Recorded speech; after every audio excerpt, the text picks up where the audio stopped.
All right, it does look like Mike's in his.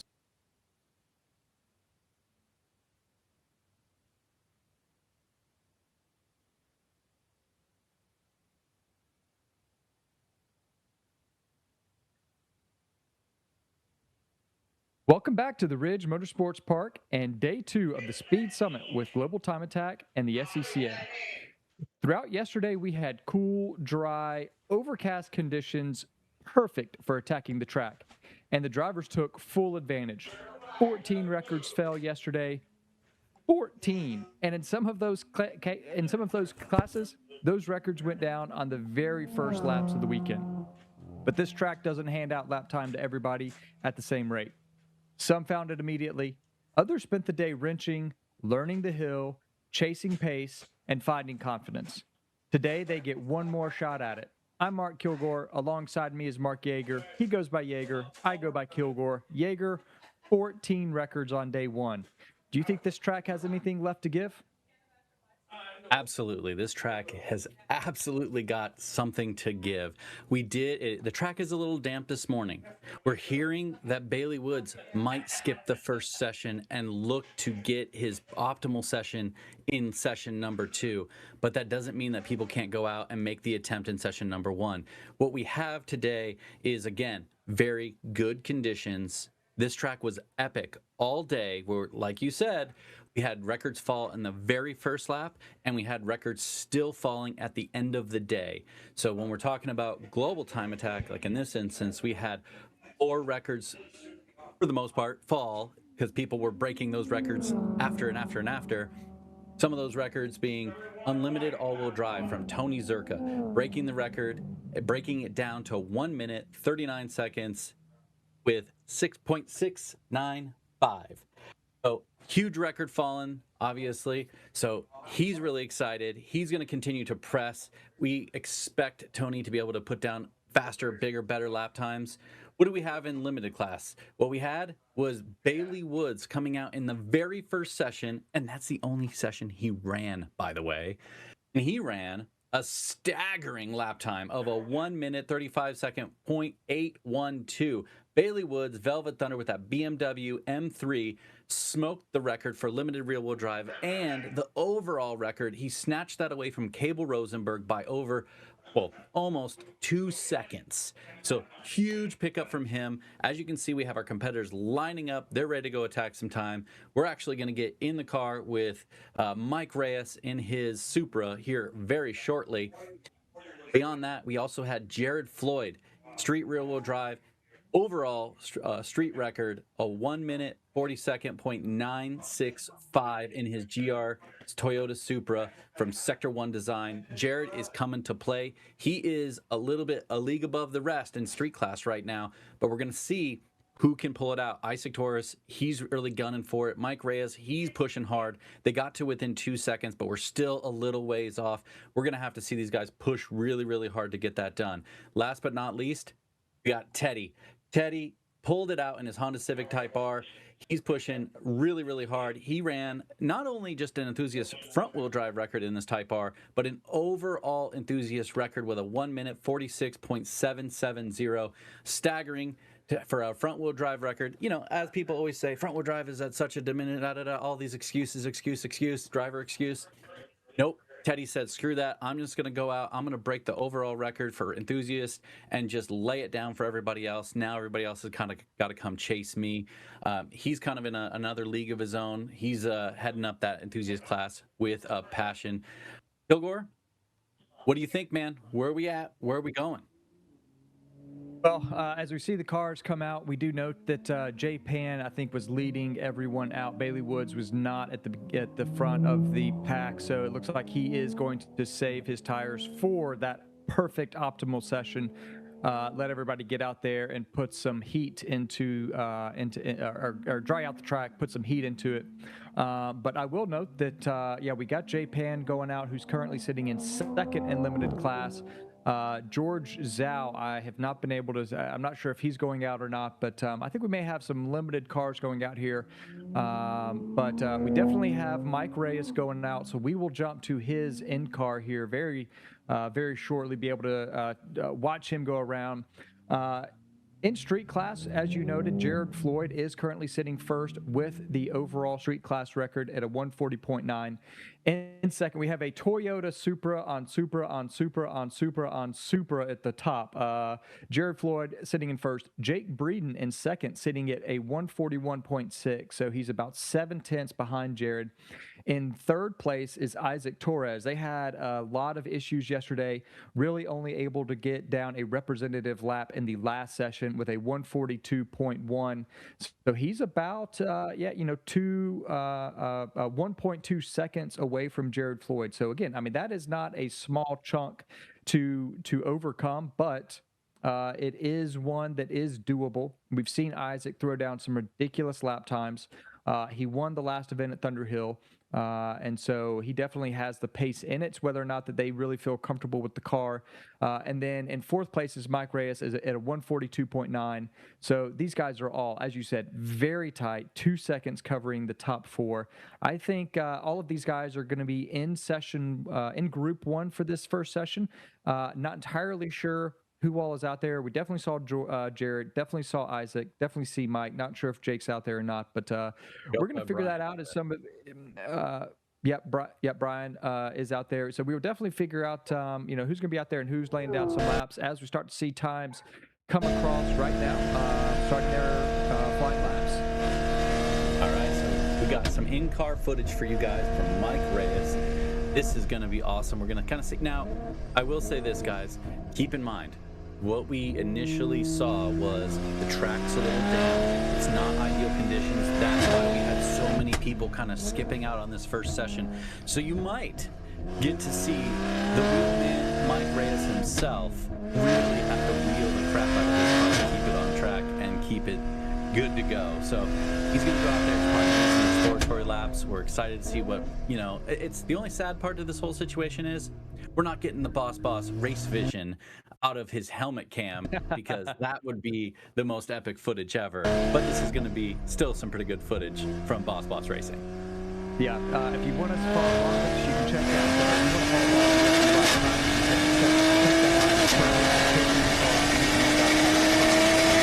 It comes out the front screen,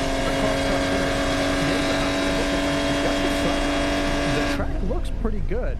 We'll see as he continues to go around. We're trying to identify kind of what it's looking like, but I think that the track looks in pretty good shape as he goes through turns 1 and 2. Ooh, little squirrely there, up over the turn 3 onto the top portion of the lap. Man, he looks like, I mean, the car looks good, the car looks stable. He's definitely working at getting up to speed as this is the first laps in anger for day 2. One thing you can really note here, the one thing I love about this track, it doesn't have a lot of like on camber, so you do have to kind of work the car really heavily in these situations, but you can kind of see how vast the track is, and it does give you these nice sweeping good elevations too. You can kind of see as he goes through this section of the course how you do get some camber in that corner, which allows you to get that corner speed up, make it a little bit more invigorating too as it sucks you into your seat and pushes you down. You can see a little bit of frustration a little bit there, it looked like, from Mike Reyes. But, yeah, he's obviously going to be pushing it. He's going to be trying to do everything he can to get the lap as fast as possible. It looks like he's kind of warming it in still, I'd say. It doesn't quite look like he's pushing as deep as possible. It looks like he's communicating with his team a little bit. Probably just trying to work it in. Yeah, it looks like he's back down a little bit. Definitely down through the mini corkscrew as we're referring to it, and looks like he may kind of hand out the window, maybe pitting. We'll see. Maybe having an issue. Yeah. So that's how these things go. It's unfortunate. Not sure. Not really. I don't think this was in his run plan. I'm not sure if maybe the car went into limp mode or if he had some sort of issue or if he wants to check. We see Isaac Torres also into the pits. Yeah, we'll stick with him here for another minute or two because, like you said, what we kind of saw the same thing from Isaac Torres, right? Like, so he was on a lap and he pulled off to the side to let Boss go through, let Mike Reyes go through. So I make some assumptions that what we're seeing is the track isn't in ideal conditions, so they're trying to just go out there, get everything kind of wiggled right in, right? So he's got to make some changes, and then he'll probably go back out and try to lay down a little bit of a heater. So we'll stick with him for a second. It's kind of cool to watch the teams, right? So he came in, did a quick little talk with his team. He did tire pressure check, probably bled some tire pressures down. Now we see, then this gives our viewers a clear picture of how easy this is to get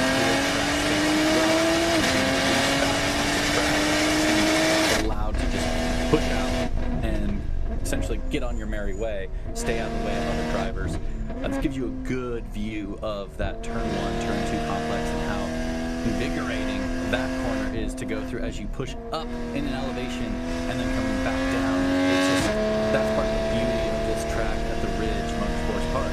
It's such an epic track to drive. I'm guessing that as he came into the pit or on that first hot lap that he had some sort of limp mode or some sort of code. Yeah, looks like he's maybe had some issues because he pulled it and came in, and a lot of these Supras will run a off-the-shelf system like MHD or something like that. Something very similar also for the BMWs where it basically runs on your phone. You can see he's got his phone actually set up there as part of the dash, and something is not quite working right. He came into the pits. I think he probably turned the car off, reset all of the codes, and it went away, and then started back up the car, went back out, but it looks like that code is popped back up again. And so, yeah, definitely some frustrations. But I mean, this is all sort of part of it, right? This is really that pressure that starts to mount because you have limited time. You have to make sure the car's in the right state, the right window.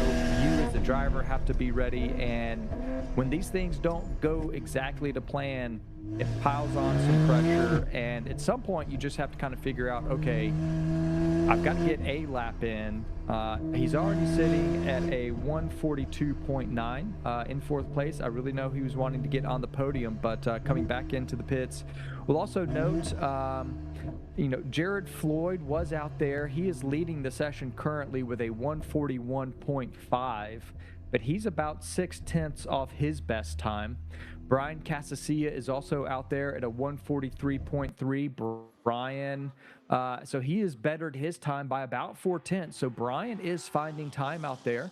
We've also got Alex Asau and the 911 GT3 RS at a 144.225.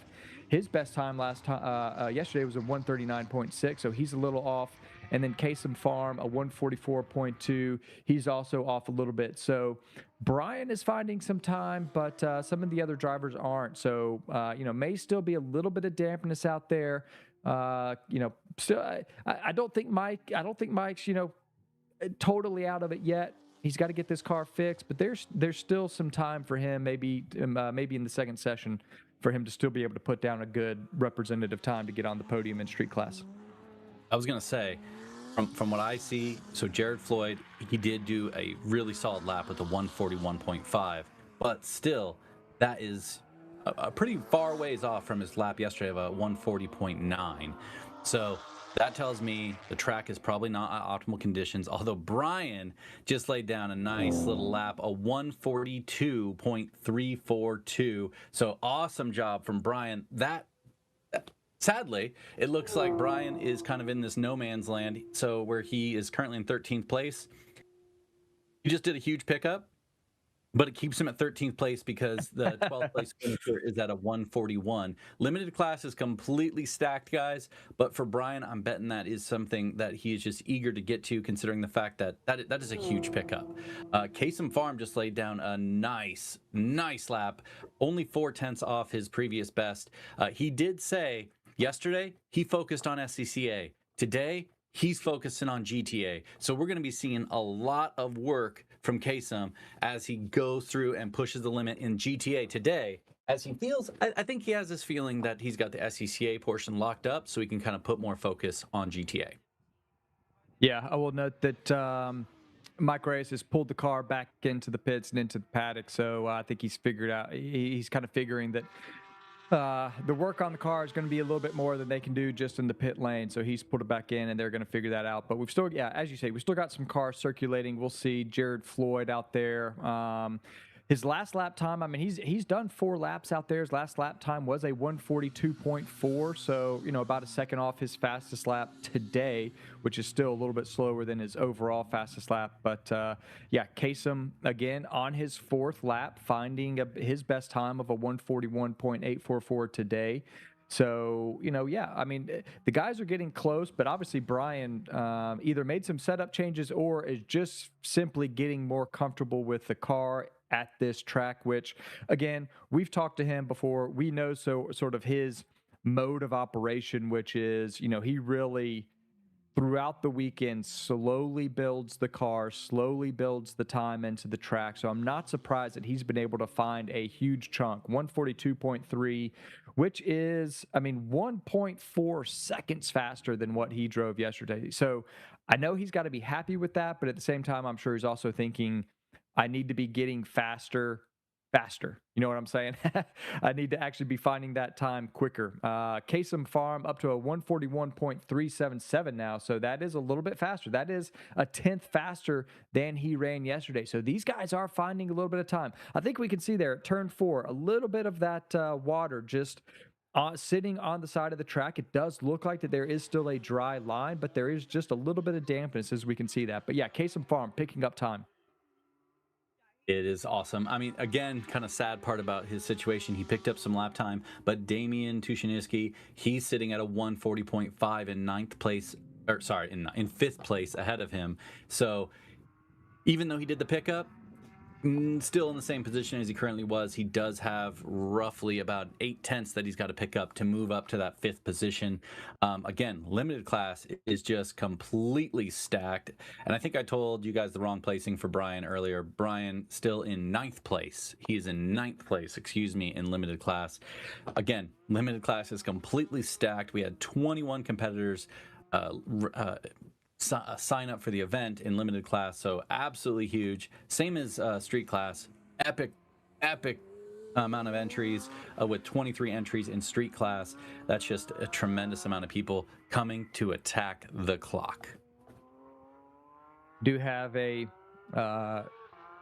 checkered flag out for session 1, so I do think, yeah, maybe the track isn't quite ready this morning, but I do think as more cars run, we have more groups running through, we've got the sun shining down on the track, it'll dry it up, and I think that the ideal conditions are coming. I think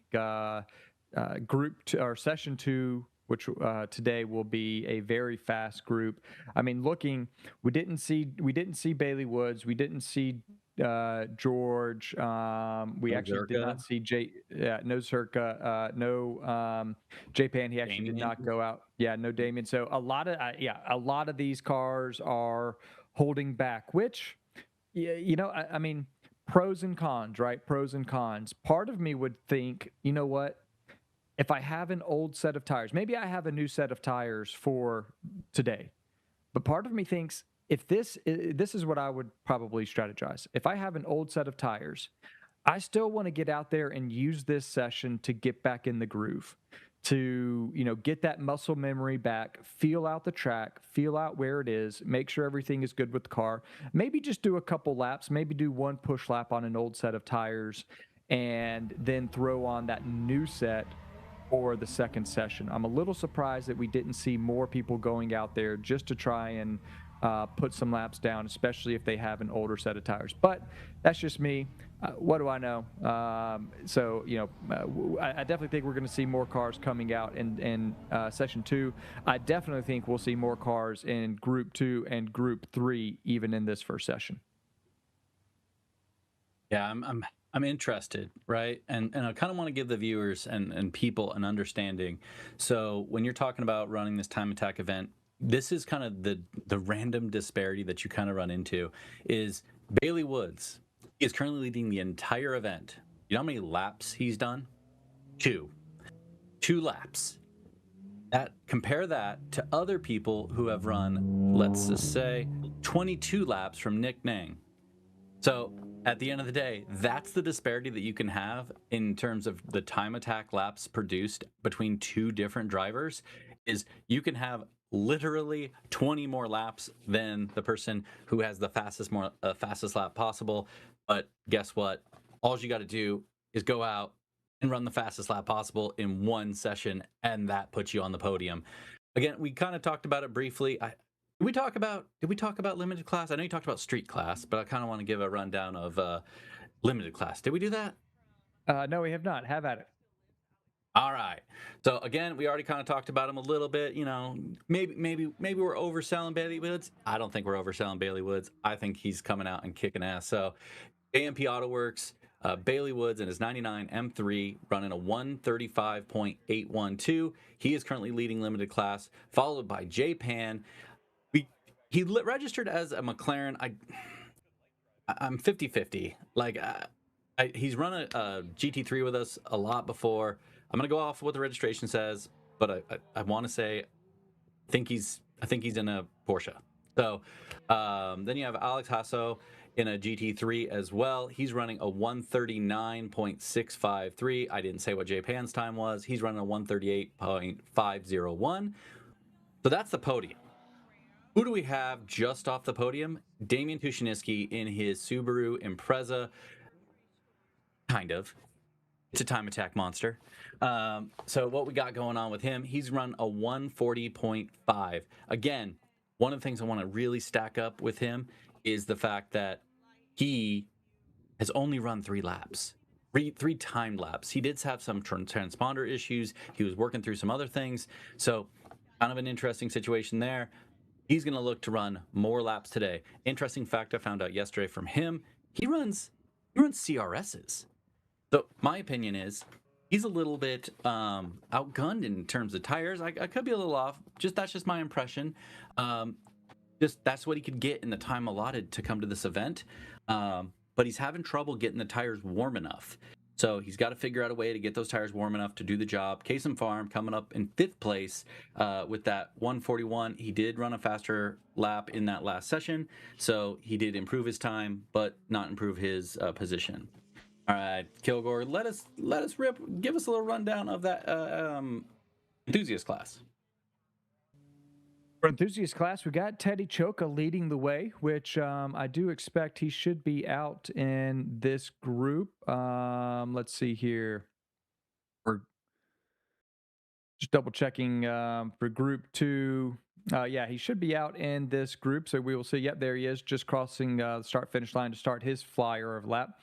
Yeah, Teddy Choka leading the way in his Honda Civic Type R. He has that thing absolutely ripping at a 146.770, along with, that is, of course, the overall and front-wheel drive enthusiast class record. So congratulations to him. He's in it's an FL5 Honda Civic Type R, which those things are becoming unbelievably popular, and the aftermarket is growing for those cars, and those cars are getting very, very fast, even for the easy button front-wheel drive cars. I mean, when you take down a long-standing record from Wheeler that was set in 2023 in a Nissan 370Z, you know that is a fast time. In second place is Bruno Ribera in a Nissan 370Z. He is sitting at a 151.8, so he is quite a ways off, 5 seconds slower than Teddy Choka's time.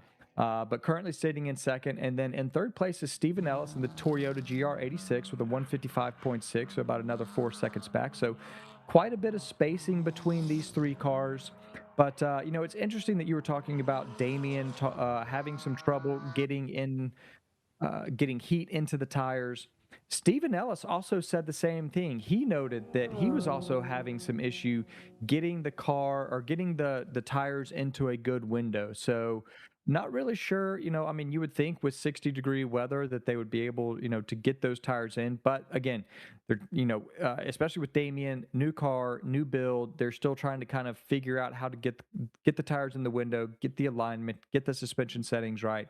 And Steven, sort of same thing. He actually drove the car 17 hours to the Ridge, which is unbelievably impressive. So, we love seeing that in the enthusiast class. But yeah, we've got some times coming in now. So we will keep track of this of enthusiast class, as well as we've got a number of cars from street class, including Charles Cunau at a 143.977. That is his fastest time of the weekend so far. So he's coming out swinging.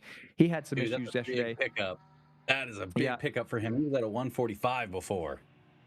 Yeah, absolutely big for him. So that is good to see. And then second on the timing board is Max Lazowski in the Rocket Fish BMW M4 with the Rocket Fish face on it. So 144.8. That is a little bit slower than his fastest time, but we're seeing some good pickups. So hopefully we see some good times out here.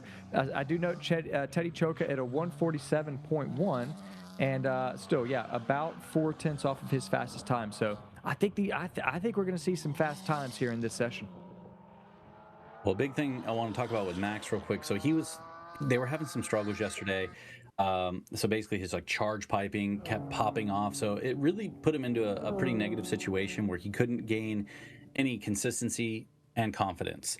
So he's kind of just fighting all day long. I also think he's on he's kind of handicapped based on the tires they're using. Granted, obviously he's built the car. The person who owns the car has built the car around those tires, but Max is kind of outgunned in the sense that he's kind of been given a less comparable tire to like the RZs or like the Time Attack Pros or something of that nature. I'm trying to remember off the top of my head what the tires are, but they're not quite the facets of the fast in terms of tires. I think they're the Hancooks, to be honest. But I think that's kind of something that's really holding Max and that team back to really show what that car could accomplish. But keeping in mind, this is still a street car that the guy drives on the street, and then they can bring to the track and lay down these super incredible lap times of a 144.8. That is absolutely awesome that he can actually do that. His best lap time this weekend so far is a 144.2. So that is absolutely stunning. We also have Bawa Sun and Herrick Huang in a Toyota Supra. They are knocking on their fastest time as well, just a little less than a second, sitting at a 144.897. Their fastest time yesterday was a 143.999, so they are splitting that time from in the nameless garage Toyota Supra. So just another Supra, again, trying to fight it out. They are currently sitting in 5th place in street class, and they're sitting about a second behind Mike Reyes. So a lot of people are looking for time. A lot of people are trying to find that this morning. We also have shout out to Christopher Sanderson Anderson. He's currently sitting at a 145.521. That is a pickup for him. It's about 0.3 faster than what he did yesterday. 145.896 was his fastest time yesterday. His Toyota Supra from the SDC racing team. So Chris finding some time, about 0.3. So we're seeing some pickups. That is good news. Yeah, huge news. And obviously Chris Sanderson Anderson, this is his debut in that Toyota Supra. He decided if you can't beat him, join him. And so he picked up a Toyota Supra, and now he is working through building that bigger, better, faster. And he's getting there, right? Obviously it's very difficult when you're starting with a brand new car and you're trying to get these things accomplished, but he's working through it, trying as best he possibly can, and he's working his way through the field. Currently right now, again, this is street class, as I affectionately call it, super class. It is a bloodbath when it comes to getting these cars going, and in terms of getting it to the top of the list. But he is working his way through. He is 11th currently in street class. Yeah, both of these classes, both limited and street, are just absolutely stacked when you've got 20-plus entrants in both of them. A lot of fast cars. We've also got Connor Hoovler out on track in this session. He's in the number 403 Nissan 350Z. He is in limited class. His best time yesterday was a 147.089, and right now he is sitting at a 147.5. So he's about half a second off his fastest time. And then just behind him on the timing screen is Nick Ing. and he is running in a limited class in a 2025 McLaren 750S. His fastest time right now is his fastest time of the weekend is a 144.6. Today he's sitting at a 147.9, so not quite the pickup I'm sure he was looking for, but guy's still out there circulating. We did see Terry Wang just jump up, setting his fastest time on the 4th lap. He's in the limited class 718 Cayman GT4. His fastest time right now is a 146.561. And let's see, his fastest time yesterday was a 146.7. So he's picked up a couple tenths. So we are seeing some improvement out there. But again, some people making some big jumps, but some people just making small improvements out there. So we're seeing, I mean, the weather still looks pretty good. I will say it definitely looks less windy today, but I think it may just be the dampness of the track that's causing some people to be a little hesitant out there. I agree. And I just want to touch on Connor real quick. So one of the interesting and awesome things I love about Connor's story is the fact that him and his dad built this car in their garage in under a year, right? So cool dad son story of just being able to go out in the garage, build a car, enjoy it, and now they're at the track ripping it. So I love those kind of stories. Obviously, recently, we told the story yesterday a little bit, but he bent a wheel at Thunder Hill, would put him into a situation where he didn't have any other wheels. So he hooked up with the Prodigy guys, got him some PM01 wheels, got himself a sponsor, got himself a new friend, and put him on his 350Z, and now he's rocking that bad boy. He also did an upgrade for an 8HP 70 transmission, and he is absolutely loving it. And if you guys are curious, of course, it's got an LS swap under the hood, and it's got just an epically awesome livery. It kind of reminds me very much of a drift livery, but I love a good livery on a time attack car, so I love having him out here, love having him represent at the GTA camp. Checkered flag is out on session 1 for Group 2 today. So anybody who comes across the line will finish their lap or finish this session.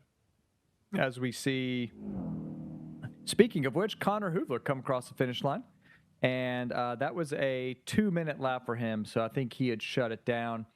Again, his best time was a 147.4. A good pickup for him. But we are getting some of the other cars for Group 3 lined up.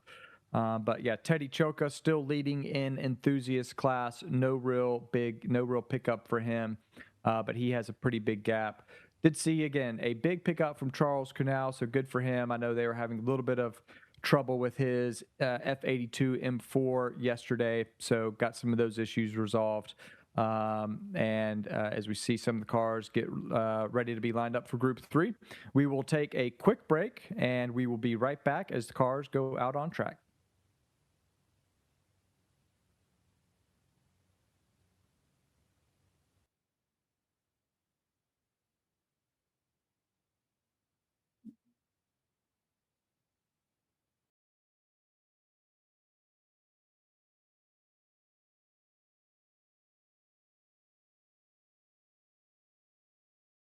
In time attack, victory isn't measured in laps.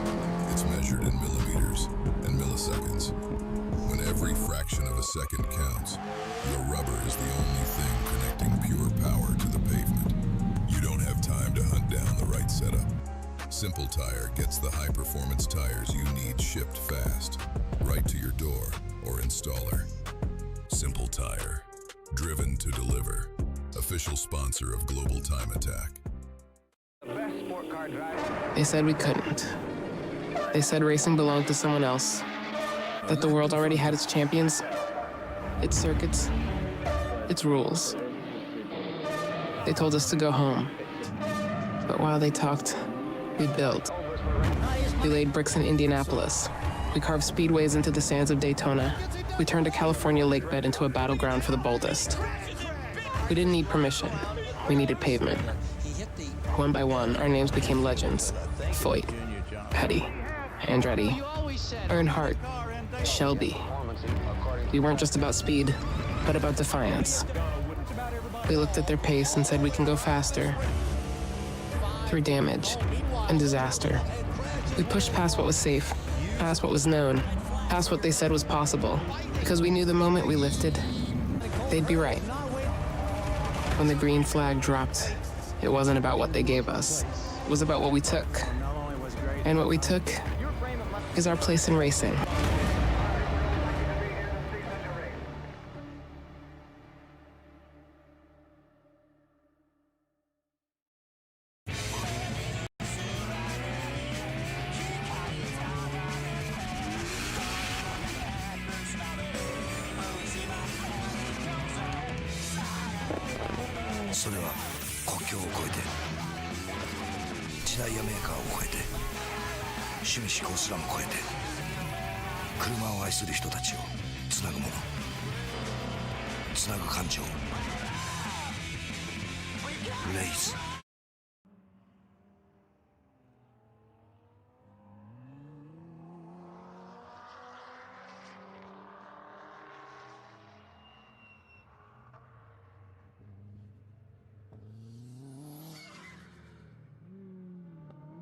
Excellent.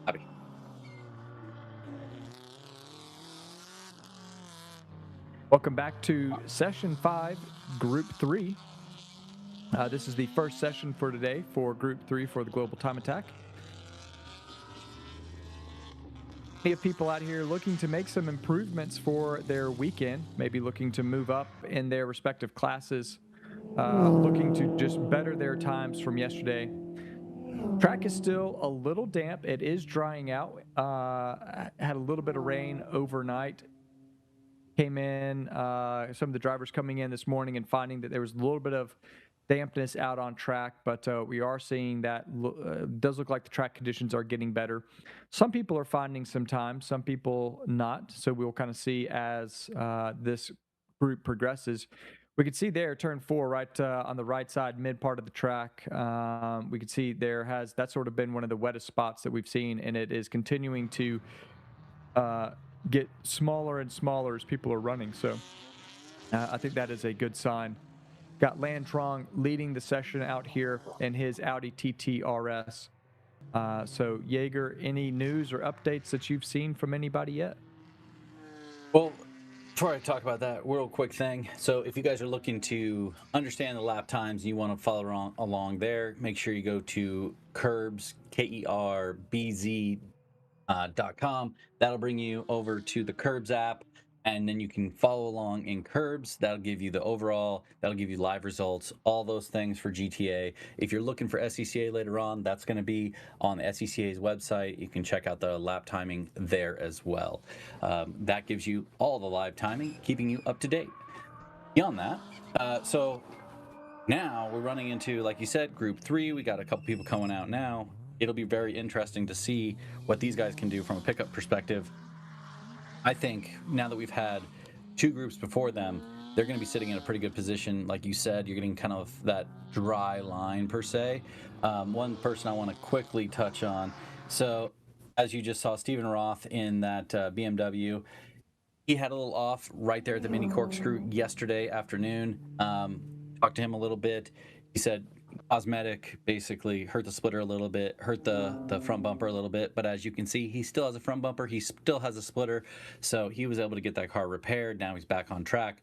He's already doing a 155, so that's looking really good for him. I was a little worried that he might have, damaged something a little much more, and so I was kind of worried about that, but he's about 2 seconds off in that first lap comparison to his best lap time of a 153.617 set yesterday in that 2001 BMW M3. I think he's going to be able to bring that lap time down as he comes to grips with the current conditions of the track itself. So that'll be pretty exciting. One thing to note, there's a lot going on, a lot of things happening. So just keep in mind as we go through this, there's going to be a lot of moving and shaking. Carly just laid down a really quick lap with a 152.2. I believe, let's see, what was her lap time previously? All right, finding it. Maybe you can find it for Previously me. at a 152.009. Yeah, so So super, two super tenths off. close. So again, as we were talking about, like the big thing I'm trying to get across here is simply that the track is kind of gripping in, and we're getting to this, really dry lines and so on and so forth. So I expect people to really be able to put in some solid lap times. And what we're really looking forward to as GTA comes back out in the next sessions, we're really expecting to see our good man Bailey Woods come out. We're going to have in-car footage from him, and we're going to be trailing along with him as he goes out and does his thing. So that'll be pretty exciting to see how he does.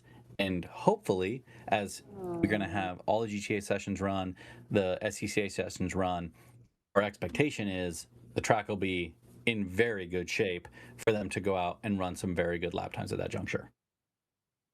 Paul O'Connor just moved up to second place on the timing and scoring ribbon with a 151.018. His previous best time, a 153.3. So he's just found 2.3 seconds in his Subaru Impreza STI from Renner Racing. Paul and Carly, who you mentioned earlier, as well as Sergio, all of them had been, all of them sort of inter-team battle in their Subarus from Renner Racing. So Paul finding a big chunk there. And then we also just saw Breno Ribeiro flash up to the top with a 150.481. That is an improvement for him. His previous best time, a 151.8. So we are seeing some improvements here. Breno in second class in the enthusiast, or second place in enthusiast class, still has a ways to go to catch Teddy Choka in his Honda Civic Type R at 146.7, but Breno securing his second place in enthusiast class over Stephen Ellis. Stephen Ellis currently at a 153.182.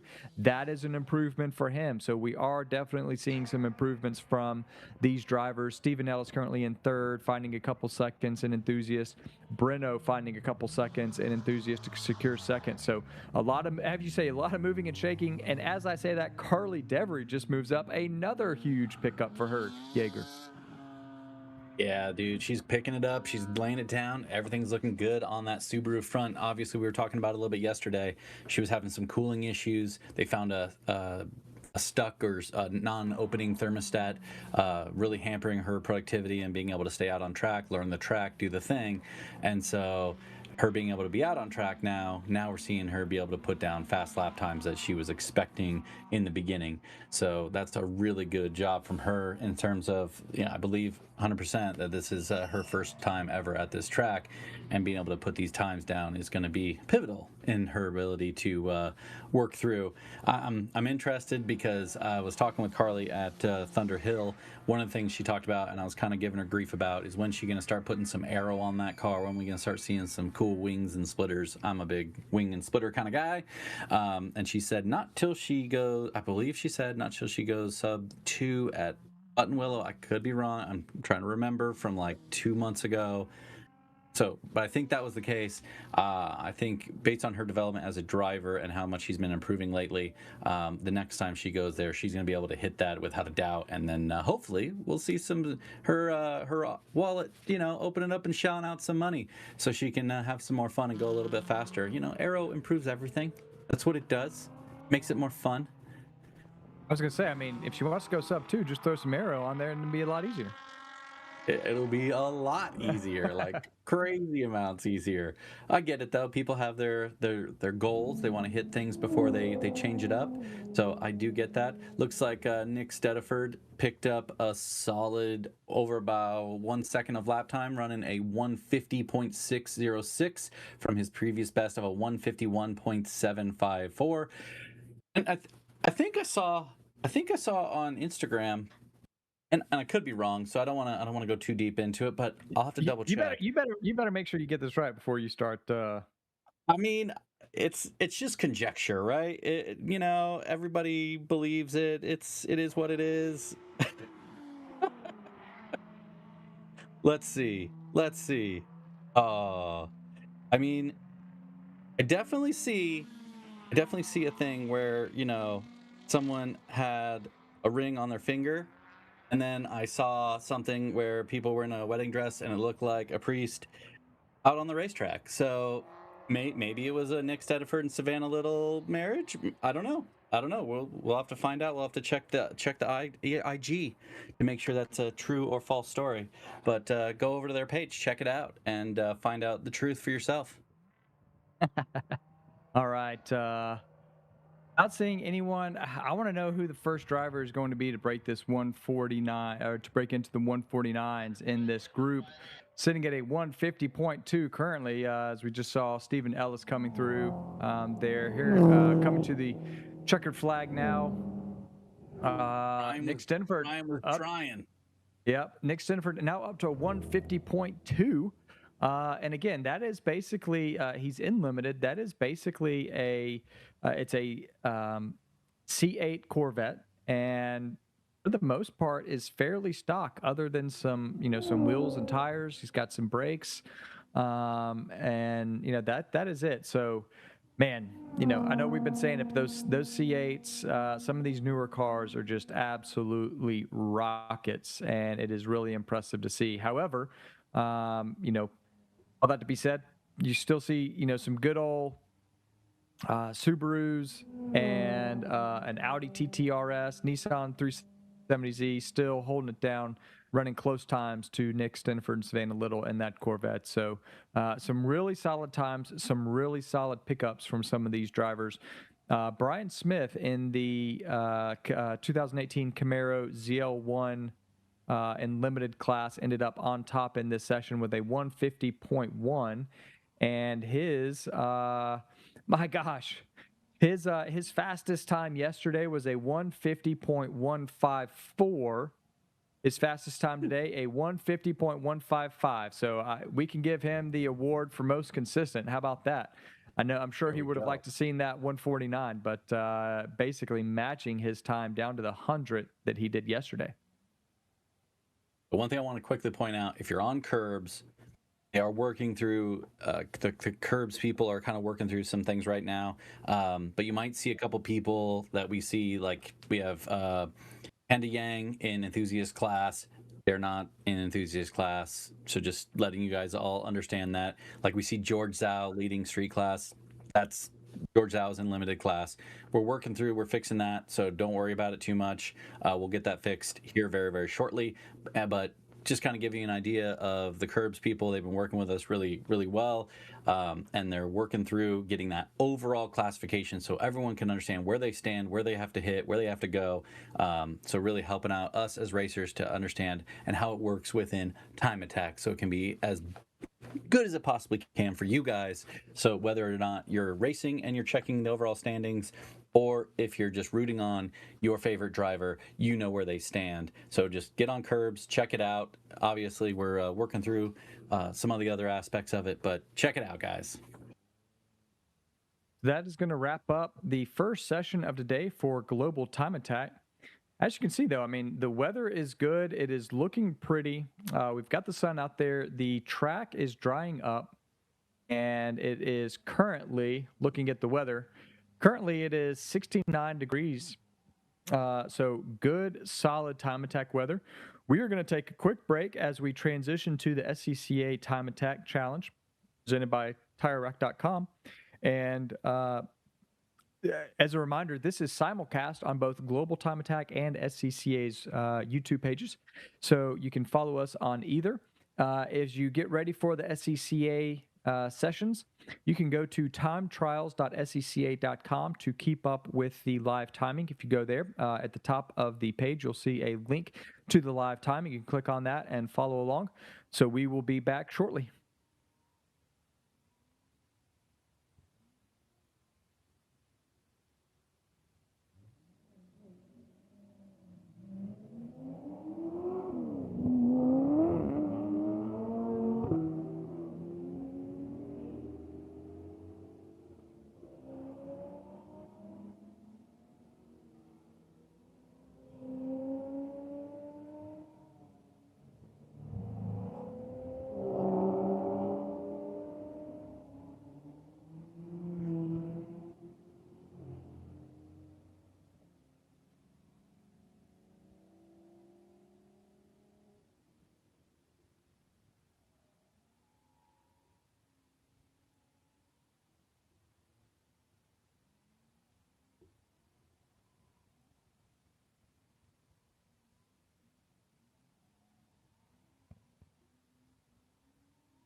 Welcome back to day 2 for the SCCA Time Attack Challenge Tire Rack, presented by TireRack.com.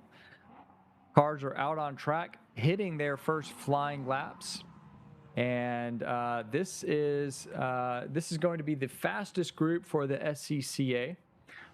So this is, as we mentioned earlier, but if you weren't with us yesterday, the SCCA actually splits their weekend into 2 segments. They have segment 1 and segment 2.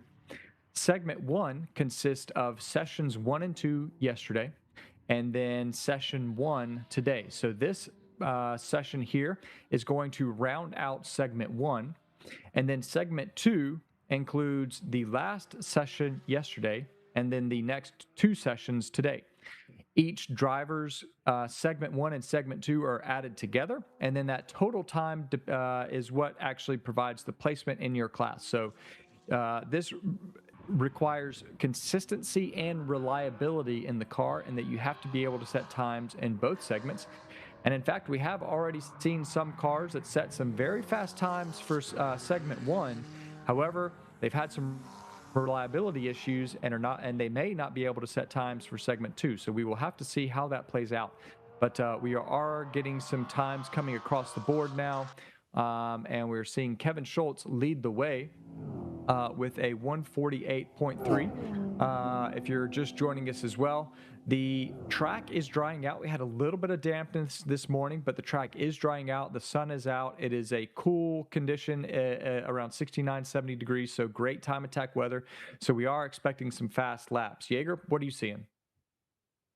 Well, what I'm seeing is this is going to be hot, right? So like we talked about, the segments 1, 2. So these guys, if you didn't put in a great segment 1, now's the time to go put in that segment 1. Some of the people didn't get a segment 2 yesterday, so now they're pressured to get a good segment 2 today. What we do know is we set, let me count it, 1, 2, 3, 4, 5, 6, 7, 8, 9, 10, 11 records yesterday for the SCCA. Count it up. That was an absolutely brutal day, and as we go through that day, we were constantly updating, this person chipped away, this person chipped away, this person chipped away. So it was, in terms of how many records were actually broken yesterday, it might have been in the 20s in terms of each time they did it. At the end of the day, when we ended the day, it turned into what we just said. But we have all sorts of leaders. Let's just talk about it real quick. So in the group that's currently out now, you got, no, I was gonna say Adam, but not Adam, because he's not out there right this second. So I take that back. But let me butt in here real quick. We currently have Daniel McKelvey, who is at the top, and you were talking about records broken. He has just reset his fastest lap and the record for Max 2. A 145.128 was the previous record that he had set yesterday. He's now down to a 145.035. So Daniel McKelvey resetting his Max 2 record in that G82 M4. Yeah, and again, like we just said, chipping away, right? That was a 10th pickup from Daniel. Awesome, epic. I love seeing that happen, because somebody like that picking up more and more time as the day goes on. And again, this is when we didn't quite expect to see so many pickups, because at the end of the day, it's a situation where it's early. It's early, and we had a little bit of dampness. Now, granted, we've had 3 other sessions go out, so expectations a little bit better. These guys in the SCCA are getting the good prime sessions, I would say, where now the track's dried out, but it's still really, really cool. So that's going to be epic, as you just said. So loving that. And he's being pretty consistent too. That was a 145.0, and then he did a 145.4. So 0.3 off his best lap on the second lap, but still really good lap times back to back.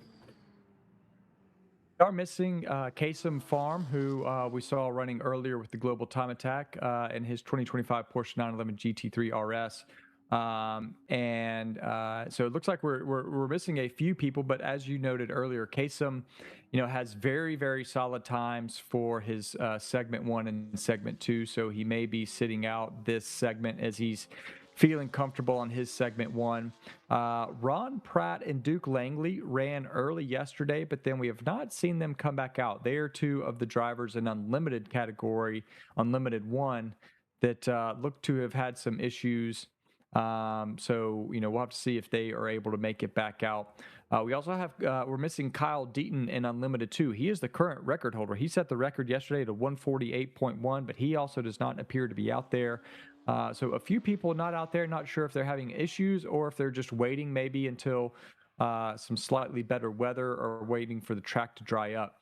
But second on the ticker, we have Nima Abraham at a 148.2. And Nima is currently sitting in second place behind Kasem Farm. Fastest time yesterday was a 145.7. So, 2.5 seconds or so off that time. So still definitely some time to improve. Nima is driving a C8 Corvette. Kevin Schultz sitting in third with a 148.3. Kevin's he's driving a 2023 Toyota Supra and Sport 2. His fastest time yesterday was a 148.328. So let's see, 148. I'm sorry, that was his fastest time of the weekend so far. So he has picked up. That is a big improvement for him.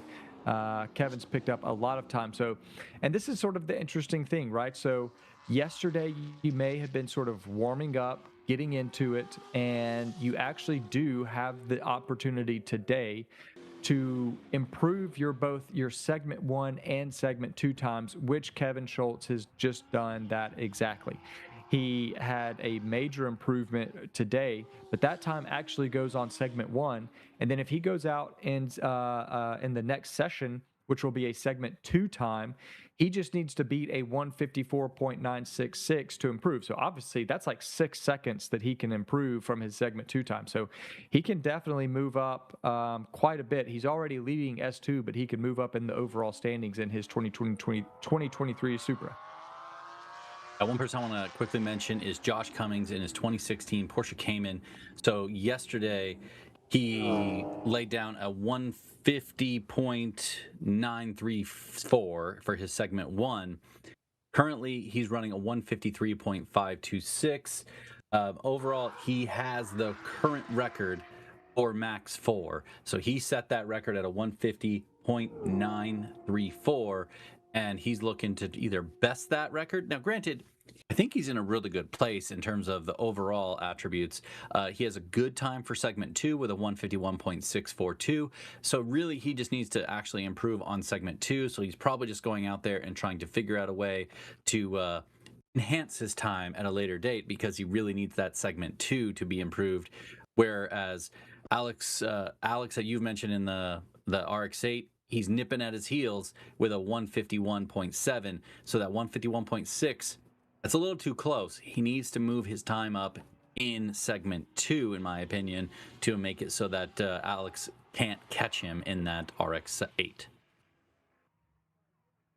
Just have another new record. James Avellina in his, what is he running? He is running a 2023 Honda Civic FL5 in Tuner 2. He has just chipped away, again, talking about chipping away at the records. James Avellina has just run a 148.554, improving his Tuner 2 record from a 148.821. So about 0.3 improvement by James Avellina. So great job there. Again, that is going to improve his segment 1 time. And so he'll just need to do it again for segment 2. But he has a pretty substantial lead in Tuner 2. So, again, he may feel pretty comfortable there. But cars are coming to the checkered flag now. So we definitely saw, some improvements, but we didn't see a lot of the heavy. We saw some heavy hitters, but not, but also still missing a couple as well. Yeah, I was going to say Waylon Goebel. So he was looking at essentially maybe trying to improve his segment 1. His segment 1 is really good right now with a 147.584. So he really kind of needs to improve his segment 2. He basically kind of did an like a middle ground lap of a 148.740 in this session. Again, I think he's really going to have to focus on that segment 2 to make it really out of reach for Austin Clark in a 2018 Porsche Cayman. He has been very, very consistent with his 149.0 and a 149.7. So I think it might be a little out of reach for Austin, but Wayland's got to pick it up on segment 2 to make sure that it keeps it out of reach for him, because Austin Clark could lay down a heater in segment 2 and make it really, really close.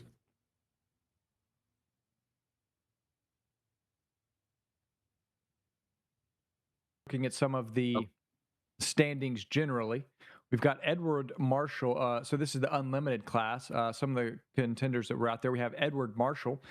He ran a 145.875 today, but his fastest segment 1 previously was a 145.416. So no improvement there. But Edward Marshall currently leading Unlimited 1 in his 2017 C7 Chevrolet Corvette.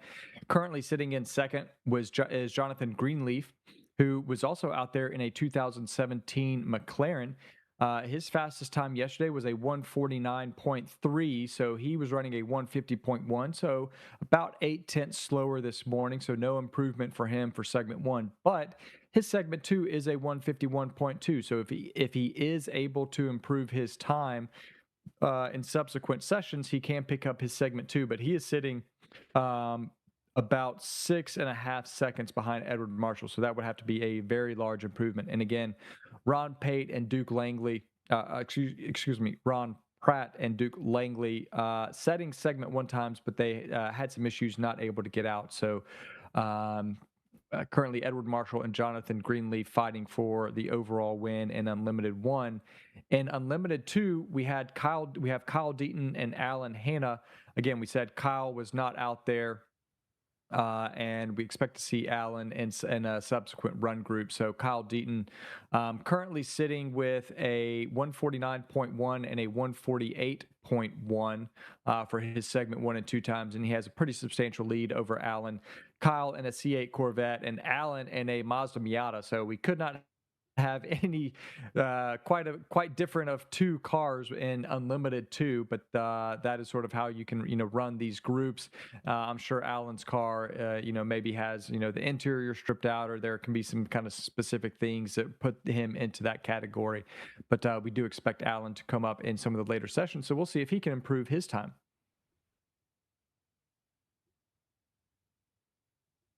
That'll wrap us up for Group 1 in Time Attack session in the SCCA Time Attack Challenge Session 1. So we will take a quick break as we get cars set up for Group 2. We will be back very shortly.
Group 2 now on track for the SCCA Time Attack Challenge.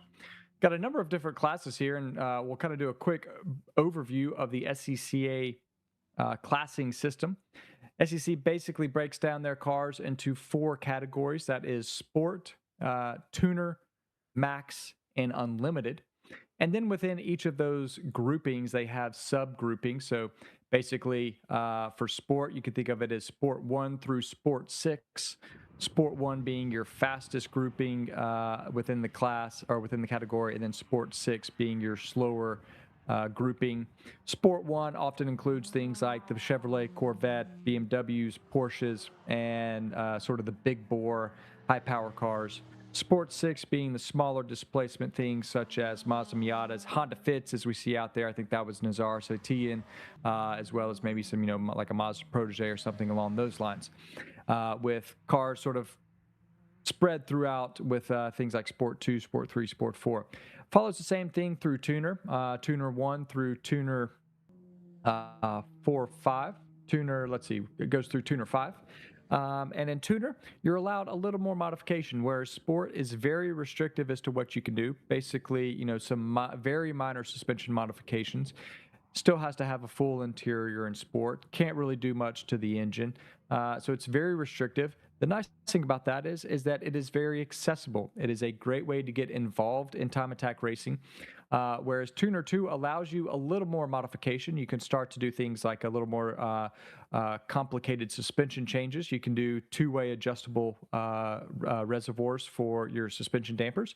You can do spring packages. You can do camber plates. You can do some changes in wheels and tires. Still can't do much to the engine, can't do anything internally to the engine, and you still have to run stock aero. If you want to run aero and you want to start doing some engine swaps, that's where you get into the Max class, Max 1 through Max 5. Again, Max 1 going to be your fastest cars in terms of larger displacement, sports cars such as Chevrolet Camaro, Corvettes, BMWs. Max 2 is where a lot of your Toyota Supras are going to fit. Max 5 is going to be a lot of, Honda Civics. Max 4, Honda S2000s. And so again, in Max, you can do aftermarket aero, including wings and splitters. You can also do some you can start taking out some of the interior to decrease the lightness of the car. And then you also have a lot more availability in terms of suspension modifications, brake modifications, and obviously engine swaps.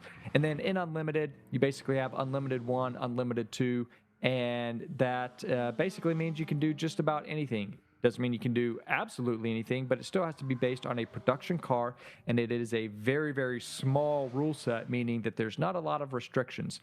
So we have a lot of different cars out there on track currently, and so we'll look at some of these different classes that we have out there currently, although I'm trying to get the SCCA's website to update. It's taken for a second, but we currently have out there Brian Corpus at a 153.1, Cliff Steinheier at a 155.3. So I think we're going to see we're seeing a lot of improvement again in the track. We had a little bit of rain this morning, a little bit of a damp track, but it is looking clear and nice out there. A little bit of overcast skies, good time attack weather, Jaeger. Oh, it absolutely is. It's pretty exciting. So I was gonna do a little talk about John McClintock, right? So John McClintock driving his 2024 Kia EV6. So it's that's a crazy time attack car. EV6 GT. You got to say the GT at the end. One of the things I love about him, he's got a sense of humor, right? He said the 3 things we asked him that he thinks that attribute to him going as fast as humanly possible: taking out the floor mats and making sure the box of Kleenex that he keeps in the car is out. So gotta love a little bit of candor, a little bit of jokingness when you're talking about going around the track as fast as humanly possible. He has Every little bit helps. Dude, it does. It does. At the end of the day, he's run a lap time of a 146 and a 143, but those were in a 718 GT4 and a Formula 3 car when it had a chicane. So overall, he's just going to be happy with running a sub 150. Now, granted, he's a little ways off right now. So we'll see how that all pans out in the end. But he's gotta just figure this car out, drive it, have a good time. This is gonna be his very first time driving this car on track, and it's completely stock. So keep that in mind. He's also here racing a spec formula car, or sorry, a spec racing Ford this weekend. So he'll be out doing that as well, having a good time. And at the end of the day, he's looking at Paul Chin to set the EV lap record. He always looks at someone else as a rival, which I love because it gives you inspiration and gives you an ability to push. That's what we all need. We all need that push, that driving factor to make us drive a little harder, man. Because that's what we got to do. Got to drive a little bit harder. And just so everyone understands, he's on some Goodyear Eagle F1 tires. So that's the tires he's on. The thing makes like 576 horsepower. So keep that in mind as well. It doesn't make little bits of horsepower. It makes a pretty good amount. So I'm loving the fact that he's out here just enjoying it and having a good time with it. Man, that's always a good time. Drift smoke. We also have another car out on course is Henry Gage in a 2007 S197 Ford Mustang. He is currently sitting in second place in basically spec Mustang. And it is a class that allows for very minimal modifications. You have to have a S197 Mustang. Basically allows for some suspension modifications, basically Kona yellows, some Eibach sway bars, limited on tire size, although you can run different tires, so you can kind of choose. You have a little bit of a choose your own adventure there as to what tires you want to run. But Henry is currently sitting in second. He has actually picked up some time. So yesterday, his fastest segment one time was a 2:04. He has now improved to a 2:01.7. So he has definitely picked up his time for segment one. And he is currently sitting behind Adam Lazenby, who's sitting in first in class. Adam sitting on a 2:02 and a 1:59. So this is sort of where it gets interesting. Adam's fastest time yesterday was a 2:02.7 for segment one, and then segment two yesterday afternoon was a 1:59.3. That adds up to a 4-minute 4:02.1 second time. Henry is sitting at a faster segment one time, but a slower segment two time. He is currently sitting 0.8 seconds off of Adam Lazenby. So again, this is sort of, this allows for a lot of that different strategy within the SCCA. You have to have both a segment one and a segment two time added together. So, Henry definitely increasing that or decreasing that segment one time, getting much closer to Adam. He is actually currently faster than Adam's segment one time, but he needs to beat a 1:59.3. He basically needs to run something along the lines of a 1:58.5 to take over first place. But again, that kind of goes back to the consistency and reliability that you have to have in running some of these SCCA weekends. Coming to the checkered flag now, so that will wrap up Group 2 for Time Attack Session 1.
Welcome back to the SCCA Time Attack Challenge presented by TireRack.com.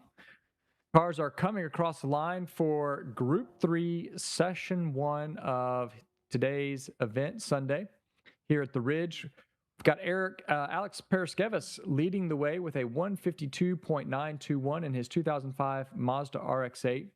He is currently sitting, I believe, in second place in Max 4. We confirmed that. Yep, currently sitting in second place. His fastest time yesterday for segment 1 was a 151.9. So he's still looking to improve by a second off of his current time.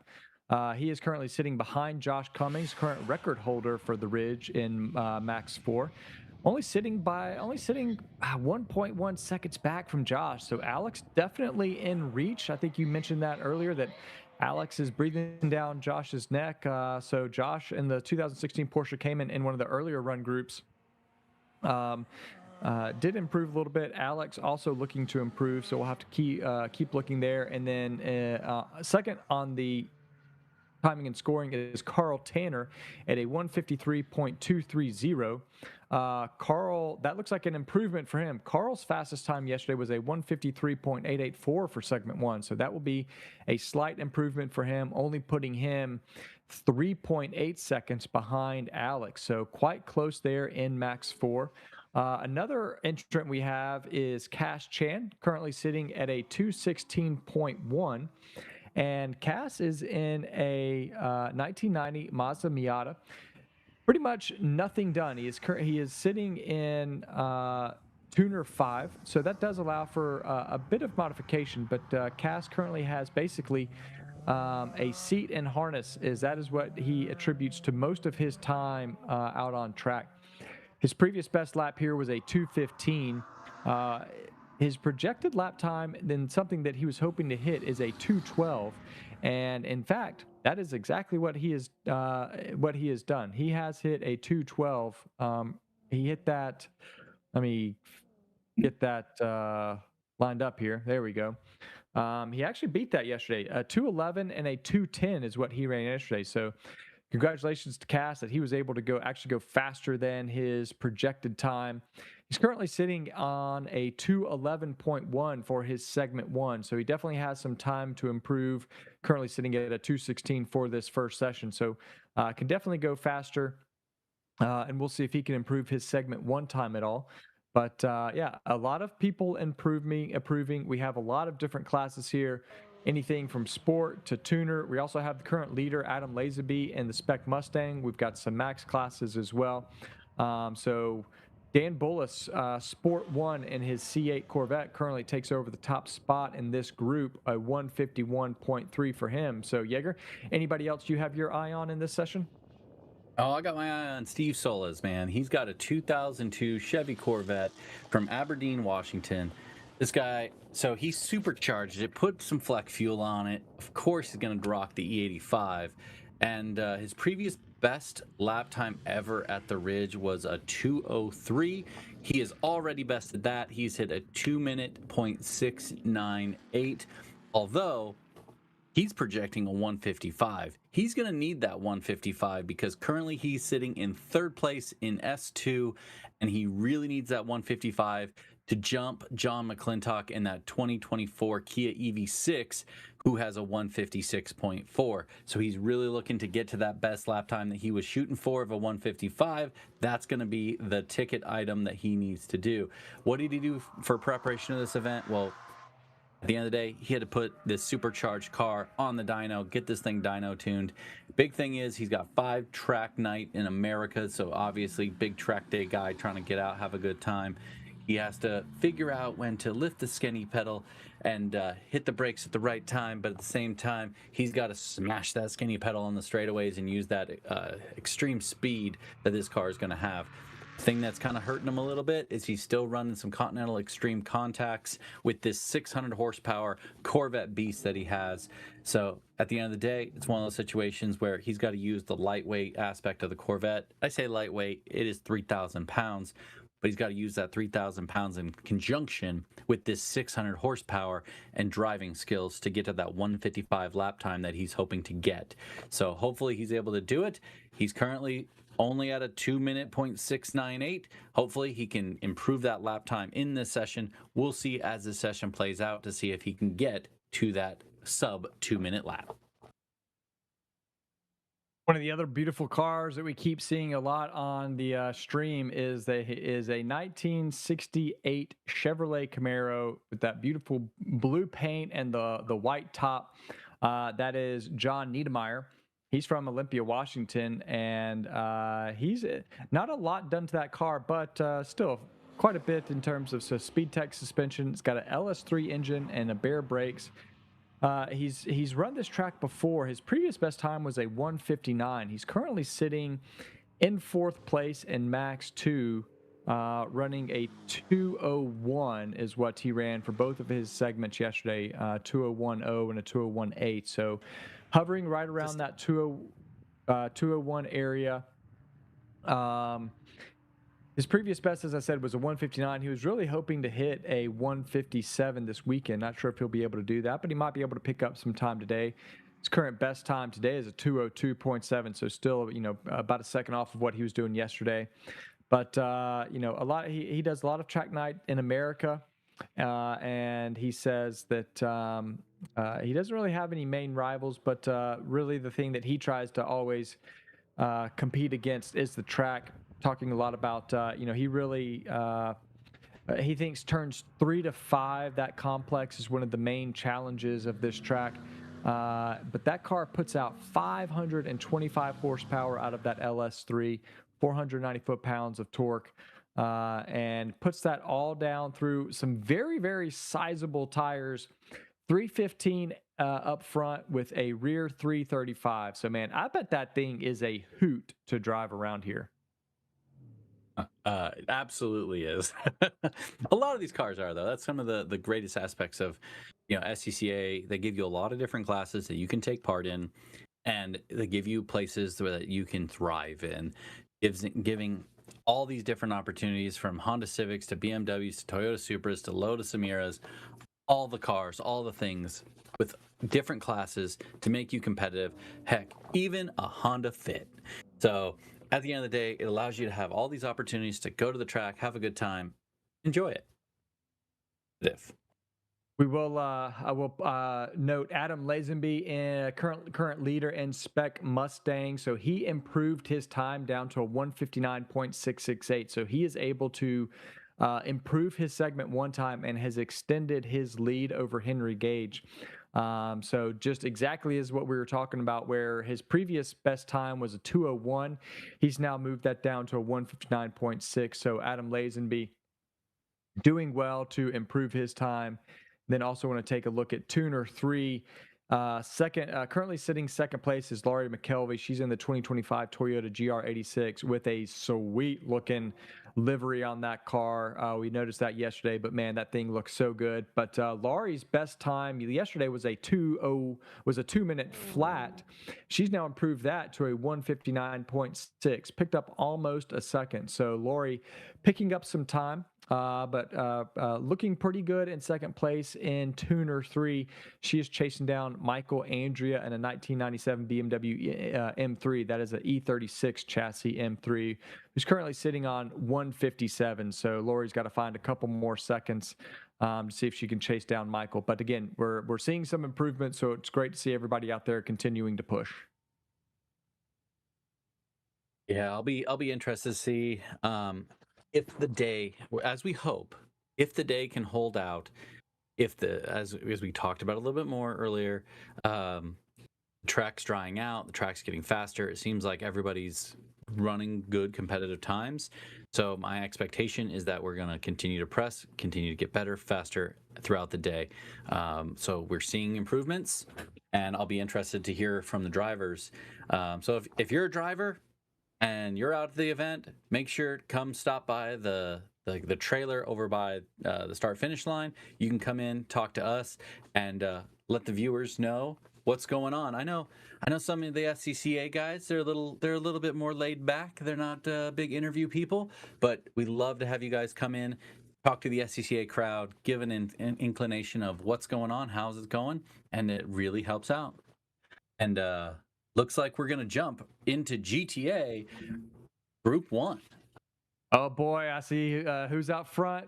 Bailey Woods. We've got his in car, so we will pull that up for you, and we're gonna be able to follow him around on his out lap and then through his first couple laps. So we're gonna see. Let's see. I gotta change some screens here, but what are we looking at? We're looking at a 135.812 is his current fast time and limited rear wheel drive and overall global time attack record.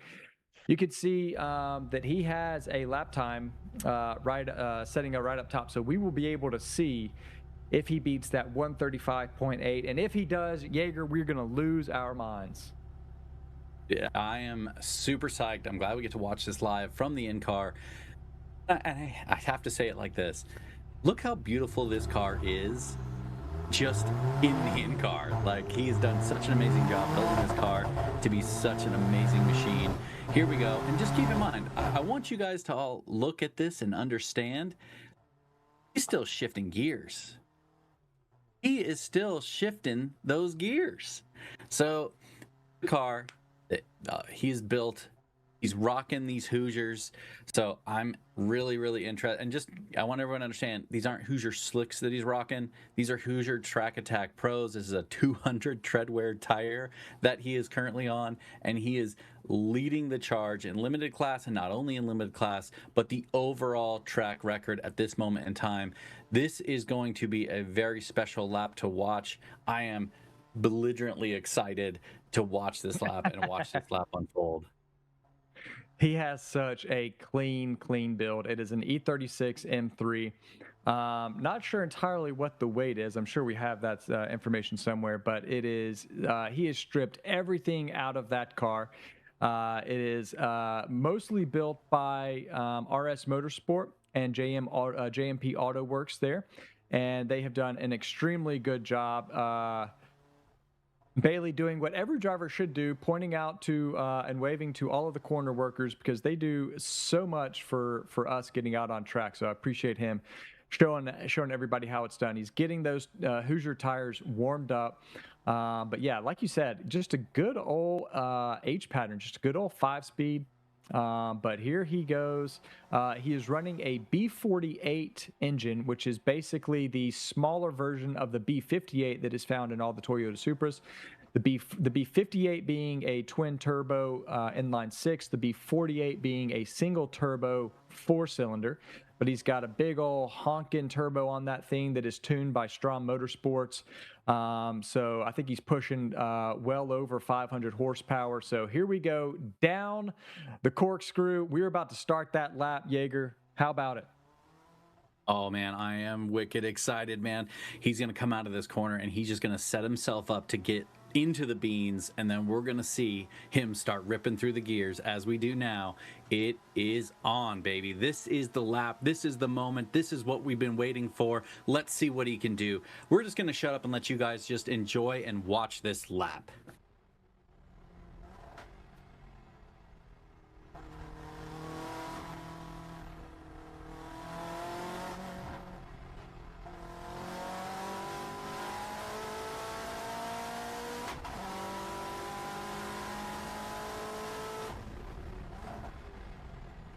So if you remember yesterday, Bailey actually set his faster. So he did break the record on lap 1, and then he reset it on lap 2. So I do think that, you know, it may take 2 laps for him. But again, we're looking for a 135.812. That is the record, the overall record.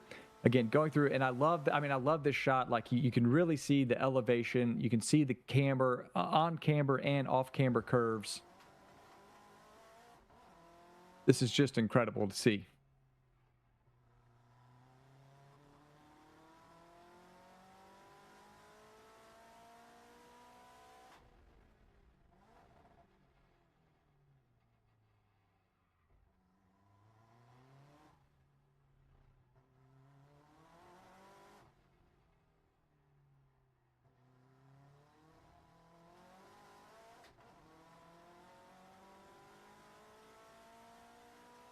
There is a 135, but it's a 135.9. He did mention to us that He did mention to us that it might take him till a second lap to get everything honed in, so we might need to wait. It is a 135.91, or sorry, the official timing says it's a 135.812. Sorry, No, that's his record. That's his record. I am apologizing. His lap currently is 135.918. His lap record is a 135.812. He is a 10th off of his record on that first lap, but obviously he is still pushing hard. He is still going for it, and we're going to see if he can best that best lap from yesterday on this second attempt. You can see him still pushing. So I mean, I think that he's going to push it. He's going to finish this lap out, and I really think he's going to do it. I really think he's going to improve on this lap. He's now got more heat into the tires. I mean, we're talking about 60, 70 degree weather. I think he's going to be able to find some more time out there. He's waited. He sat out the first session. He's got those fresh Hoosier Track Attack pros coming down to the final complex of corners with the mini corkscrew to the left, back to the right. Then he's got the long left-hander onto the front straight. Yeah, I'll be really, really interested. It looks like a pretty solid lap. He's not having to fight the car too much. Seems like there's a little bit of here and there, but I think it's just, 136.2. Yep. Just a little bit slower there, little surprised, but we'll see if he takes a cool down lap or what he decides to do there. Yeah, I'd be hard pressed to believe that he's going to do anything much more than do a cool down lap and pull in after this. I wouldn't be shocked. I can switch to Reyes. On a positive note, yeah, well, we're gonna push over to Mike Reyes, and we're gonna watch his in car as he's currently going around. Looks like he's gonna set up and go. Just a heads up for everybody too, Isaac Torres Jr., he ran a 141.592, which puts him into second place now in street class. A huge move up for him. Yeah, they've been really trying to battle and get that car working. So I'm sure they are happy to at least get that time on the board. But I know that they are not going to be satisfied until they are able to get that record currently set by Jared Floyd at a 140.9. Jared currently running a 141.6. So does not look like he's improving. Isaac Torres just improves again to a 141.085. So he is finding more time. He is just a couple of tenths off of Jared's time. I mean, Isaac is getting so close, but yet still just a couple of tenths away. So we're waiting for Mike Reyes to get going here. Looks like he's pulled into the pits. He's been fighting some issues this morning again. Looks like some cones being burned, some lip mode that he's got to pull when trying to reset. So hopefully they can get that sorted. We've also got Damian Tuchiniski out there in the limited Subaru. He's currently at a 139.233, and that is a pickup for him of over a second. His fastest time yesterday was a 140.5. He's now at a 139.233. So that should put him maybe up close to third or fourth. So that's an improvement for him from fifth place. But we've got the in-car video now with Mike Reyes and Boss Racing and his Toyota Supra. And don't forget, Damian Tuchiniski, that is a limited all-wheel drive record. Good call. He banks it out. He picks up just by about a tenth, but that is a limited all-wheel drive record. And keep in mind, you got George Zhao. He just ran a 139.457, so he's hot on his heels. Damian and George are now going to be in a heated battle throughout the rest of this day to see who can take that record home with them, because everybody is just knocking on that door as we watch Mike Reyes start pushing really, really hard. He's got some work to do, but man, he's got a lot of time on his hands to be able to push through this session and try to get a good lap going.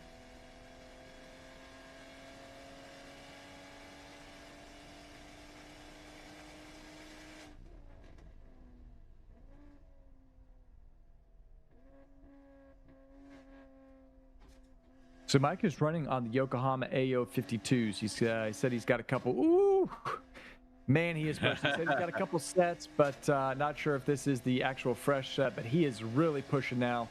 And boy, man, he had a big slide coming up over the hill, coming through turn 3, now through the long left-hander carousel. That back end just all over the place. He's got arrow, Zebulon arrow on that car, working that arrow to bits as he comes down now through turn 6 and 7. I'm still just in shock and awe about this work that Damien and George are going to be putting in for us today. This is just going to be such an epic battle. I am super excited to watch this play out. This is the kind of time attack amazingness that we need in our lives, is two guys fighting for it with this level of closeness, with two guys that drive with such an aggressive style. I absolutely love it. So Mike Reyes is currently sitting on a 142.944, his fastest time from yesterday, and his Toyota Supra currently sitting in second. He is looking to maybe improve to a 141. I think if he would see a 141, that would definitely be an improvement for him. Might be able to get him on the podium depending on what it is. But let's see, looking to see Jake Breeden has gone out, but he's currently sitting in third, but he has not improved. A 144.492 for Mike. I mean, that is okay, but still a couple seconds off of his fastest time. So it looks like he is still continuing to go. I will say at least he is not having any sort of limp mode or code issues. He's able to do a full lap. He's now look like some smoke. Looks like some smoke's coming out. Not sure if that is tire or what. No, it looks like he is shutting it down now. So that is, you never like to see the smoke coming out of the hood there. Not sure what's going on, but not good signs for Mike as he's backed it down. And I just want to point out, George Zhao just answered back. He ran a 139.058 in his Audi R8. So that just resets the limited all-wheel drive record again. Incredible. These guys are really going back and forth, George and Damian Tuchinetsky. An Audi R8 versus a carbon-bodied Subaru Impreza STI. Man, these guys are just throwing lap times back and forth. We knew that was going to be a good one. 139.0 to a 139.2.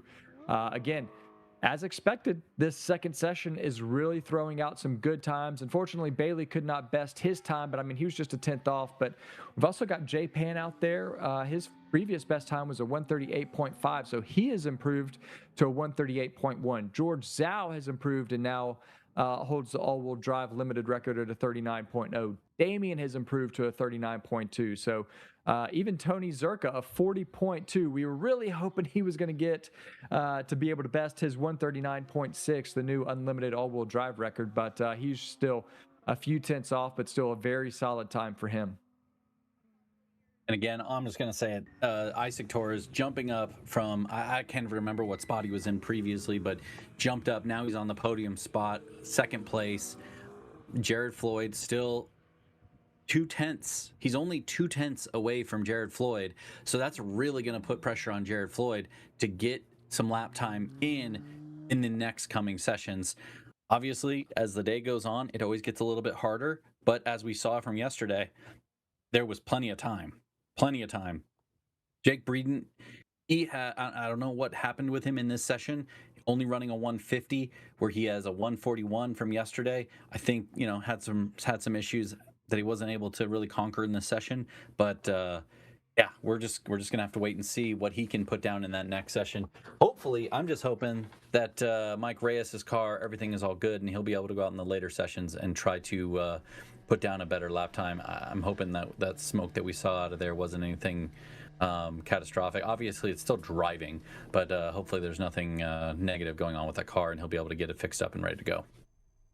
Yeah, I do think going back to Jared Floyd sitting in first place with the street record, rear-wheel drive record, I will note that he had said that he only has one set of the 275 Hoosier Truck Attack Pros. So I think that may be the reason why we saw such a fast time from him yesterday, resetting that rear-wheel drive street record. But maybe why we have not really seen him continue to improve, because he's sort of been in the 42, 41, maybe a high 40 lap times, and I think that his Hoosier Track Attack pros just have not been able to continue to deliver the pace after that sort of first one or two magical heat cycles.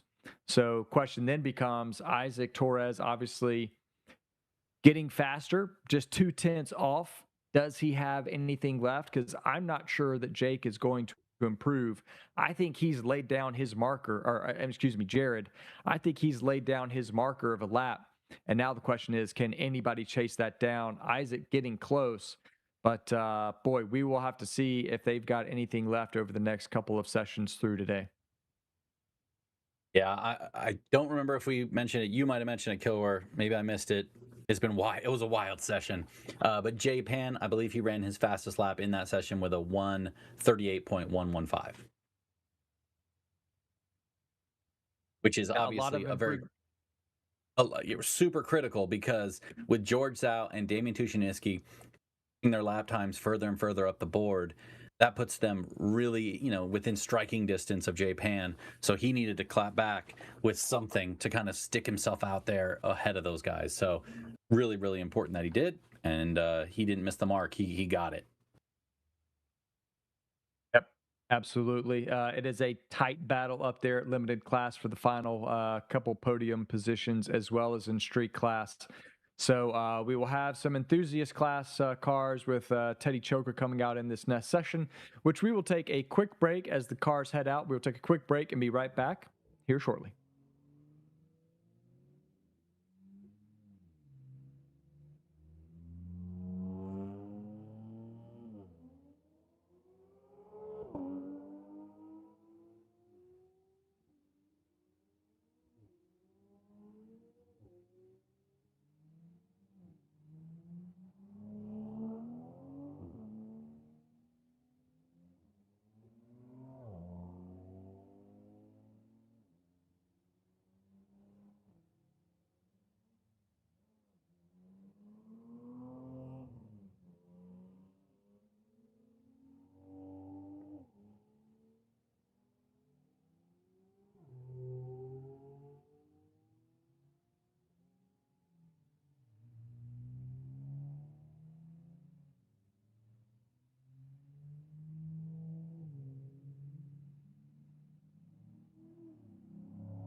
Welcome back. We got Group 2 out here for Session 2 of the second day.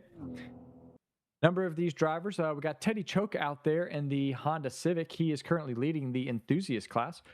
Currently also holds the enthusiast front-wheel drive record and overall enthusiast record at a 146.7. We'll see if he can improve his time at all. We've also got Nick Ing out there that you just saw flash by the camera in his beautiful orange McLaren. We've also got Bahu Son and Max Lazowski out there in street class. Bahu in a Toyota Supra. Max going by right there in his BMW M4 Rocket Fish, as he calls it. So we'll see if any of them can improve as well. Max and Bahu are currently sitting in fifth and sixth. So they are chasing Isaac Torres, Mike Reyes, Jake Breeden. We'll see if they can improve at all.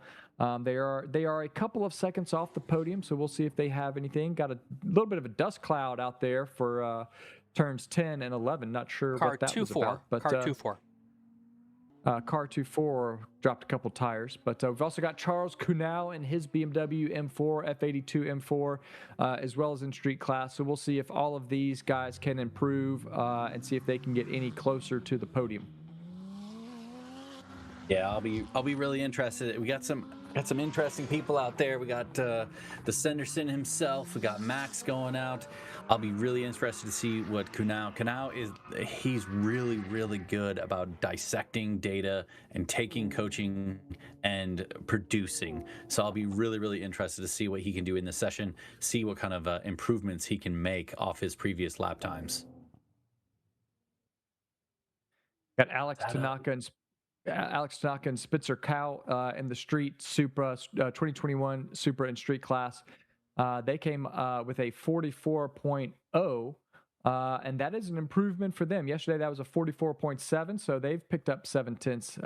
Not an improvement in, well, that could be an improvement over Max Lazowski, so they could move in to 6th place, knocking Max down to 7th. Big improvement for Charles there. I would say, not a huge improvement for Charles in terms of overall, but an improvement nonetheless. He went from a 143.977 to a 143.963. Still an improvement. Still keeps him in 5th place overall in street class. But again, he's one of those people that takes in knowledge and is able to immediately produce with it. That's one thing I love about Charles.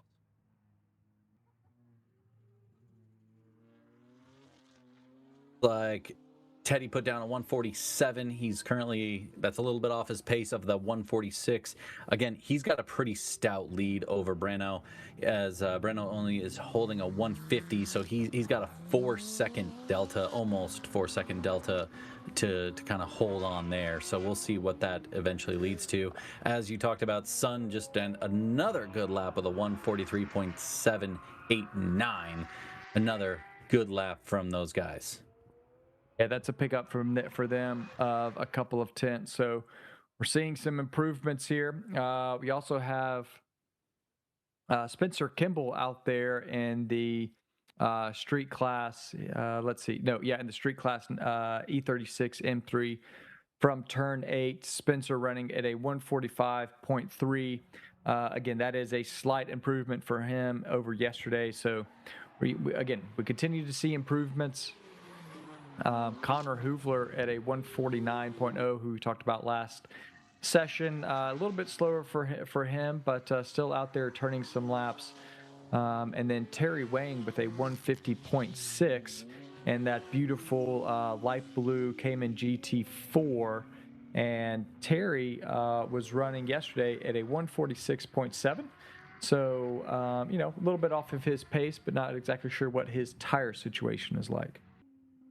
Yeah, I wanted to say, so Herrick and Son, that actually jumps them over Charles in the overall standing in street class. So that puts Charles in 6th place and Herrick and Son into 5th place overall in street class.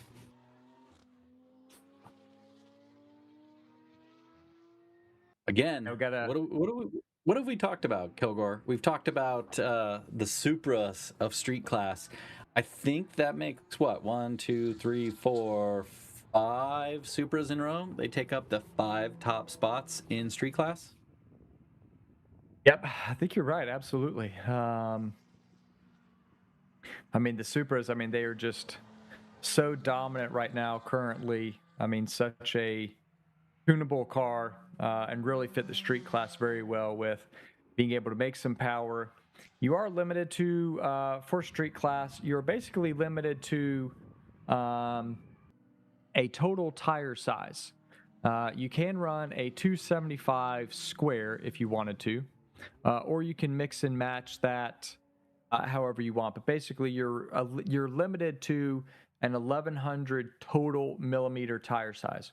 So that would either be 275 square all the way around, or you could do something like a 285 on the rear and a 265 on the front, or you could swap that if you're front wheel drive, maybe run like a 285, 295 on the front with a 265, 255 on the rear.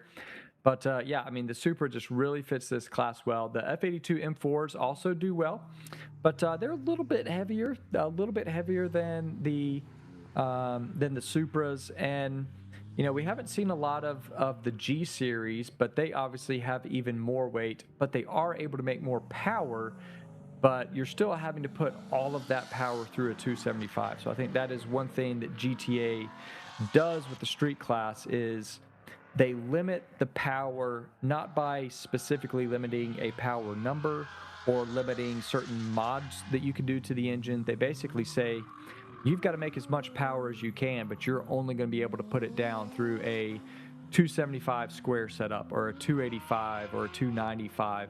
And so that in some ways sort of limits the total power that anyone can put out. You can't make 1,000 horsepower and put it through something like a 275 or 285 or 295.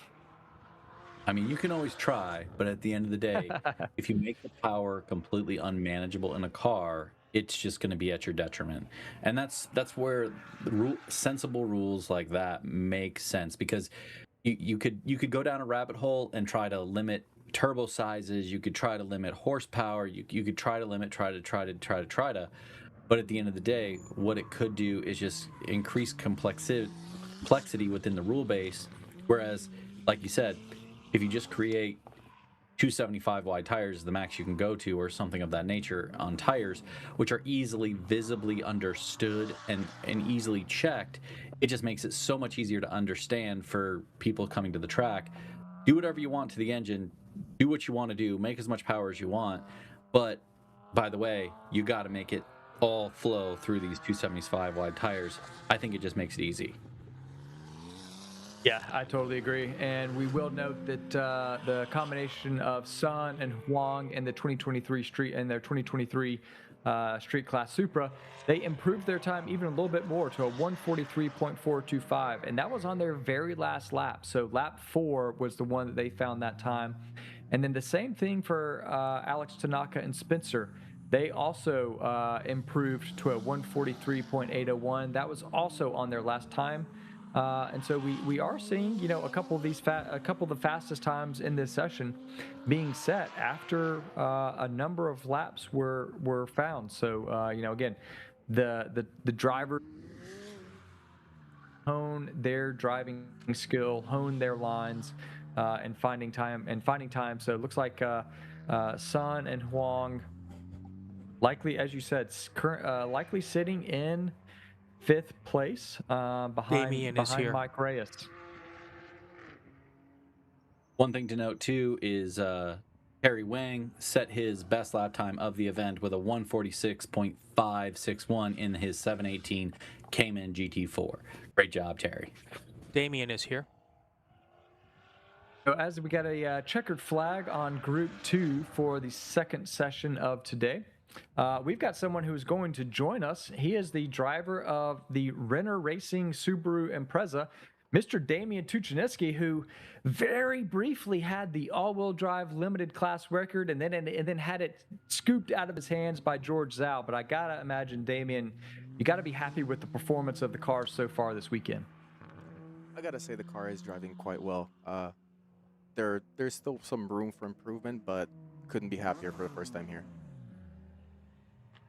I was going to say, it's your very, very first time at this racetrack in terms of with this car, especially. What kind of the trials and tribulations? I mean, we all love to think that we all build like perfect cars and we show up and everything's just working perfectly.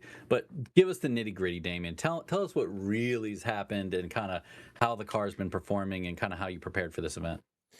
Yeah, I mean, given that it's a completely brand new build for me, we did a brief shakedown just to make sure that all the systems are working, everything is going well before we head up to Washington. And so far the car's been perfect. I actually can't complain. There's been 0 hiccups with Big Car. In terms of hiccups in terms of driving, I cannot get the car to stop sliding. I can't warm up the tires. I did one warm-up lap, 2 hot laps, came into the pits, and they're still cold, and I was wondering why they were sliding. Well, we learned earlier that you're running 315 CRSs, and we talked briefly about the difference between the CRSs and some of the other, high popular brands right now. Do you think that in the future you're probably going to go to a different tire? And I know you said that the CRSs were kind of that was the only thing available at the time for you to really be able to pick up. I'll definitely be going to a different tire next. I will likely be going to either the Hoosiers or the RZs. I do, if that doesn't work, I will have to downsize because it might just be too much tire for the car. Because right now I'm realistically losing more than I'm gaining. All the way through turn 1 and 2, the car sliding. Turn 4, the car sliding. Having a harder time with braking as well. But I will do my best to warm up the tires on the next session even more so than I tried, and just try to get the car to hook. How are those track conditions out there today? Actually, quite perfect. We had some rain in the first session, which is why I chose to sit it out. I didn't want to take a chance. I didn't think that there was any upside to that. And session 2 was absolutely perfect. Actually, 0 complaints. That's awesome. I mean, obviously there were some good weather conditions yesterday. We always worry about rain here, but it's done really well. We definitely saw a lot of people not go out earlier or in the first session. There was still some dampness on the track, but do you think you've got any more left for any of these other sessions, or what's sort of the run plan for the rest of the day? Provided that I can get the car to hook, there's a lot more. There's realistically also still a lot of boost left. This is only on map 2. There's a lot left in the car, that is for sure. There is still a lot left in me as well. I just need to get the car to hook. So my goal will definitely be to continue to warm him up. All-wheel drive burnouts. I'm just saying, Damien, we enjoy some all-wheel drive burnouts. You could do that before you leave the pits. Be a sweet little setup for everybody. We'll get some, go over to the drift paddock for a little bit. Warm those tires up real nice, then come over. Having tire warmers would definitely be optimal, but unfortunately we can't do that in our class. Yeah, that would be the nice. Rules. What are those rules? No one's checking rules around here. No. Really excited to have you here. I really want to understand too, because Renner Racing Development, you don't just have you don't have just your car. You have other cars here. So kind of give us a rundown of what that looks like from a squad perspective and how that's beneficial or maybe even detrimental. Who knows? But what do you think from a positive standpoint, having you and a bunch of other people out there from the Renner Racing Development team? It has honestly been great. It has been great bouncing ideas off each other. Being able to share all that information with someone definitely worked great because we have 4 drivers. It's myself, Carly, Paul, and Sergio, all with Subarus. And they keep improving every session because we discuss data, we talk about lines, we talk about braking points, what the car should feel like, and they're chopping down time every time they go out. Yeah, we've definitely been noticing every time these guys go out, and I love the fact that they're all super close to each other too. So obviously, in the garage, in the paddock, I can tell it's probably one of those situations of everybody's talking and kind of egging each other on, of like, go a little faster here, push a little bit here. This is how you can manipulate this corner to get the car pointed in the right direction, or however it's coming about. You guys are doing an amazing job of just getting everybody on a really good page, driving consistently, driving really well. Been really impressed with the Renner Racing Development Camp and what you guys have been able to put together this weekend. What else, man? Tell us some dirty details. What do you got? Are you gonna throw on map 3, map 4, 27? What do you got? The car does have quite a bit of power left on the table. We're barely scratching the surface on this car. I do have this will unfortunately go on for finals, but we do have new suspension that just came in the day I left to come up here. So not quite ready for that yet, but definitely going to be on for finals for this weekend. You know what? We'll see how close we can get to Zhao, and I might just put it to map 3. Hey, I like it. I like it. Let's get some more power in this bad boy. Let's get some more time down, and let's make this a battle to the end today. I'm on board. Heck yeah, man. I love it. One quick What about question. You got it, Jaeger. Apparently, two quick questions. I'm going to go with mine first. So, give everybody a little bit of exposition on the car, what it kind of holds, power, weight, the superficial modifications, just so everyone can have a quick deal of understanding. Yeah, so it's a standard 4-cylinder 257. It's running a Borg-Warner turbo. On high boost, it's making 709. On the wastegate is 520, and there's some maps in between. Currently running like I said, the CRS 315s. It has a PPG sequential. It has all 4 Cusco diffs. It's actually one of the biggest assets that we have up our sleeve is Turbo Joe being on the computer every single session. In fact, the moment we're done here, I'm going to go and I'm going to look at the logs with Turbo Joe, and he's making adjustments on the fly, and that's what has been honestly very critical for us. He looks at the car and sets safeties to make sure that the car lives and gets better and better. And that makes sense to me as a tech Subaru guy. You got to have the tuner in the game doing the thing every set. Yeah, I don't think people realize how crucial that is for a campaign like this.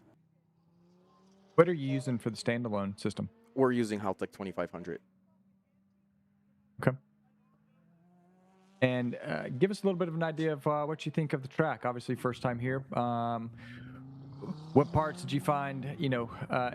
It's got a little bit of everything. It's definitely got a long straight. It's got some tight corners. Also got some fast flowing corners. What did you think when you got here? And what are you still struggling with some areas, or you feel like you've got a pretty good handle on it? You're just kind of fine tuning some areas now. I think this track is absolutely amazing. I think this track is great. It's a very flowy track, definitely a driver's track. I don't think it's like the most technical track, but it's very flowy, very, very fun to drive. I think I have the biggest parts down. Now it's just fine-tuning every corner and pushing each braking zone a little bit more, a little bit more. One thing I am struggling with is I'm running out of gear. I'm at the top of 6th gear, coming into T1, and there's no more. I cannot go faster on the straight. I'm doing 155 miles an hour going into turn 1, but that is it. There is no more. That's pretty awesome. What sequential block you got? I'm sorry? What sequential do you have? The PPG one. So it does have significantly shorter gears than what these USDM Subarus come with, which, we primarily geared it for Buttonwillow. So we are finding that struggle here. And what are you planning for the rest of the year? Obviously, you've talked about Buttonwillow's final. What sort of the rest of the campaign look like for this year? I want to make sure the car is preserved for finals. That is where my head is. Everything else that I do in between is going to be setting up the car. Like I said, we're going to be putting on new suspension come next week, so that will have to go through its own settings. We are doing Laguna next month. Then I have another test day set up, and then it's finals. And we're looking forward to it. How can people keep up with you and follow along with your build? We try to post as much as we can on Instagram, run a racing development, and we do sometimes post some stuff on YouTube. That's pretty much it. We try to post as much as we can, but life gets in the way. You gotta keep doing the business thing. You gotta run the shop. So we understand it, Damien. We love having you on. Love seeing the Subaru out there. I can't wait to see the livery that you put on this thing to make it exponentially beautiful. And then it looks so beautiful right now in terms of like, if it was a street car, it would be absolutely gorgeous. But it's a race car. I can't wait to see it in full race car trim. Coming soon. Hell yeah. Thanks for joining us, Damien. Best of luck out there. Looking forward to you possibly getting that all-wheel drive record. Before you leave, I mean, coming into this, I know it's kind of hard to have expectations when it's an entirely new build, but had you looked at what the GTA all-wheel drive record, like, did you sort of have that in your mind, or were you just sort of completely like, you just want to make it through the weekend, make sure the car's good, and wherever you end up, you end up? I had zero expectations, to be honest with you. I don't even know what the record is. I came here All right. simply primarily to test the car with no expectations. So I actually have no idea where I sit right now. 139.0, baby. That's where you got it. So you got to be in the 138s. I think that's doable. Let's get there. Then go do it. Gonna go do that right now. Thank Thank you guys for having me. All right, so we got Group 3 out on track. We've got a number of times coming in, as you guys have been watching. Nick Steniford leading the way in his C8 Corvette. You know, I don't know if it's going to be helping or hurting that, you know, he's now got a wedding ring on that ring finger as he's driving. I'm not sure if he's still got that on or not, but Nick Steniford and Savannah Little tying the knot at the track last night, so good for them. But he's currently at a 148.952 in his limited C8 Corvette. We've got Ryan Shaw in his 2005 Lancer Evo GSR. That's an Evo 8. In street class, sitting at a 149.281. Breno Ribera, 149.715. So he's now broken the 150 barrier. And then big pickup from him. That was a really solid pickup from him. Almost it was an 8/10-ish. Yep. Then the other person I wanted to point out was Sergio Nunez, one of the drivers that Damien was just talking about with the Renner Racing Development crew. He is now into the 149, so he's broken the 150 barrier in his 2017 STI at a 149.901. I wonder what fat chick he just kicked out of his car, because that was like a 4-second gain that he just did from his best lap time.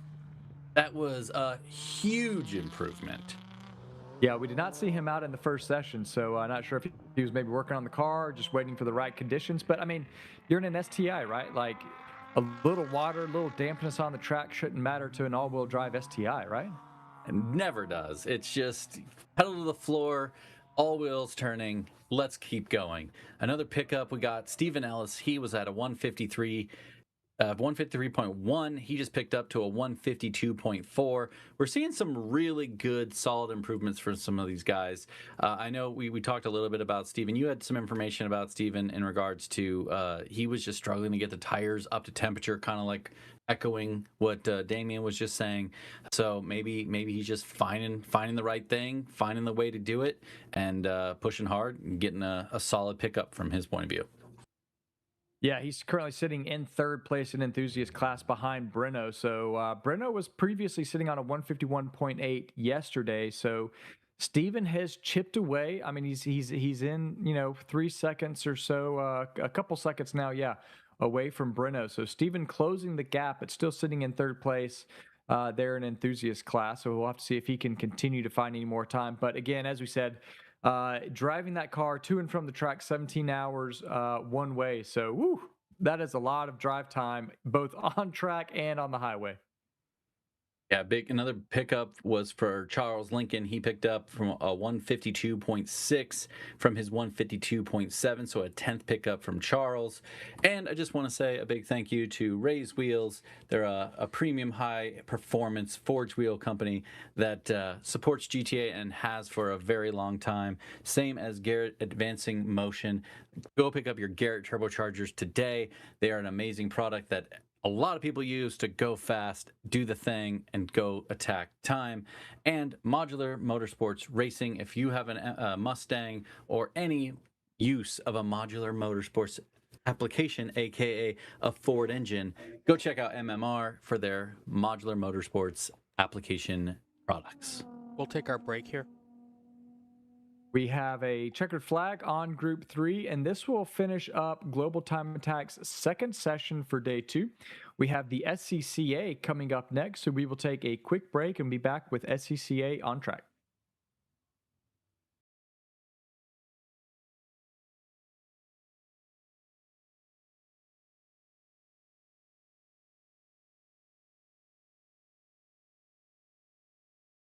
In Time Attack, victory isn't measured in laps. It's measured in millimeters and milliseconds. When every fraction of a second counts, your rubber is the only thing connecting pure power to the to hunt down the right setup.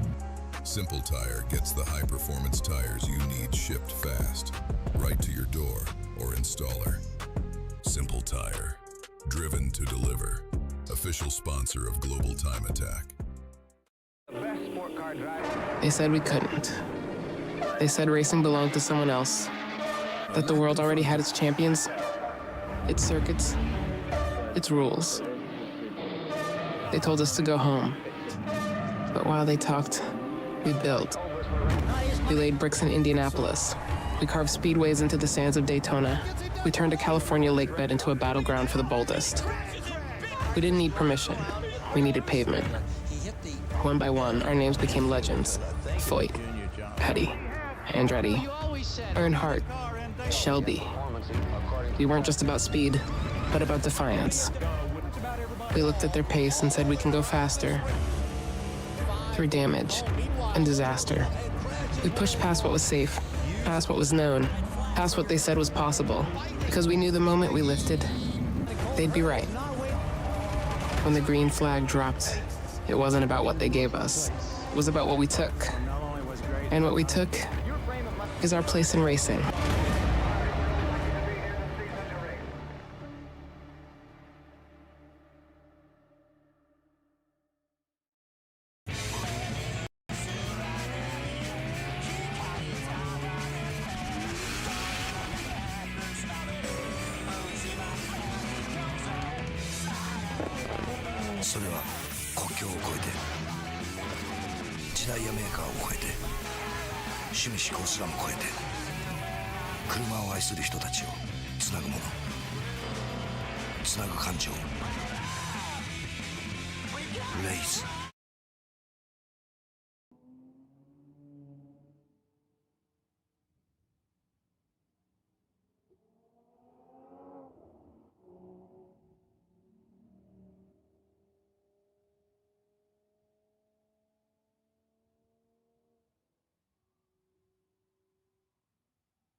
All right, we're back at the action with SCCA Time Attack Challenge presented by TireRack.com.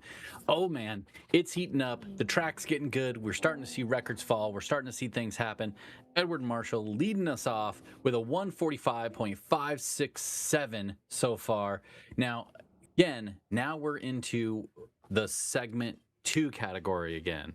I'm pretty sure that's correct. I'm going to go with it. Everyone, that's what we're going with. Segment 2. Yep. So now we finished segment 1. Now we're all on to segment 2. And I'm not going to lie, there's a lot of people that still are in the need of segment 2 times. So this is going to be pivotal. This is probably going to be one of the best sessions to kind of get this done. Again, the weather's been really gratifying this weekend in terms of it allows us to continue to put down good lap times throughout the entirety of the weekend. But again, you still got to understand there's times where it's just better. And this is one of those times. Daniel McLeavy, he just laid down a 144.584 stellar lap time for him. Again, Nima, she laid down a 146.420. That is a good time as well. Kind of looking at now, what we're trying to see is what that looks like in terms of their segment times, not sector times. I wish we had sector times. That would be beyond epic. One day we'll get there, guys. I swear to you. Maybe even at Thunder Hill, because they just did a repave, and we may or may not have definitely asked for that concept. But hopefully one day. Overall, SCCA is on track, having a good time. Kilgore, who are some of the people that you're looking at and maybe talking a little bit more? Well, you just said that this was very good conditions, and Daniel McLeavy agrees with you. His 144.584 resets. I mean, he just continues to reset and reset and reset the Max 2 record. His previous was a 145.035. He is now at a 144.584. Second overall in the SCCA time attack. First in M2, he is only sitting behind Kasem Farm and the 911 GT3 RS.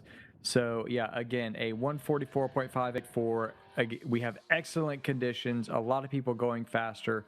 Edward Marshall at the 44.789, very, very close to his fastest time as well. And then I will note that Nima, the 46.420 is just a little bit slower than the fastest time of a 44.7. But, you know, we've got a Porsche 911 GT3 RS. We've got a G82 BMW M4. We've got lots of Corvettes, C7s, C8s. We've got Supras all up there, all setting times. You also have Waylon Goebel with the 148.648. Just improved.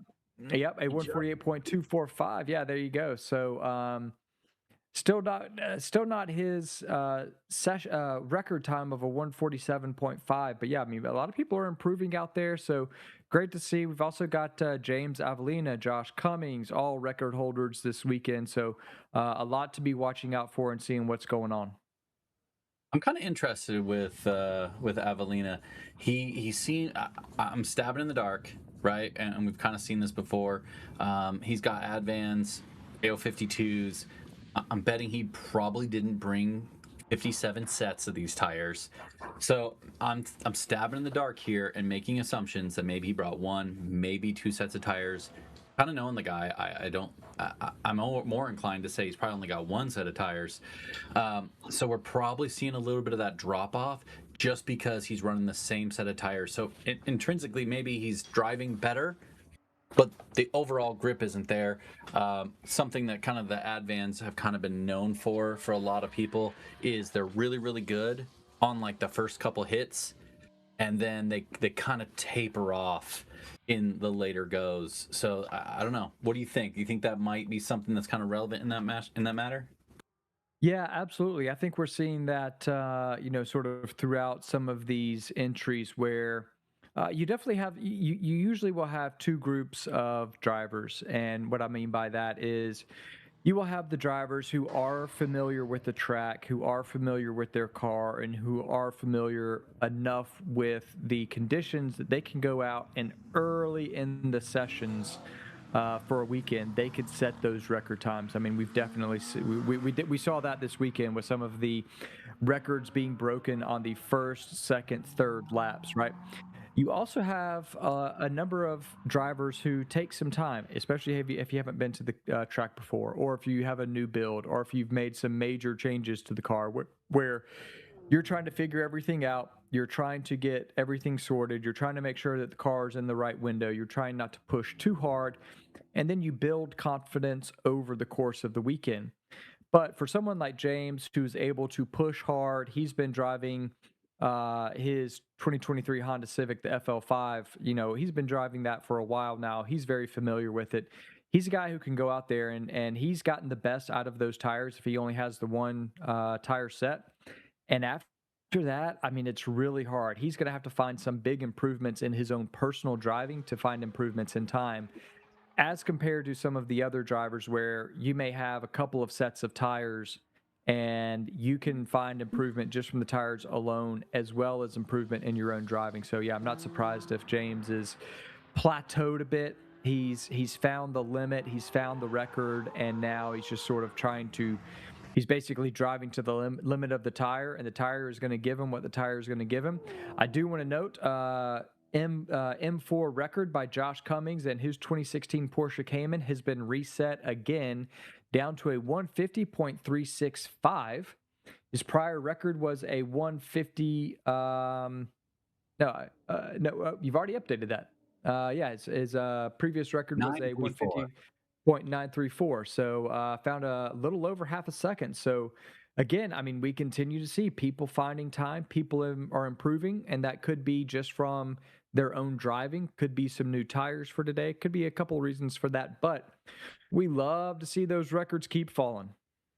And just a quick note, so Josh Cummings driving that 2016 Porsche Cayman from Idaho. He's got sole headers, and again, on some Bridgestone RZs with some Apex wheels. He is hoping for a 148 lap time.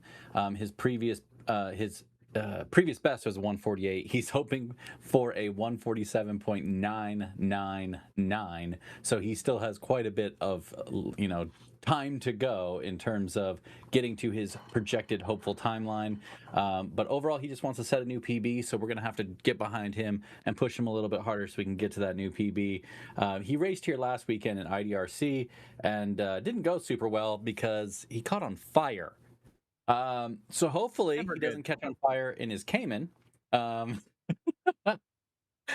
he wants to thank Tom Bruck, of course, for getting him out here and making sure he has a good time doing all the fun things. He says one of the most challenging parts of this track is the front straight, just because he wishes he had more power. Overall, just one of those things. You got to have power on the front straights. That's just what it is. But big thing is he's definitely thankful to come out here, have a good time, and have three good sponsors in Crosswinds Realty, some DH Car Wash, and Geox Moto. Those guys support him, so get out there, support your racers, and have a good time doing it as he goes out and sets another new lap record in M4. I do want to say one thing we talked about James Avellino. We were talking about his sort of tire choice with the AO52s. I was looking at his build. I mean, he doesn't really have a whole lot done to that car. He's got CSG tune, CSG brake pads. He's running Shaftwork tune Nitrons. Shout out to Shaftworks. Really great company if you're looking for suspension work. His previous best time around here was a 148. He really was hoping to get into the 147s, but still sitting at that 148.554. But one of the biggest things, which I wouldn't do it, but I really love and appreciate the people who do. He drove the car to the Ridge, and he is sleeping in it. He is camping at the track, sleeping in the car. And so I tell you what, if you want to talk about cheap ways to go racing, that can be definitely a big way to save money, is to have a car that you drive to the track and that you can in fact sleep in it. And so the fact that he has done that, I am going to assume that he did not bring a second set of wheels, although maybe he brought a second set of wheels and packed them in there. But he doesn't have a lot of room to bring a lot of spares if he's driving and sleeping in his car. But love to see it. And so has a lot of experience, but he says the area that he finds toughest is the corkscrew in turn 15, where the car just seems like it's totally falling away and can be very difficult to kind of control in place. And he runs a stagger setup with the AO52s with a 295 front, 255, which I gotta say, it's pretty insane that I'm telling you a Honda Civic can fit a 295 size tire up front. That seems crazy to me. Yeah, it's always completely wild, some of the fitments that can happen. I don't know. It always just amazes me sometimes how wide these tires can be, especially because I don't know, like when I used to rock the Subaru, where it's like if you wanted over like a 255, you were struggling with a concept of like a 265 in an older Subaru. And hell, if you even go back to like Damien's, where you're trying to do a GC or something like that, it is ridiculously hard to do that. I mean, I think they're running like 235s or something like that until they go wide body and crazy. So it always just makes it super, super difficult. But these guys, they find ways. Wheel fitment galore. They sure do. We are going to have a guest join us here very shortly, but while we bring him in, I did want to note that Edward Marshall, currently leading Unlimited 1 in his C7 Corvette, he was able to improve his time in that session to a 144.538. So that is his fastest time of the weekend, and currently leading Unlimited 1. And we now have cars on course for Group 2 of the of the second session for SCCA Time Attack Challenge. And we will be right back as we quick break.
All right, we're back with SCCA's Time Attack Challenge. We are in session number, group 2, TA2. We are in segment 2 of the TireRack.com SCCA Time Attack Challenge.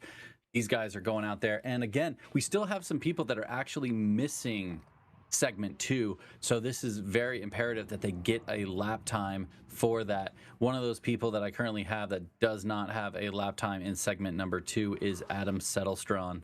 He is missing. Who else we got that's missing? We also are missing Ron Pratt and Duke Langley. They are also missing segment 2s. Without a segment 2, you are not going to place because you need both segments to be able to do that. So as we kind of go throughout this, we're going to watch to see if they are able to complete laps to get them in the running. Again, how all this works in SCCA is they have segment 1, which, as they did yesterday, had a practice the first session of yesterday. Then we moved into segment 1 throughout the first couple sessions of the day. Then they had a segment 2 at the end of the day. If you didn't make that segment 2, then you have an opportunity in the first session of the day. That gave you segment 1 again, so you have another opportunity to get segment 1. So if your car broke down yesterday morning, you still got another opportunity. Then you end up in segment 2 at the latter part of today. So again, gives you the opportunity to again come back in segment 2, and then you put those times together to create your total lap time. Your total lap time is going to be the thing that actually decides the place that you fall into within the categories. And obviously we have already gone over all the categories, but you have tuner, sport, unlimited. What am I missing? And max. Different cars, including a electric vehicle with the Kia EV6, John McClintock. So, love to see that. We have our friend of the show, Davin, here, and we're going to bring him in. And one of the things that we love talking about is how a lot of drivers prepare for tracks that they maybe have not been to. The Ridge is in the Pacific Northwest, Shelton, Washington. It is a fantastic track. Has a lot of sweeping turns, but yet still technical with some tight turns. We've got a car going slowly as they let some of the other cars pass. Good time attack etiquette there. But it's also got a fast front straight with some blind crests. So what we hear a lot of people do is that they prep with some sim racing, and Davin does a lot of sim racing. So, give us an idea of what people can do in terms of sim racing, in terms of practice on the sim, and how they can get themselves prepared and decrease the learning it takes once you actually get to the track. Yeah, sure, no problem. So I'm Davin Sturdivant. I run a coaching service called Apex Advisory Racing, and the primary focus that we do in Apex Advisory Racing is we help sim racers who are doing competitive esports, but also IRL drivers who are getting prepared for events, whether they're prepping a new track they've never been on, or they're trying to learn better racecraft skills if they do wheel-to-wheel, things like that. One of the things that I tell a lot of people about when they're getting ready to learn a new track is that sim racing helps to break down the time that you need when you're trying to learn like the topography of an area, right? Because especially when you have very, very limited track time in real life, you don't want to be wasting those first few sessions like figuring out which direction the track goes, and also finding some reference and markers for what you need to do. And the Ridge is an interesting track because it's one of those tracks that's like high speed, but a lot of the corners are long and sweeping with combined elevation changes. So if you don't have really good visual references of where to put your eyes and how to commit, it's really hard to really get up to speed quickly, because you need to be able to carry a lot of sweeping speed, especially like in the first and second sectors, to be able to make your way through the majority of the lap. And so if you're just looking around randomly trying to make all these corrections to where do I need to turn in or where do I need to put the car, you're just bleeding a lot of free lap time. So the sim's a great place to that, because you can make all those mistakes for cheap. And then when you get to the real life track, all you're doing is just lining up those spots that you've already practiced when you get here. So it reduces the amount of prep time you need. And that's just so smart. It makes so much sense to me. And obviously we've talked to numerous people, even our producer Brian, he loves sim racing. He utilizes sim racing on a regular. One of his favorite buddies to go sim racing with is a guy who's racing in this event, Nazar Santi, as he calls him. So one of those things that he's doing is he's using that. So Nazar is a huge like an iRacing guy, and it pays off. He's literally broke a record every time he's got on track, and he's just chipping away tenths, hundredths every time he goes on track, and he has to be able to do that effectively, and he's using that element to be able to go and practice these events before he gets here, so that when he's here for the very first time, he's prepped and ready, like you already described. And that's one thing I absolutely love about the sim racing to in real life racing and how that can be utilized. Love it. So Davin, break down a little bit. So what are some of the, you already kind of mentioned it, but what are some of like the real like, what does it really look like on this track, and what are the hardest corners that you see on this track? I think the harder corners are either turn 7 and 8 or the thumb, because they're long and multi-apex. So it's easy to really put the car in the wrong spot and do a lot of unnecessary turning. The majority of the ridge is it's like a high speed section in the very beginning, like a bunch of high speed sweepers, pretty much all the way to about turn 5, 6. Then you get to turn 7, and then you've got this long multi-apex section. And so now you're having to reposition the car kind of in a different way. And then the back half is kind of like that Laguna Seca all of a sudden drop all the way to the final corner sort of thing. And so you find yourself a lot having to shift your vision very, very frequently. And one of the things I constantly am working with people on in the sim is that you're going through the same order of operations through every corner, right? You're braking, you're turning in, you're apexing, you're accelerating, but it's the amount of time that you give yourself to prep the car ahead of the turn that really lets you know whether you can commit or not. And so when you go down into a place like turn 7, it's really easy to just have your eyes focused on the brake zone for 7 and get the car slowed down. But now what do? Because it's like you still have to go through the rest of the sequence of the turn. And so if visually and mentally you're not picked up there by the time the car makes a turn in, there's always going to be that delay, because your brain is trying to go, am I in the right place? Am I dead? Am I good? I don't know. And so you slow down a little because you're trying to find your bearings, and then you're having to pick up that speed again. And so you end up in this weird rhythm section, basically from like 7 to 11, that by doing a lot of laps in the sim, you can make those mistakes early on and really get a sense for like what that rhythm should start to feel like. And then in your real life session, you build up that commitment over the first few laps to just align what you've seen. I'm going to say a lot of the same things a lot because none of this stuff is rocket science, but in all honesty, that's the majority of what we use a simulator for, right? Is that we build up a base level of reference and muscle memory so that when we get to the track in real life, your brain goes, I've seen this before. Because subconsciously, it doesn't know the difference. Right? Subconsciously, it doesn't really know, like, I haven't actually been to this track. If you give it enough information, it'll be like, I know these places. The thing that'll throw you off is the G-force. So like in the corkscrew, it's a perfect example, right? It's a huge compression. It's like a multi-phase compression. That's a thing you don't really feel so much on the sim. And so those signals will come back to your body. And that's a little thing you have to translate of like, I don't know what that up G-force feels. Is that good or is that bad? But since you know visually where to go, you can still line things up as you're getting comfortable, and you'll do a couple laps and you go, well, I didn't die going over that crest, so that's good. And you can increase the level of commitment. But if you had none of those things, you don't know where you're going, and you don't know if the feelings you're getting are terminal, so you have no other choice but to either go slow or dump the car. As we're looking here at the corkscrew, I see there's especially as you come down this corkscrew and then you make this long left-hander to go back onto the front straight, we can see a lot of different lines there. Some people keep the car nice and tight. Some people kind of go out wide and almost do what I would call like a V of the corner. They kind of get it out wide, then slow down, turn, and back on power. And so, one of the things is that coming here, especially for something like a time trial or doing time attack competition, you don't always have a lot of time to just sort of mess around with different lines trying to figure out what's best.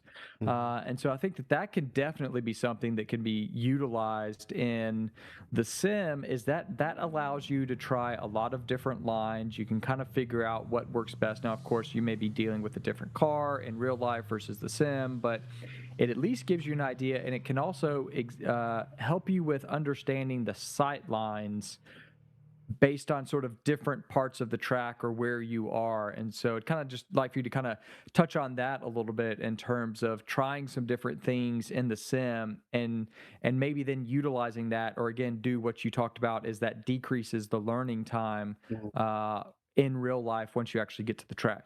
So I have this concept that I like to call expense, where there are certain mistakes that you make that cost you a ton of lap time, and there's certain mistakes that you make that don't cost you that much.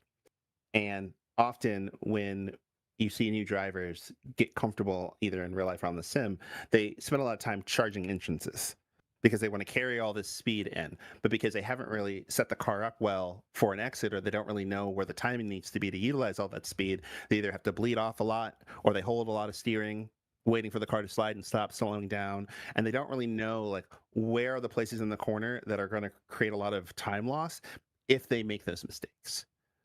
And so, especially like I like to use 7 and 8, and I like to use a corkscrew because there's a perfect example. So, where like visually, it's really easy to get pulled into that area, even when you're getting pulled downhill, right? And the corkscrew, you're getting pulled downhill into this compression, and so it's really easy to either back off a little before the compression or get pulled into the bottom part of the compression. When in reality, I'm just trying to gather up momentum to make that run into the final turn. Right, all the speed in the world heading into the corkscrew doesn't really matter if I can't really implement it on this long straight down start finish. So I need to make sure I keep the car rolling through that section so that I'm able to just easily carry the momentum out the other side, rather than like bomb the entrance of the corkscrew and come to a relative stop. Because trying to accelerate from a low speed is always going to be worse. You're never going to be able to do anything, and it's right before one of the longest straights. So learning where places are expensive also kind of helps you prepare as you're doing your practice in the sim, because you say, okay, hey, I really need to make sure I have a rhythm for this section. If I'm slightly off the apex here or slightly off the apex there, like, yeah, I can clean it up, but it's not going to cost me a ton. And so you're not carrying that doubt with you in real life when those mistakes happen, because they're gonna, right? Like, not every lap is pretty much crap except for the one that's really good, right? So you need to be able to look at a corner and be like, well, I missed it, oh well, move on, versus like, that lap will be terrible, I don't want to even talk about that one anymore. Right. I love it. I absolutely love it. And I just want to give a quick shout out, right? Eric Schultz in Max 5 set a record of 1 minute 54 seconds, .661. And we also had another record go off in, let me double check, Kevin Schultz in 148.328 in Sport 2. So make sure that everyone understands records are being broken and they keep coming. Sorry to interrupt. So we do. But No, you're good. All You're good. All good. good. Yeah. We got Group 3 going out on track now. And so yeah, we just finished up Group 2. Group 3 going out on track, and again, this is going to be a lot of sport and tuner cars. But again, people. We're now into segment 2, so people are kind of looking and saying, okay, where am I currently sitting, and what sort of improvements can I make for my segment 2 time that'll be added to my segment 1 time. A lot of people, especially if they're mired in a battle for second, third, fourth, fifth, that they may say, okay, I didn't have a great segment 1 time, but I definitely can improve my segment 2 time. And so those are all kind of part of the strategy. And so we'll kind of see as people continue to improve. But obviously, the track is still in a really good condition. I mean, we were a little uncertain what the weather was going to be like, but we've continued to see dry, cool weather, overcast skies.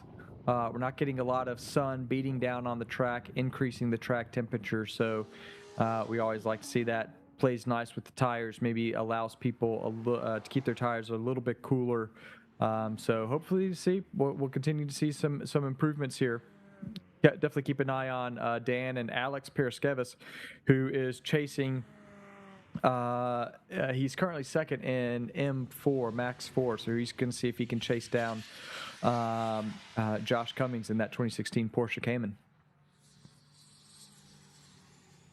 I had one thought, if I could just throw something in as I was thinking about it. hit it. So, one of the things I think you guys probably always talk about is like not over modifying your car and spend more of your time in the seat as much as you can. And as we were looking through some of the cars that are running, I was thinking about the, relative affordable cost of sim racing nowadays as a tool in comparison to the overall budget of what you're spending on your car, including travel and all these other components. And when I talk to people who are maybe a little bit skeptical about, whether I need a sim to even prep for this thing, I'd rather spend money on my car, I'm always like, well, it's free seat time, first of all. relatively affordable to build. And if you think about it in comparison to the overall money that you're going to be spending on your car, plus travel, plus tires, plus consumable, plus everything else, it's kind of a no-brainer. Like, it's easy now to basically just build a out-of-the-box sim nowadays with like direct drive wheels, load cell pedals. Like, you can pretty much just Google your way to a pretty decent and affordable setup, relatively straightforward. And if you took that cost and reflected it over to the price you're spending on your car, it's maybe like a couple sets of tires, maybe, you know? So it's one of those things that you might want to consider as you're preparing for events of like, what's the training tools I need to be ready? Agreed, right? You have to really understand that we do see this, and I love this concept, because one of the things that we do see in Time Attack is we do see people kind of throw modifications at a car as a quick and easy, like, throw the modifications at it because that's what's going to make you go faster. And that's one thing I think SCCA does a really, really good job of, is we've talked about this quite a bit on the show, but basically having all these different classes so that people can modify their cars intrinsically a little bit less, right?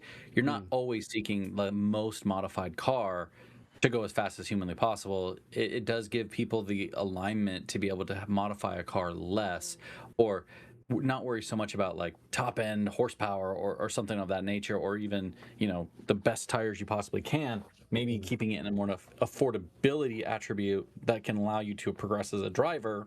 And later on, if you want to keep going crazy, continue the craziness that is the life that we live. But that's kind of one of the benefits that it kind of brings with their ability to essentially give the different classings to the customers, so that they can, or the patrons, so they can come in and have it makes a little bit more sense from a cost effectiveness standpoint. Well, and also too, like, the driver is always going to be the most consistent performance modifier across, no matter what you do, right? They're going to be the biggest effective of lap time, right? You can have the best car in the world completely modified to the limit of the rules, and if the driver's terrible, the car's always going to be slow. So it's always, you always have to think about it like that. It's like, okay, I could find 3 seconds with tires, and I could put on a new turbo, and I could swap the engine and can do whatever. But if the driver's only using 50% of the car's potential the entire time, well, I mean, great. Still right? not going anywhere. It's still not going anywhere fast. Exactly, right? And I think it's also hard because seat time is very expensive, right? It's expensive to go get an open test day if you don't have a club that can help divvy up the cost, right? It's expensive. It's not something that everybody can go do. We need to find ways to shortcut that time. Like, even the top motorsport teams in the world can't do it. You know what I'm saying? Like, even a team like a Formula One team still has to pay a lot of money to rent the track, even on the limited hours they have. And so they shortcut a lot of that development using a simulator. So why wouldn't you do the same thing? Yeah, I'll even I'll break that down a little bit into not only the effective cost of a simulator, but I'd even break that out into the effective cost of getting a coach, and those two things can also be merged together. But you can also just have a coach there, at the track, because I mean, it's just so hard. I think so many people know that is the right answer, right? The right answer is that I should spend money on coach and practice and seat time. But yet so many people, just because it's just more fun to buy a turbo, right? To buy a wing, to buy more tires. Even though getting coaching, it can be far more effective for the actual return on investment, so to speak. And then you can even do exactly what you do, Davin, which is then do the coaching within the sim to help prepare you for the track. And then, even if you're at the track, you can again have coaching there to help you find that additional time. So, I mean, it is so important, but yet I just think we all tend to not do it. Well, my job as a coach is to more be like a second set of eyes or a consultative opinion as we're working on your driving, right? In any other discipline, sports, anything else, those athletes have coaches that act like mentors to help them. Like, Tiger Woods' coach is not telling him how to play golf. Bro knows how to play golf. It's just, you know what I'm saying? It's like, hey, relax here. Hey, relax your shoulders here. Hey, here's some information that you may have not have noticed, or information that you're focusing on that is definitely not important. And I think in racing, sometimes we get a little bit caught up with the idea of like, I only need a coach if I'm bad, rather than I need someone to augment my team. And so, like, I work with folks all the time who are great drivers. They are fantastic. Some of them are faster than me, and it's more just to either double verify something, like, hey, you're doing that great, or you're doing everything great, but you're making this one common mistake that you can't see because you're in the car, and you need a trusted ally to say, cut that out or make this change. Like, who's got your best interest at heart when we're looking at your driving? Not, I'm telling you this because I'm good and you're bad. It's, you're good and I want you to be better, and you just need to make this change. And so I never turn down, when I get a chance to have an instructor with me or a coach with me or someone else to look over my driving, because I get to still drive the car at the end of the day. So woohoo for me, right? And then I get to have another opinion of what I'm doing, even if that opinion is like, I heard what you said and I'm going to ignore it, right? Like I've worked with clients where we will talk and we'll say, hey, I understand your point of view. We've talked it over. I want to take a different approach. Okay, we'll make that approach. But that's cool. At least you've got some way to brainstorm how we're going to attack this session, rather than just you winging it and then you telling me that it was more fun that you came in 20th because you didn't know what to do. Right? So we have Kasem Farm, who's leading the SCCA for this event. He is currently winning the event at a 3-minute 24-second .706. Kasem, how's it going, my man? Hey, good. How are you guys doing? Doing great. You got Kilgore, you got Davin, and you got myself. So I'm going to have Davin quiz you on every single driving coaching aspect. You said you were doing driving coaching this weekend, as well as burning up the timesheets. You've been running GTA, you've been running SCCA. You are absolutely killing it. So we just want to, all three of us are just going to grill the crap out of you to ask you all these fun questions about how the weekend's going, how the car's driving, and let's get into it. So, Kasem, first and foremost, what are you driving, and what's your current lap times that you've been doing? I drive a 2025 Porsche GT3 RS. Today, I'm on the Pirelli Trophy RS's. Been at the 40.7. Last session there had a little bit of a mishap, but yeah. Yesterday with SCCA, we had to be running 200 treadwear tires, so I ran a 42.1. That's a super impressive lap time of 42.1. We were really excited to see you run that. I mean, that is absolutely stellar in terms of the Max 1 class. And more importantly, you were able to back up the 142.1 with a 142.5 in segment number 2, because obviously SCCA, you got to be able to back it up with the different segments. So I'm going to allow Davin to grill you a little bit. So kind of give us an understanding. Where do you see some of the most problematic areas for that Porsche GT3 on the track? And what are you kind of feeling with that car that's kind of making it a little bit tricky?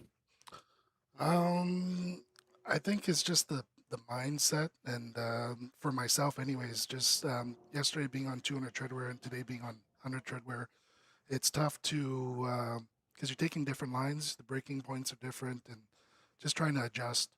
So kind of struggling with that a little bit here today. So the Pirellis take quite a bunch of time to heat up, so you almost need a full session because we're doing only 15-minute sessions here. So usually the first session's a write-off, and you can keep the tire carcasses a little warm and kind of go from there. I guess my big question is probably strategy for how we're going to build up across the session. Like, what is your general approach on these? Are you sort of like a wait until just things come good as I drive around and around? Are you a sort of a outbank time kind of lap overlap until it's ready for the tire to come good? How do you kind of get yourself ready to do that one lap when you're ready? So you kind of get it test out. It tries probably corners at like turn 1, turn 2, just because you're trailing into turn 2, and go at like 90% pace for myself. So the important corners there, the carousel, to see if everything sticks. Those are the ones for me, anyways. Do you feel like you're sort of like a driver comes in, then car comes in, or do you feel like you're one of those sort of car comes in, then driver comes in? No, the machinery definitely has to be ready before I'm ready. So like if it's a tough window actually with the Pirellis. So with such a shortened, because usually I'm used to the 20-minute sessions, not the 15. Mm-hmm. So Mm-hmm. that makes things a little bit tougher. And then mentally, are you the are you sort of one of those like mentally programmed people? For example, like I'm really big on trigger words, right? Like the kind of the hammer time, go time, lock it in sort of thing to kind of keep myself focused, especially if I'm getting a bunch of noise from the car doing weird things, or maybe like I'm just not quite ready when I first get started. How do you keep yourself kind of dialed in over the course of the session so you don't waste time just mentally wandering around? I think everyone does different things. For myself, I know there's always a window and it's always small. So in that window, I try to achieve what I can the best. Some people like to build up into a faster lap. It's just, that's just not meant that way. So Mm. that's my approach towards it. You find that happens across all cars, or is that just kind of a thing you've built up over time? I think it's just being a time attack driver over the last few years.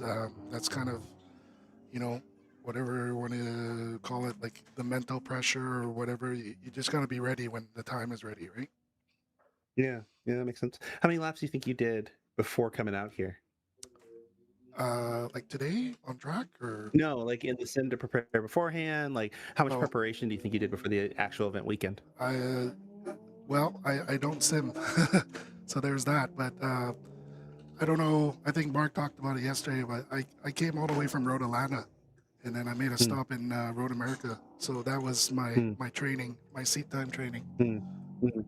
Actually, I got a question for you, kind of in that same line. So, Yeah. one thing I tell a lot of my clients is that you're basically just going through a variety of different corners in different order when you go from track to track to track. So, like the more seat time you get across different tracks, you start to see a lot of commonalities from corner element to corner element. So, it kind of helps to reduce that discomfort if you end up on a new track because what is similar, for example, like a road, the carousel, for example, in Road America is a long big sweeper. So when you start to get around to something shorter, like around here, like 7-8, same general corner shape, even though the speeds might be different, but at least your brain can kind of tie some things together and be like, I've been through a shape like this before. Do you kind of get that sense kind of as you go from track to track? I do. I think as you go to newer tracks, and then there's some tougher corners and stuff, and then once you kind of got that under your belt, it helps you evolve as a driver for sure.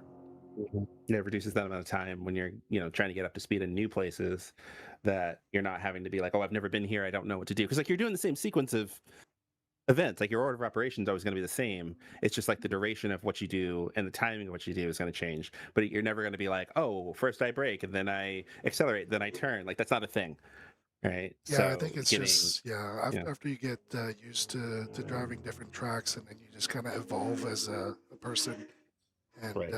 develop your driver skills that way. Well, those are the questions I have. So if there's something I should ask that I didn't. No, I'll follow up. Kasem, do you collect any data? Do you have a name solo or Garmin, and do you review any of that throughout the weekend? I do. So I have a Garmin, like the first generation. It's kind of a big tablet that's in front of me. So I just kind of peek at it. If it's like bright green or like Luke green, or if it's red, then I kind of bail on the session kind of thing. But as far as like data goes, I use Draggy. It's fairly new, but 25 hertz, and it's fairly inexpensive as well. So. And what are most of the things that you're looking at there for improvement? Obviously you've got some speed traces, some things like that in terms of the GPS. Is that what you're mostly using? Yeah, the GPS with the throttle position, and then just kind of what kind of speeds you can be carrying there.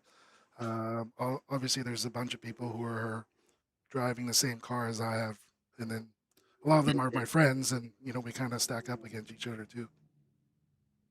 Sure, yeah. And you said you were on 200 treadwears yesterday for the SCCA. What brand were you running? I was on the Vitor P101R. What'd you think about them? It's it turns on way quicker than the Pirellis, that's for sure. I do like them. They last a long, long time. Like I probably have, I want to say 8 or 9 days on them, and it's just, yeah, there's probably 4 or 5 days left. Sure. Yeah, I ran those. Last year. Really, I thought they were really good. Really liked them. And so, what other than just the pure seat time, being able to get more sessions in, was there any particular reason that you decided to run both GTA and SCCA? I guess it's just my competitive nature. I have a friend from Okay. Vegas, Waylon Gabel. He's like, "Yo, you're coming for GTA? Why don't you run SCCA as well?" I was like, "Oh, I don't know. I've never run with them before, so let me take a quick peek." And then I was like, "Dude, this says I have to be on 200 treadwear, man. I gotta swap my center lock wheels back and forth." So like I tried that yesterday. The first session I went out on GTA, and then like in between the sessions there's only 30 minutes, and I had to swap to the 200 treadwears, and I just said, you know what, I'm gonna stay on the 200 treadwears today, and I'll deal with that tomorrow. So That's a smart Living idea. living that Porsche life. yeah, that's right. Your Kryzen Civic with multi wheels. Yeah. Well, Kasem, dude, we're so happy to have you on. Really glad you were able to tell your story. I'm super excited. You're one of the few people to take advantage of running with SCCA and GTA. More people should follow in your footsteps. I think that is the way to go. Lots and lots of track time, an immense way to, have competition on 2 different levels, on 2 different ways. I think it's the way to go. Spread the word, get more people involved, and let's go have more fun. Time attack in the world. For sure, buddy. For sure. It's good hearing from you guys again. Let me ask Appreciate you one coming out. more. Let me ask one more question there, Kasem. You said you were Road Atlanta, Road America, and now the Ridge. Yeah. Give me just a quick compare contrast. I mean, those are some some pretty good tracks. Where do you think the Ridge stacks up, and what do you think of this track so far?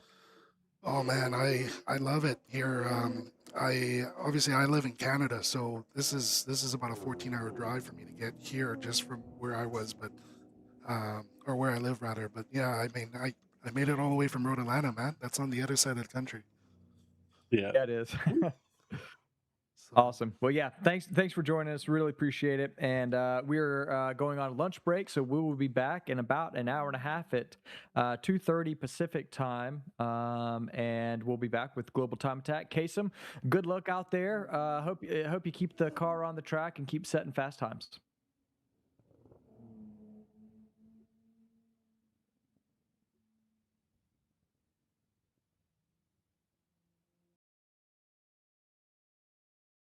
In time attack, victory isn't measured in laps. It's measured in millimeters and milliseconds. When every fraction of a second counts, your rubber is the only thing connecting pure power to the pavement. You don't have time to hunt down the right setup. Simple Tire gets the high-performance tires you need shipped fast, right to your door or installer. Simple Tire, driven to deliver. Official sponsor of Global Time Attack. They said we couldn't. They said racing belonged to someone else. That the world already had its champions, its circuits, its rules. They told us to go home. But while they talked, we built. We laid bricks in Indianapolis.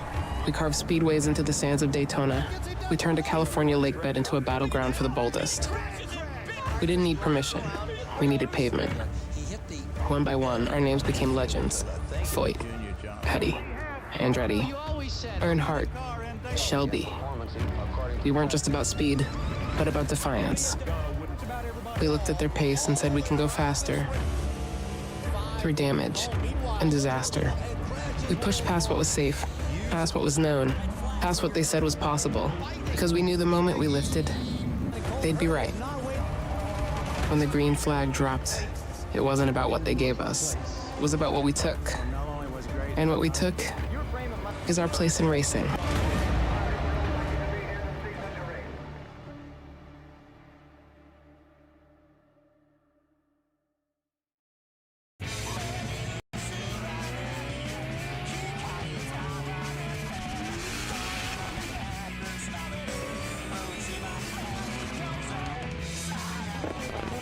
それは国境を越えて時代やメーカーを超えて趣味嗜好すらも超えて車を愛する人たちをつなぐもの、つなぐ感情、レイス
Good afternoon. Welcome back to the Speed Summit. It is the afternoon sessions for Global Time Attack and the SCCA Time Attack Challenge.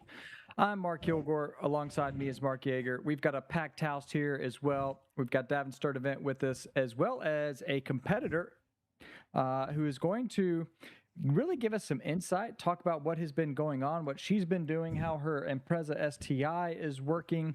We've got Carly Devery from the Renner Racing Development Team here with us. Carly, how's it going? Awesome. This is an amazing track. There's so much flow as you go through the rhythm. Having a great time. Carly, I have to ask. You said it has an amazing rhythm. Obviously, this is the first year you've been here, correct? Yeah, I did sim work leading up to the event, which really helped, but didn't at all explain the elevation changes and there's a lot of blind and a lot of elevation changes, but they all, once you figure them out, they just all link together. Oh man, you hit the nail on the head. You're gonna bring Davin right into the fold with that comment. So just to kind of give you some background and all listeners as well, Davin is the Apex advisor. So what he does is he is a driving coach in real life and on SimRig, and so he can help anybody essentially prepare for an event like this, as Carly did as she goes through the sim attributes. So here's what we're looking at. So Carly, kind of give us an idea of what you're using SimRig wise to start preparing. Yeah, so I had been going to World of Racing every weekend to prep for Thunderhill, and it was just taking up the whole day. So my husband was like, let's just get a sim for the house. So now I can practice whenever I want, and I'm using the SyncID Corsa. And I think I've been mostly using the nuke drop stages. Okay. So Davin, kind of give your professional opinion when it comes to using a Assetto Corsa and kind of going through what she explained and not giving all the elevation changes and blind corner attributes and why that's important or lacking. Well, okay, so Assetto Corsa is the kind of like OG mod sim paradise when it comes to cars and a lot of tracks, but it is also a little bit of a lottery depending on who built your mod for your worst car nightmares and who built your await. mod for Try your to car. escape So, Pinhead's eternal fortunately, on toil tracks that in are a very haunted house popular, based on the original it's easier to Hellraiser find trilogy. well Just one designed nightmare of many at Universal tracks. Studios Hollywood And Halloween you Horror can only find a Nights. car that's Tickets either on like sale close now. to your Effect car not or like the recommended for general children gist under of your car. 15. And if you're just learning topography, it just needs to be close. Right? Kind of like it doesn't really particularly matter if it's like a one-to-one when it comes to, but it's like, hey, it's an H pattern. I drive an H pattern sort of thing. General amount of power, things like that. But you hit the nail on the head earlier there. Like the one thing that sims don't show, fortunately on tracks translate super well, is elevation change and like full body G-force feel when you're going through compressions, you know. And so you'll know there's an uphill here, but there's no way to replicate that feeling in your body as you're hitting the compression, Correct. so that you know, like, oh, I'm fine here, or if the rear is rotating here, I'm fine there. Because you can't feel that. You can feel a little bit of force feedback there, but it doesn't give you the same full body experience. It's not the same. And yeah, the first day we were lucky to come up on Friday to do some practice. And that was sort of just figuring out what that felt like and what you're seeing. And once you can start trusting that there is road above where you are, yeah, it really all came together this morning. Yep. Yeah, a lot of the ridge is sweeping and blind, like you mentioned earlier, too. So it's nice to have some sim background to know how committed you're going to need to be. But again, until you get a sense of grip and elevation change, there's no sense to fully trust what you don't know. Yeah. So, yeah. So Carly, as you just described, so you got to feel it within your bones. Yep. What's your confidence level and how are you feeling driving around this track? I feel amazing. I completely smashed what I came to do. We just switched the brakes out. So the last session I was a little less confident because we need to bed those in. But I'm hoping these afternoon sessions will be really fun if I can get into the 40s. But we'll see. There's no if, Carly. It's a when. Yes. You got yes. 3 tenths to get. You got 3 tenths to get. Yes. And you're there. Yeah. How's the weather? And you got to track down Sergio anyways. Yeah, that's right. We can't leave without me getting in there. So yeah, I'm gonna push really hard this afternoon. Now that everything, the pads are ready to go. How's Yeah. the weather? Weather's great. We got here this morning and it was raining. The track was wet, but luckily by the time I got out there, I mean, that was a lap that I did the 150. So, yeah, the track was ready. It was great. So Yeah. I'm a Pacific Northwest native, so the Ridge is one of my home track areas, and we used to always joke like if you didn't learn to run in the rain, you never ran. So on Yeah. those days Yeah. where it was sunny, though, the Yeah. weather would always come to you. So we'd always make that joke too. Like if it was sunny, it's like the track will come better as the day goes on because it's rarely ever dry. So Yeah, I mean, I grew up in Seattle actually, so yeah, this is kind of like I hear coming you. home. But yeah, as we were checking the weather, I just kept telling everyone, just it's gonna change in an hour. Yeah, Woodinville, Redmond for me. So yeah, Okay, you know. I grew up in Mill Creek, so There you go. yeah. Yeah, so we're homies. Yeah. There you go. Well, Carly, you got 15 laps around, 15 hot laps Yeah. around this track. You're getting your money's worth Oh yeah. out on the track. We're absolutely loving seeing all the Renner Racing development cars go around, seeing you guys enjoy your time out on track.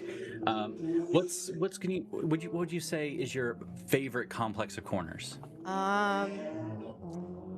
That is tough. I mean, the 1, 2, 3, 4 is just incredible.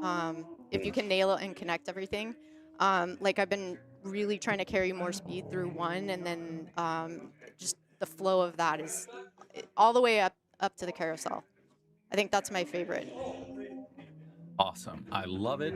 Carly, so give us a little quick run back. I know you got to get ready for a session, so we don't want to hold you too long, but tell us a little thing like your car. Tell us kind of what it's about, your favorite mod on the car, and, maybe what kind of events you're going to be doing in the near future. Yeah, okay. So yeah, I have an 07 STI. It's got pretty low miles. I was pretty lucky to find that.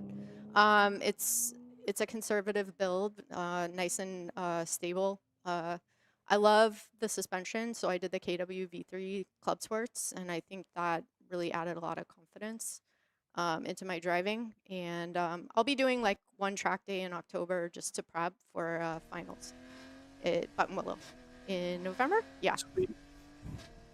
Awesome. Well, we can't wait to see you at Buttonwillow Finals. We'll have another live stream there, so we'll be glad to have you back on the live stream. Awesome. All right, go get back to that car. Go get ready. Take your time. Thanks. Go review some data, video, all the good stuff, and we will see you out on track. All right, cool. Thanks for being here, guys.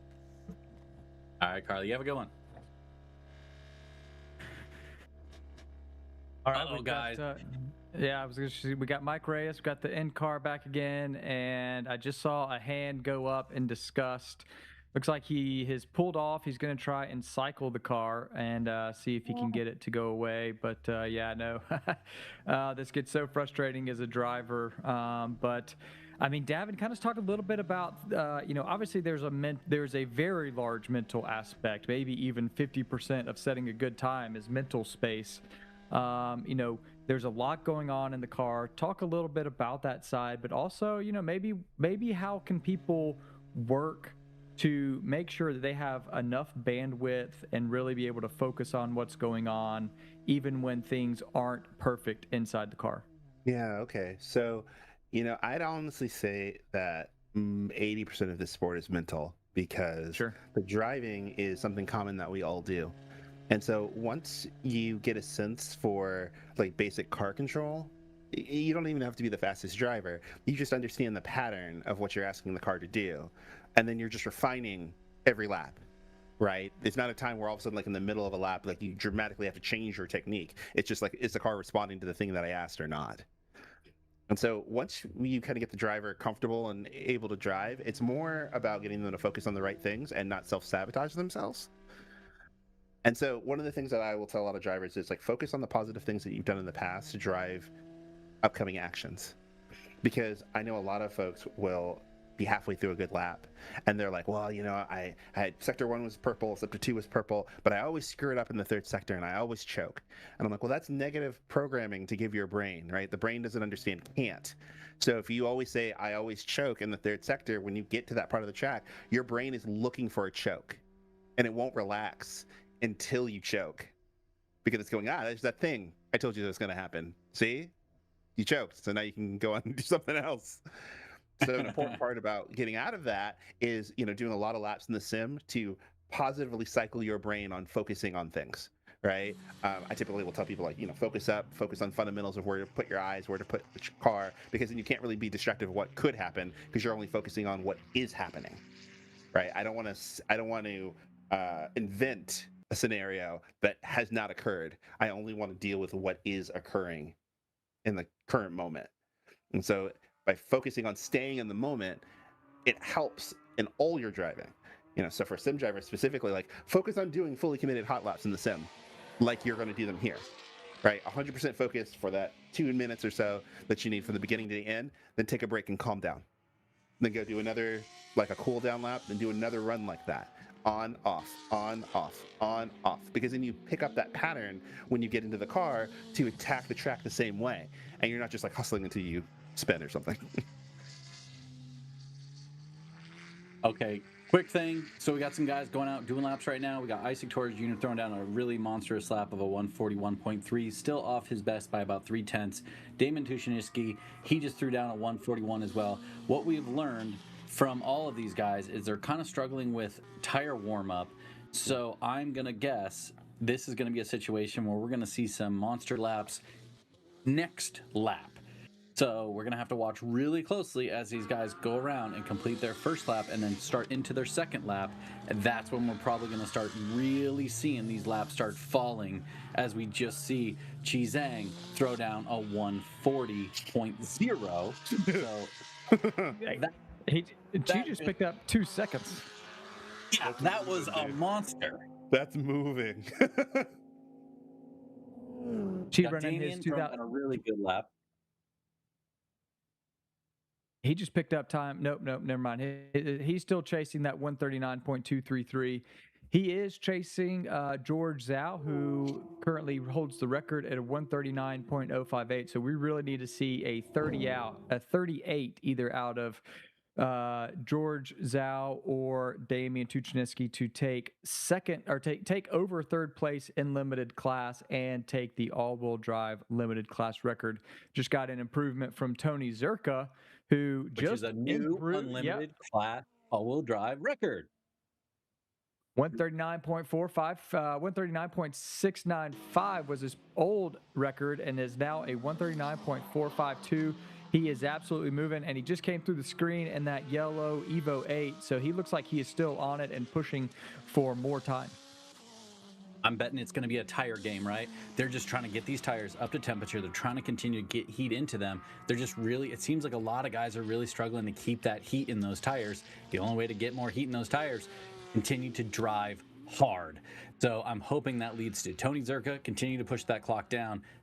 Damian Tushiniski, George Zhao, all of them are going to keep going. Chi Zhang again, down again, 139.734.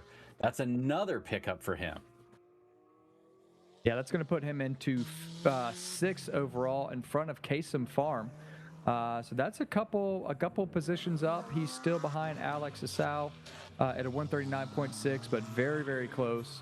And then Isaac Torres still trying to chase down Jared Floyd. We pretty much know Jared is pretty much out of time in terms of his plateau. But Isaac, if you're Isaac, I think you're going to come away, a little disappointed that you got a little bit behind the back foot early on in this weekend, and he really had to claw back to find some good time, sitting on a 141. Still a very, very good time, but may not be exactly as much as he wanted. So, Davin, we have had people here, kind of talking about struggling to get heat in and keep heat in. Actually, let me pause right there. Tony Zerka, 38.942. 38.942. I got to do a thing. Let me do this first.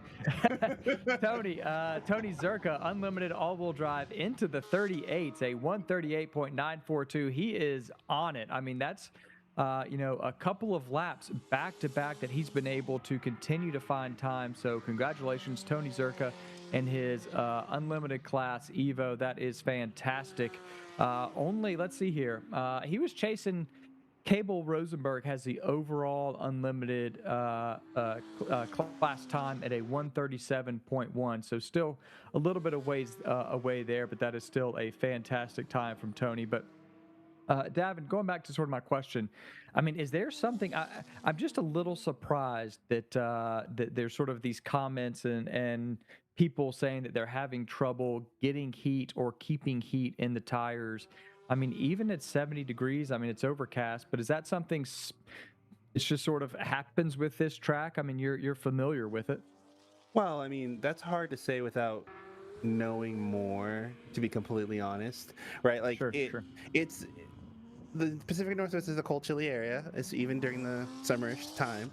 Um, this track is kind of weird on loading, you know, kind of where you can load up heat on the tire. So that might be some of it, but air construction can be a thing. Like I'm spitballing of reasons why, right? Like it's kind of one of those. It's like, you know, I could come up with 1,000 different reasons why, and one of them will be right, and I'll sound smart, and then the other ones will sound stupid. So. I got you. Yep. So looks like we've still got here comes Isaac Torres across on a hot lap. We'll see if we can kind of follow him around. He got passed right as the checkered flag came out. So he will get that full lap as he comes around. We'll see. He is still chasing that record of a 140.9 set by Jared Floyd. Isaac currently sitting in second place in street class, which is not bad, but he wants that first place. He wants that record. We are all about records here. We'll see as he's coming down through turn 5. He is flying. Yeah, he's going to catch some traffic here. Hopefully that they're watching their mirrors pretty good, because that is going to cause some problems. If they're not, he's definitely going to be on a heater, and he is pushing hard. He is a very aggressive driver, and he needs to push this car. He's got to. Obviously, we are looking at how much time does he actually need, guys? He needs, we said 2/10. He needs 2/10 from his best lap to get that record. That was a good passing location. That was a really solid move from that other driver, which I think it might even be Jared Floyd, letting him go by right there. Yeah, it could be. I can't tell if that is a Supra. Yeah, it is a Supra. So yeah, that could have been Jared Floyd. Yep. Yeah, coming through turn 12, he's going to go down through the corkscrew here, around the far long left-hand turn, and then onto the front straight. So we'll kind of see Davin. Kind of give us your thoughts as you see him come around through here. This is a tough little complex. You know, what are some of the keys here as you come down through this corkscrew? You know, the interesting thing about the corkscrew here is that like all the braking is really done in 13, and then the roll in from 14, 15, 16 is really kind of like I don't want to call it like a centrifuge, but kind of is like the way you kind of think about it, right? 140.8. 140.8. He did it. There you go. Man, that's wild. He just squeaked that. Sorry to interrupt you, Davin, but wow, dude, if someone breaks the record, why am I talking? Wow. That is epic from Isaac Torres, but that's what we've seen from him.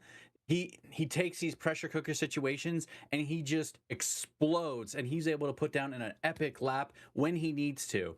That is just an epic performance from an awesome young gentleman. I can't believe it. That is awesome. 140.883, a new street class overall and rear wheel drive record. That's wild. Yeah, that was 800ths of a second. He squeaked that out. Woo! Wow. Sorry, Davin. Go for it. No, dude, you're fine. You're fine. So he might have found all that time in the corkscrew. So Davin, you're kind of talking about all the braking, you know, the braking areas for that corkscrew. Yeah, well, really, it kind of comes from the ridge straight, and then you're building that momentum down through 14, 15, rolling it into 16. And so like you have to have a good rhythm. Basically, I would honestly say you'd have to have a good rhythm from 13 to build up into it, because there's not really another good heavy deceleration area after that.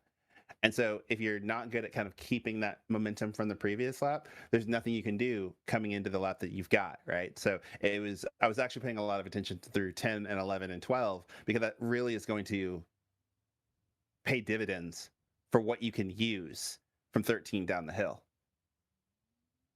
Dude. Makes a lot of sense. Yeah, it makes a lot of sense. I mean, you know, it's so common where, you know, it's not even, you know, you're often looking at one or two corners before to really kind of determine how the setup is for something like a corkscrew or something like that at the end of a lap where you're coming onto a long straight. You really have to set up well before to really maximize the entire last portion of the track. Well, and like with every track, right, you can't just generate acceleration from nothing. You're carrying the momentum from the previous corner into the upcoming one in order to keep that average speed high. So you have to kind of start the commitment from the very, very beginning. You can't just in the middle of the lap say, okay, I'm going to do it good now. Yeah, exactly. We've got Mike Reyes. All right, well, that wraps up Group 1 of the third session of Global Time Attack for today. There is one more session to go. So, I really think if there are drivers that think that they have more time out there, they are really getting down to the last little nitty-gritty of finding that time. I think you also have a lot of drivers out there who probably, like the Jared Floyds, like obviously Bailey, he's not going out. He's gotten everything he can. You have many drivers who are sort of plateauing. They may be out of tires. They may be out of talent where they're just not able to find any more time out there. They might just be out of the car.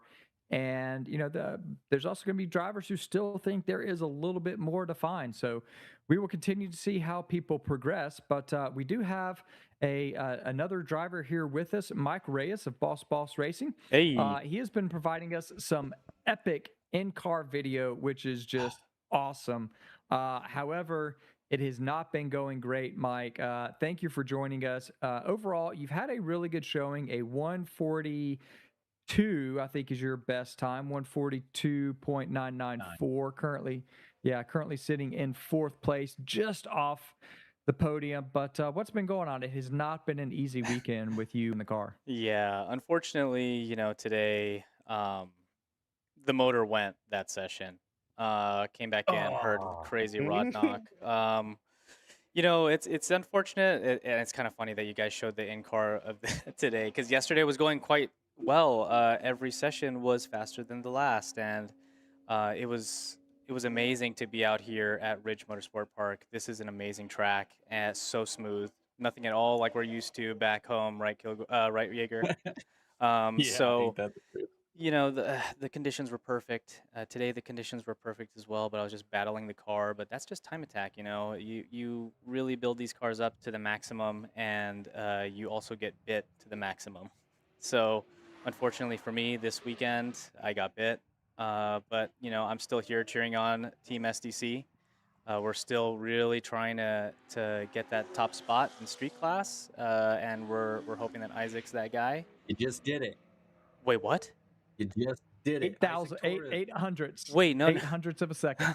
How did I miss this? Wait, what? He beat. Stop. Wait, I'm beside myself. Hold on. You guys are freaking out, not me. You guys are the problem. No. Isaac Torres, laid down a 140.886, which was 800ths faster than Jared Floyd's 140.96. Let me go on record. SDC, SoCal Drivers Club, strikes again. Mic drop. But no, man. I mean, Jared was a fierce competitor. This is his track. He's so fast. We came here and gave it everything. And I'm really hoping that you guys were able to see that unfold in front of you. Oh, absolutely. And one of the things, obviously, Jared laid down such an epic lap to start the weekend. I mean, talk about throwing down the gauntlet to start. The time seemed almost insurmountable. When Kilgore and I were first looking at it, we're like, there's no way anybody's catching this guy. So to see Isaac claw back and get there. Jake came out of nowhere in a session 2 and got super close. That was almost amazing within itself. I mean, everybody's just been doing an amazing job. But one thing I want to say, so Mike, it seemed like this weekend you were in an amazing mental headspace. Yeah. You seemed drove and determined and just completely ready to rock and roll. And I think anybody who follows you on YouTube or has been following you for any period of time understands you are in the pro and the con. watching you gives a prime example and understanding of why the mental headspace of racing is so important, because you openly talk about how a weekend where your headspace isn't right, your lap times suffer exponentially, but when it's right, you are able to drive unbelievably well. So I wanted to kind of touch base on that and kind of have you elaborate on what we just see from the outside. Yeah, thanks for saying that. I mean, I really try to be as raw as possible because I feel like in our current age, there's a lot of people who like to put sugar on a little bit of everything, right? So, everything's great. Everything, my engine never blows. My engine never has any issues. Like we have to show that because this is real life and bad things happen and we have to show it and it's not always great. And I try to be as uncensored as possible. And yeah, you're totally right in clocking that this weekend I was pretty locked in. Thunderhill hurt me really bad because after I looked at all the data, after I looked at the weekend, I noticed that I was pulling my punches because I wasn't giving myself a fighting chance. I would shut down my laps before when I would think that, I didn't have it in me. I'd start seeing red dots on the aim solo, shut it down. That is completely the wrong way to think about this. You should never give up until you cross the finish line. And that this weekend was completely that. If you noticed on the live stream, I was out for the entire 15-minute session. I never do that. And it kind of shows, the progress shows that every session I did better because I was out longer, I practiced more. This is a brand new track for me, so every session, every lap is a learning experience. So I came into this trying my best to just apply myself in every way possible. And yeah, I mean, I feel good about the drive. Today was unfortunate, but it was out of my control. But I feel like, I could have been on the podium, but, it is what it is. I feel good about it, and I feel good that I'm here with my team, and, we're all pretty positive. Just bring Bao and run 2 classes next time. Okay, so I was actually, yeah, we can have a sidebar about that. I was thinking about, what does a EG in street class look like? As a Honda boy with an FG2 and a CL7 who watches your stuff religiously, I like your Supra. I love your Honda. You and everybody else. No one cares about the Supra. BMW Supra, who cares? Look, Old I love EG? you, okay? Your stuff is great, and I'm happy you're happy. But I love your Honda, so I love it I'm just gonna too. put that out there. Let me just say, after this weekend, I'm gonna start wrenching on that thing. Well, you've made my YouTube experience much better now. Thank Yep. God. I'm taking credit for that. That's what I'm doing this weekend. Amazing. So, Mike, Dude, you guys, Go for it, Kilgore. oh, did we? No, we're waiting on you. Yeah, sure.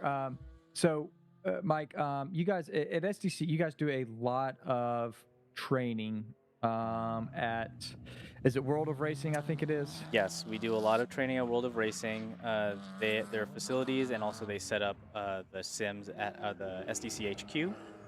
And yeah, we partnered up with them so that we can get a lot of seat time. And I don't know, you tell me, do you think that we got a lot of seat time? Did it work?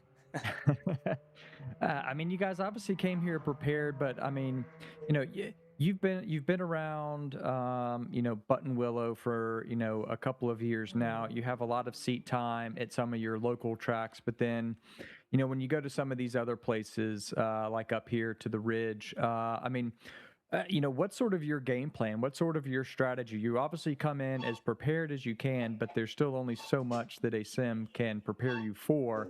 So what's sort of your strategy when you actually show up here? You guys were here for the test day. I mean, obviously you show up for there. You try and get dialed in as much as you can. You maximize everything that you can. But what's sort of your strategy when you show up to a track that is totally new?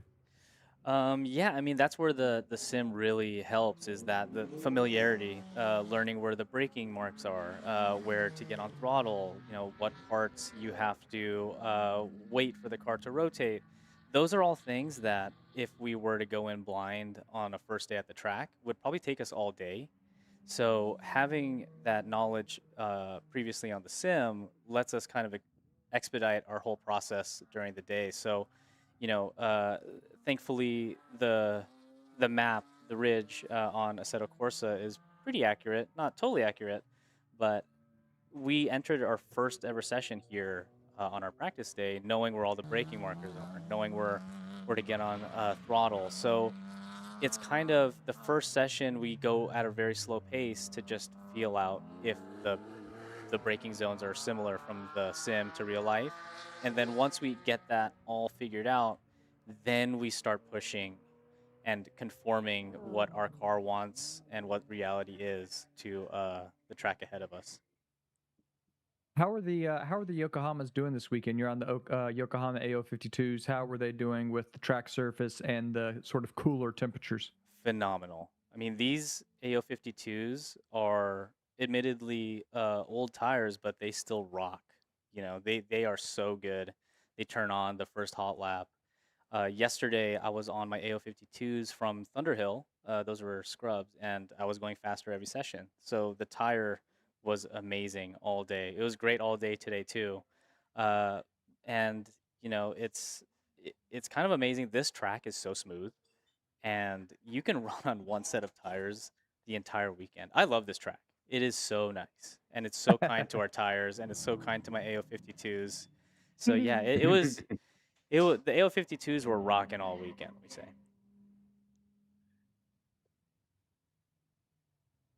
Dude, absolutely loved having you out here. Sorry to hear about the engine trouble. You know, at the end of the day, it all happens. Own a Subaru, you get to do it a couple more times every other event. And you get used to it.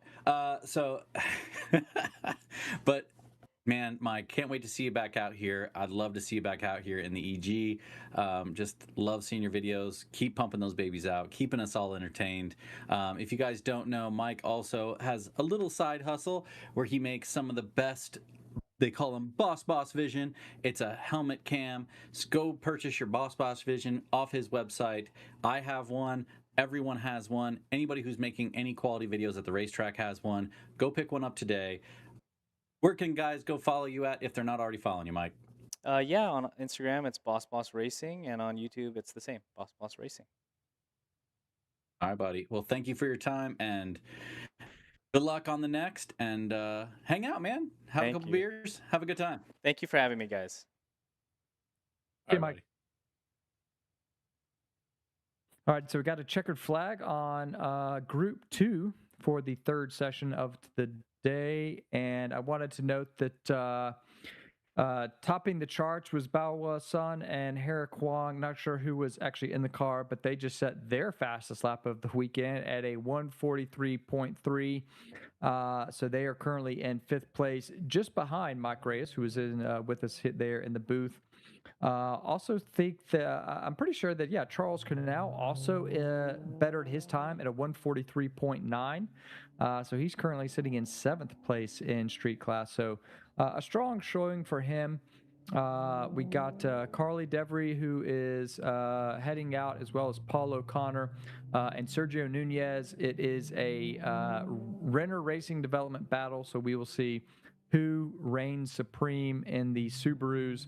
Everyone looking to kind of continue to better their time. So Carly talking about how she still wants to find more time. She was in here with us in the booth a little bit ago, so we will see how she does. So Group 3 headed out for the third session for the day. As they go out, we're going to quick. Go ahead, Jaeger. I was gonna say, let's quick cut to Tony Zerka's lap. We're gonna have Davin give a little exposition on Tony Zerka's lap as he sits in the track. He can walk us through maybe what some of the thoughts are as he sets the unlimited class record. Okay. So coming out of 16, going down the long straight into one, you got a lot of time to think, and you got this big brake zone going into one before a giant compression. So this is a lot of time where you mentally are setting yourself up for this big lap because your brakes are around here, and you've got an uphill compression that's going to be coming up right about now, turn 2, turn 3. So you can't see over the top of it. So you're lining the car up as you're making your way kind of through 4, 5. And it's a long piece, right? So 4, and then up into 5, you got a time where you got to spend some time to wait. Now we're making our way down into 6, and there's a little marshal post you can crane your eyes about. And then as you're going from 6 into 7, there's a big drop. going into the brakes for 6 into 7. So you've got a lot of time to set that up. The thing about the ridge is it's a long sweeping track with a lot of high-speed sections. So breaking into 6, and now we've got this double apex of 7, 8A or 8A and 8B, which I'm mentally thinking about 8B so that I can keep the car kind of lined up. And then 9 is just flat. You can just carry your way through. But now you're committing basically into 11, because 10 you're committed all the way through, but then you're going into the thumb, which is this long late apex sort of thing. Long G, long wait, long wait. And then this is part of the track is simple on design but tricky on 12, because it goes from a kink into the ridge straight, and then you've got to break into the corkscrew. So like everything seems fine and chill here, and then you realize you're going through the biggest drop elevation in the course right here into 13. So the braking back for 13 really is what sets you up here to roll through 14 and roll through 15, because the hill's pulling you down, so you don't want to be upset in the car, and then you bring it back through on the main straight. But you've got to get set up at the top of the hill to get a good run down to the bottom. Dude, excellent exposition about that lap. Tony set an epic lap, a 138.942 in that all-wheel drive Evo of his.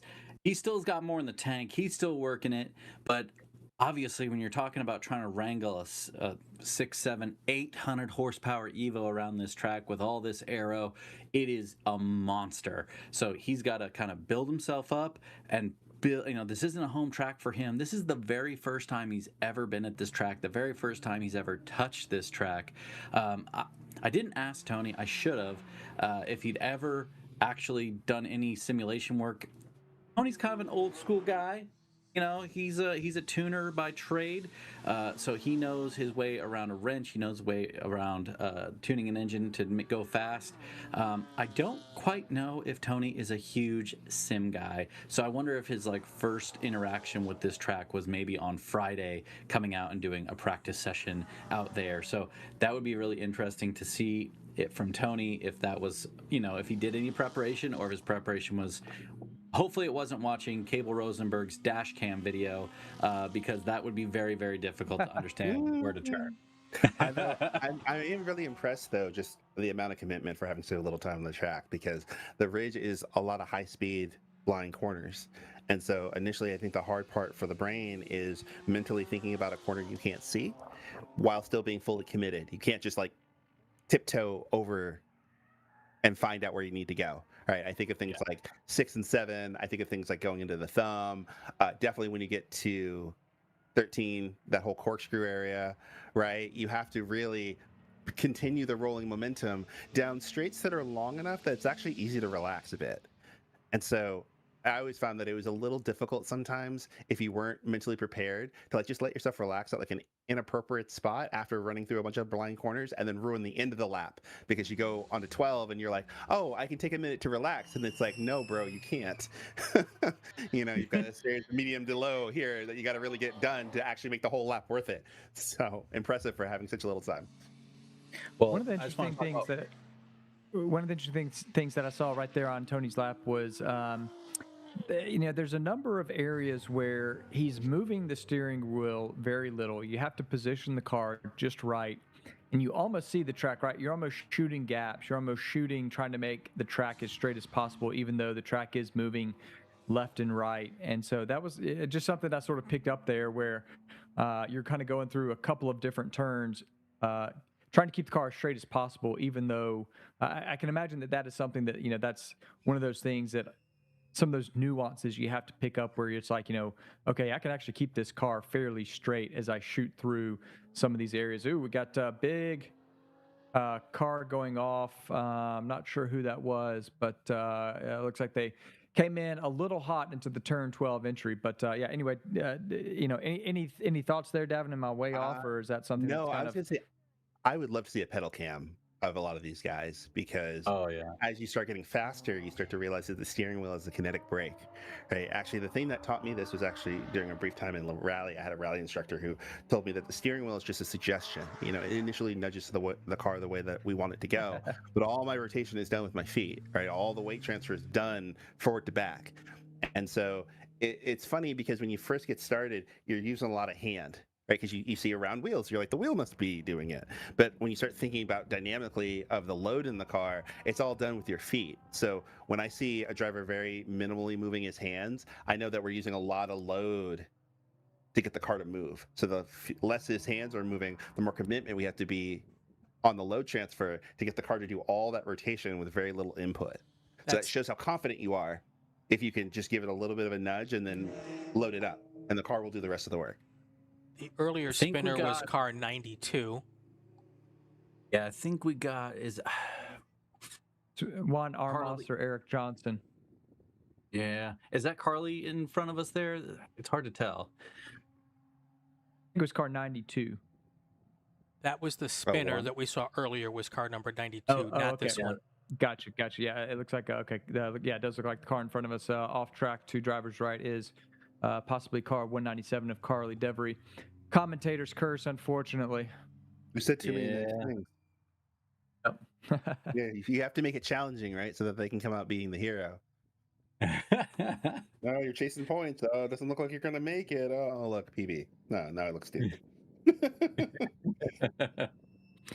So one of the things that Mike talked about, Mike Reyes with Boss Racing. Talk about one of the things at Thunder Hill, he really struggled because he was just going for that perfect lap, right? He was just going and he wanted that one complete perfect lap, and that he would see where, all right, well, I've messed up turn one, so he basically would just take the rest of the lap off. Or as soon as he would start to see, 1, 2, 3/10 of a second down, he would just shut the car down. But he sort of said, I mean, that is the wrong thing to do. And if you're out on track, there's always something to be learned. There's always something to be gained. You can always try and, even though, okay, I know this isn't going to be the best lap, but I've screwed up turn one, but let me try and find some time in turn 2, 3, 4, 5, 8, 10, whatever it is, right? So talk a little bit about that in terms of the mental component there, where it's a little bit of a balance because you're not on a fast lap. You want to preserve the car as much as possible. At the same time, there's always something to be learned. So, don't just give up. What's sort of a little bit of the balance there, Davin, that you try and tell people and your students? So there's two schools of thought here. The first thing is you can't make up lap time in another corner. So every corner has like that ideal pace that we're trying to go to, right? So in a perfect lap, we've actually made no mistakes, and that's the record that we're going for. So if I mess up 2/10 in turn one, I can't find 4/10 in turn two to make up for it. Any time that I found was time that I was under driving on the previous lap, not because of something that happened in the previous corner. So a exercise that I remind a lot of my students to do is to bank time. So if you drop 2/10, the goal should be to keep the rest of the lap within that 2/10 window, because we're still pushing the optimal for the rest of the lap to remind us how the car is feeling and where to put the car. On the other hand, sometimes the mistake is just huge, right? So I dropped a huge amount of time because I've just thrown the lap away. I still need to use the rest of that lap for car placement of where I would be putting the car on a decent lap anyway. And it's a really valuable time to be looking around and just like revalidating all of my references for the next flying lap. So mentally you should be like, and I look here, and I go here, and I look here. So you're still staying in the rhythm of that lap rather than beating yourself up of the past, because you can't fix it, right? That's I think the big thing that a lot of people I work with struggle with is that they make a mistake and then they go, darn it. And I go, okay, but what are you going to do about that? It's gone. It's in the past. We're literally driving away from it. So all we can do is set us up for the next lap. And in the meantime, you have 15 other turns to do. So please pay attention to that stuff, right? And then as we come back around, focus on what next thing you're going to do to set yourself up for success. I can't undo the mistake, but at the very minimum, use that as information, not as a negative, right? So, you mentioned this earlier, and I think you nailed it. You're always learning, and you're even learning when you do something that the car doesn't like, right? Because you're listening to your dance partner. So you step on the brake in the wrong place, or you give it too much input, and the car doesn't respond the way you want, misses the apex, whatever. Rather than sitting there and being like, oh, I suck, it should be like, well, the car didn't like that. I need to change my positioning somewhere, right? I either need to change when I do something or how long I do something to make that outcome not repeat itself. But Absolutely. we're Yeah, trying that makes a lot of sense. Yeah.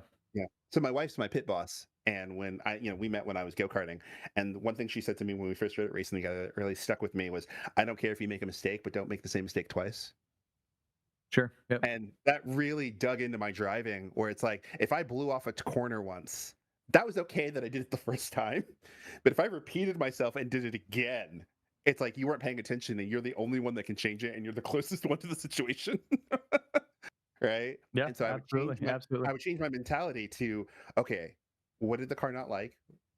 What is it trying to tell me? Oh, it needs 100 feet to slow down and I only gave it 90. Got it.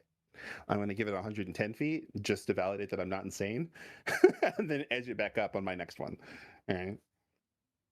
Yeah, I really like the way that you put that early on what you tell your students, and I think that's something I had not thought of before, which is, at some point you may make a mistake, you may screw up that lap, and you may see that you're however many tenths, seconds, or whatever down. Okay, that's fine, but strive to continue to push that lap and keep everything else perfect so that you don't see that time or that you keep it in that window. And I mean, I think that that's a really good way to think about it, that, yeah, okay, I made that mistake, but I'm going to continue to drive and push and see, keep the window the same. And then ultimately, I mean, when you go back and you look at that data, you can kind of find different areas, and that's where you sort of start to see, okay, what did I do different here? What did I do different there that found time, lost time, etc. 100%, because the shoe goes on the other foot, right? Like, I'm equally frustrated with somebody when they make a big mistake in, let's say, turn one, and they come back and they're like, well, I still did a 42. And I'm like, well, that just tells me that you were under driving somewhere else so much that you just picked it up somewhere else, and a lot of times still in the middle. There's still a lot of time left over. You need to go back out. And so being able to kind of assess how close to the limit are we actually everywhere can help us, even if you can just acknowledge to yourself, like, not here because it's scary, right? Like, I know for me, the sector one is really hard at the ridge initially because it's a lot of commitment. You have to commit all the way basically to turn 6. And that's a big breath of like, okay, let's go kind of thing. And so it's easy to check up a little bit just to kind of make it through and look at the trees and then finish the lap. But you can't get a good lap time if you do that, right? And so being able to assess especially when you've made a mistake, where you can bank time, but also where you're under driving is really helpful. Because like, under driving is the world's biggest skill trap, right? You under drive and the car feels great because you've got more than enough grip to do whatever you want to do. And you got to tell yourself, like, hey, I actually need to push the car a little more so that it's facing the right way, but going the wrong way. Yep. If I'm really going fast, right? So tidy laps are great, but remember, I'm leaving time if everything feels great. So Stephen Ellis is here. All right, so we just finished up Group 3. We've got checker flag Group 3 on Global Time Attack's third session of the day. I quickly wanted to point out Sergio Nunez running a 148.093. That is a big pickup for him. As we talked about, his previous best time was a 149.9, so he is still finding time out there, and as part of the Renner Racing Development Team. And his what is he running? He's running a 2017 WRX STI, and then also Breno Ribera in the 777 370Z. He is currently sitting in second place in enthusiasts, and he was also able to pick up about a tenth of a second out there, so going from a 149.7 to a 149.6. So good on him. But a lot of other people are plateauing, struggling to find that last little bit where people are hunting for tenths, half a tenth or so. But we do have another driver who's going to join us. We have Stephen Ellis here. Hey, how you guys doing? Doing good, Stephen. It has not been the easiest weekend for you, but tell us how you're liking the Ridge so far. I love this track. It sucks I didn't really get to practice on Friday, but yesterday and today have been just like a blast. I'm finding time everywhere. I just got to connect it together. I'm having trouble getting heat into the tires that first lap, so I think next session out I'm going to try and do one more kind of like slow push lap and then send it for the second time around. All right, and are there any kind of? I mean, as you did you come up here? I don't think you made it up here for the test day. So your first sessions were basically your first laps out on track. Yeah, absolutely. Yeah, I was just trying to like figure out the elevation changes and braking points, vision, all the things that you do days up to an event. Just didn't have the time to come up here. Yeah. Did you have any kind of reference videos or anything like that you were kind of trying to look at? Oh yeah, tons of sim time, like on a Seto and reviewing people's laps that as you can find on YouTube, and all that helped. And then the Friday I got up here, I was able to actually get a track walk and kind of like look at the different spots of where there's big elevation changes, and it might not come through on stream, but like there's some real steep elevation changes that upset the cars, and just committing all those to memory and trying to make the best of it. Yeah, I can imagine you get a little bit a little out of breath going up even just that first between turn 2 and turn 3. I mean, that thing is steep. Oh yeah, it's super steep, but it's also really fun when you come over the top. What's your favorite part of the track so far? I mean, you can't say the whole track. That's no. Answer. I think my favorite part of the track is that the little complex that's like really tight towards the end. Like I really like that.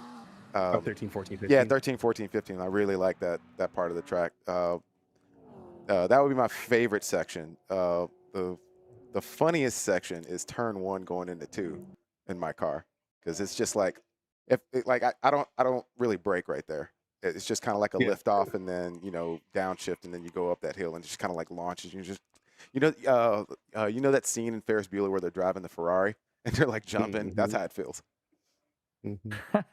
Nice. Give us a little bit of a breakdown of your GR86. You're in enthusiast class, but kind of just give us an understanding of what all you've done to it. Oh, all right. So we've got a Jackson Racing FA24 supercharger. That's kind of the heart of the power plant. Formula Delta high capacity oil pan. ID injectors. I believe they're 1050s, and a tune from Counterspace Garage. One-way coilovers from Shaftworks, 18 by 9.5 Apex VS5 RSs. I'm running the Michelin Powersport Cup 2 240s. Those are 265, 35, 18. I've got a custom 9 Lives racing element on the back, and then it's just race bred splitter in the front, and my classic duct tape air dam. Hey, it works. It works. It works. It's cheap, and if I go off track and lose it, I don't feel too bad about it. And that's about it. No real weight reduction because you can't take anything in the interior out for the class, and I do have a seat with 5-point harness, and my passenger seat is just a stock passenger seat, and then JQ Works steering wheel. Very nice. My understanding is you drove 17 hours one way. So how was that adventure? Well, my back hates me, so that's actually the real reason why I didn't get practicing, because I literally got up here right as the Friday or Thursday, the Thursday before, and then Friday morning I woke up and I just could not move. I was like, nah, that isn't safe for me to be driving the car like that. Ibuprofen, man. Oh man, I wish. Like I downed so much, so many pain meds, and then I finally went into town and got like some icy hot patches and was just kind of like sitting there like doing stretches and stuff. I did get ride-alongs with folks, so that helped, but nothing beats getting out on the track with your car. Steven, can I ask you a silly question? Yeah, go for it. You know, a couple people have been bringing up the fact that they've been having troubles with tire warm up, and I was curious, at least in the enthusiast class car, how much does brake dragging help you warm up the core of your tire?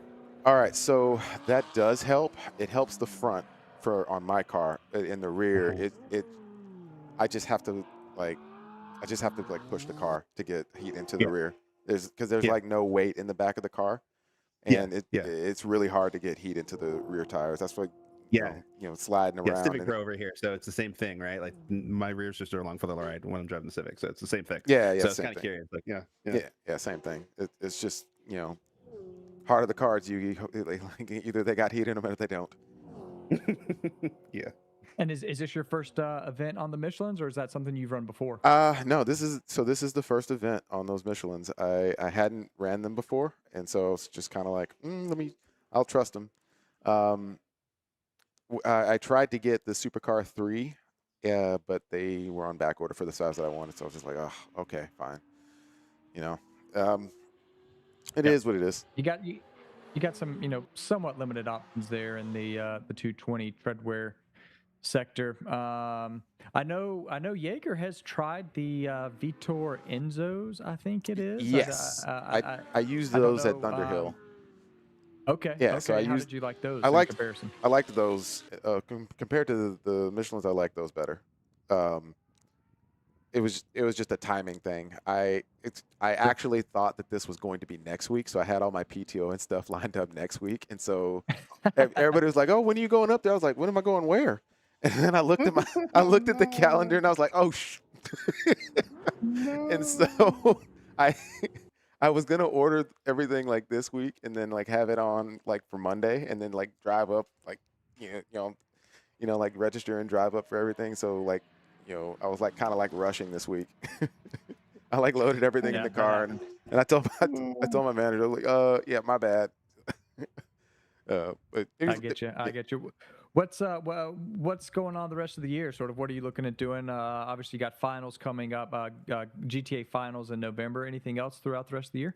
Yeah. So I'm this car is going to be a grid life. My Hakone edition is going to be a grid life for GLTC. So I'm going to be running GLTC and Street Mod in one event. Right. So you get to see me lose even more weight hopping between two cars. It's gonna be a fun time. And then you got and then you got finals. And finals, yeah. How are you looking to do there? Yeah. Obviously you've run there for what, a couple years now? Yeah. 2 years? Yeah. This will be my last time in enthusiast class. So I was talking to Teddy and Breno, and we were trying to kind of game like how are we gonna do that at the end of the year, and hopefully we're gonna put on a good show for you guys at Buttonwillow. Yeah, absolutely. What are sort of your expectations there? I mean, in terms of changes you've made to the car, improvements, not only in yourself but just also in the car. So I think over the last year, the biggest change has just been my own body weight. So I've dropped about 50 pounds since last finals. So that's a big change. The next thing is trying to get more travel out of the car. So I talked about I was going to do some ride height changes. Add a little bit more rake to the front. So that seemed to help my mile per hour today. I removed my gurney flap. That was causing a little bit of drag, so I picked up some speed there. I think for finals, I'm going to get my shocks revalved. They're getting a little long in the tooth. I'm starting to feel it just in terms of like the last time like they got serviced was when they were on my first gen. So Okay, gotcha. Yeah, so definitely refresh those and then just send it. I gotcha. All right. Well, how can people keep up with you and your motorsports journey? Yeah, you can follow me on Instagram at DownShiftXLR8. See what I did there? And yeah, that's about the only social media I do. You'll probably see me floating around on Concept 3's streams and feeds. When I'm there bothering Will. Yeah, and you'll probably see me at Grid Life if you're at any of the events, or if you come to finals. Say hi, I'm pretty easy to talk to, and so is everybody else in enthusiast class. Like, come out, ask us about the cars. It's not hard. It's not difficult to get into this class. This is a very, very entry level class. Even though my car doesn't really look entry level, it's just stickers. Don't worry about it. It's just stickers. It does look good. It does look good. No doubt about that. Well, Stephen, thanks for jumping on with us. We appreciate it. And of course, safe travels back home. Hope you're back gives you some, I know we'll be looking forward to getting it back into that bed at home. Oh God, I can't wait. But yeah, thanks for having me on. I'm looking forward to getting out next session. Hopefully I can find a little bit more time, get into the 49s, but we'll see. Best of luck, Stephen. Have a good one. All right, you too. Thank you. Bye-bye. All right, we got checkered flag on Group 1, Session 3 for the Tire Rack SCCA Time Attack. We'll quickly note Ed Marshall and his 2017 Chevrolet Corvette C7 ran a 144.4. He headlined the session, and that is an improvement for him. So even Ed is still finding time out there, and so that is his best time of the weekend, and that is now his best time of segment 2. So the track still continuing to stay in really good condition. People continuing to find time out there. So I mean, you can't ask for much more than that throughout a weekend to continue just to find time session after session. Group 2, we're waiting on Group 2 to go out for the SCCA. So we will take a quick break and come back once we have cars on track. In time attack, victory isn't measured in laps. It's measured in millimeters and milliseconds. When every fraction of a second counts, your rubber is the only thing connecting pure power to the pavement. You don't have time to hunt down the right setup. Simple Tire gets the high-performance tires you need shipped fast, right to your door or installer. Simple Tire, driven to deliver. Official sponsor of Global Time Attack. They said we couldn't. They said racing belonged to someone else, that the world already had its champions, its circuits, its rules. They told us to go home. But while they talked, we built. We laid bricks in Indianapolis. We carved speedways into the sands of Daytona. We turned a California lake bed into a battleground for the boldest. We didn't need permission. We needed pavement. One by one, our names became legends. Foyt, Petty, Andretti, Earnhardt, Shelby. We weren't just about speed, but about defiance. We looked at their pace and said we can go faster. Through damage and disaster. We pushed past what was safe, past what was known, past what they said was possible, because we knew the moment we lifted, they'd be right. When the green flag dropped, it wasn't about what they gave us. It was about what we took. And what we took is our place in racing.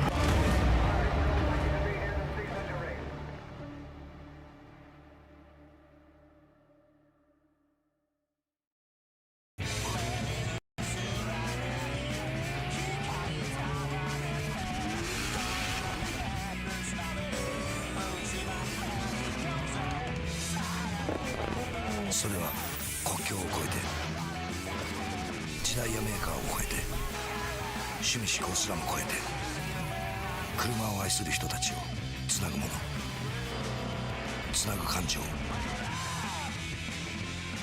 レイス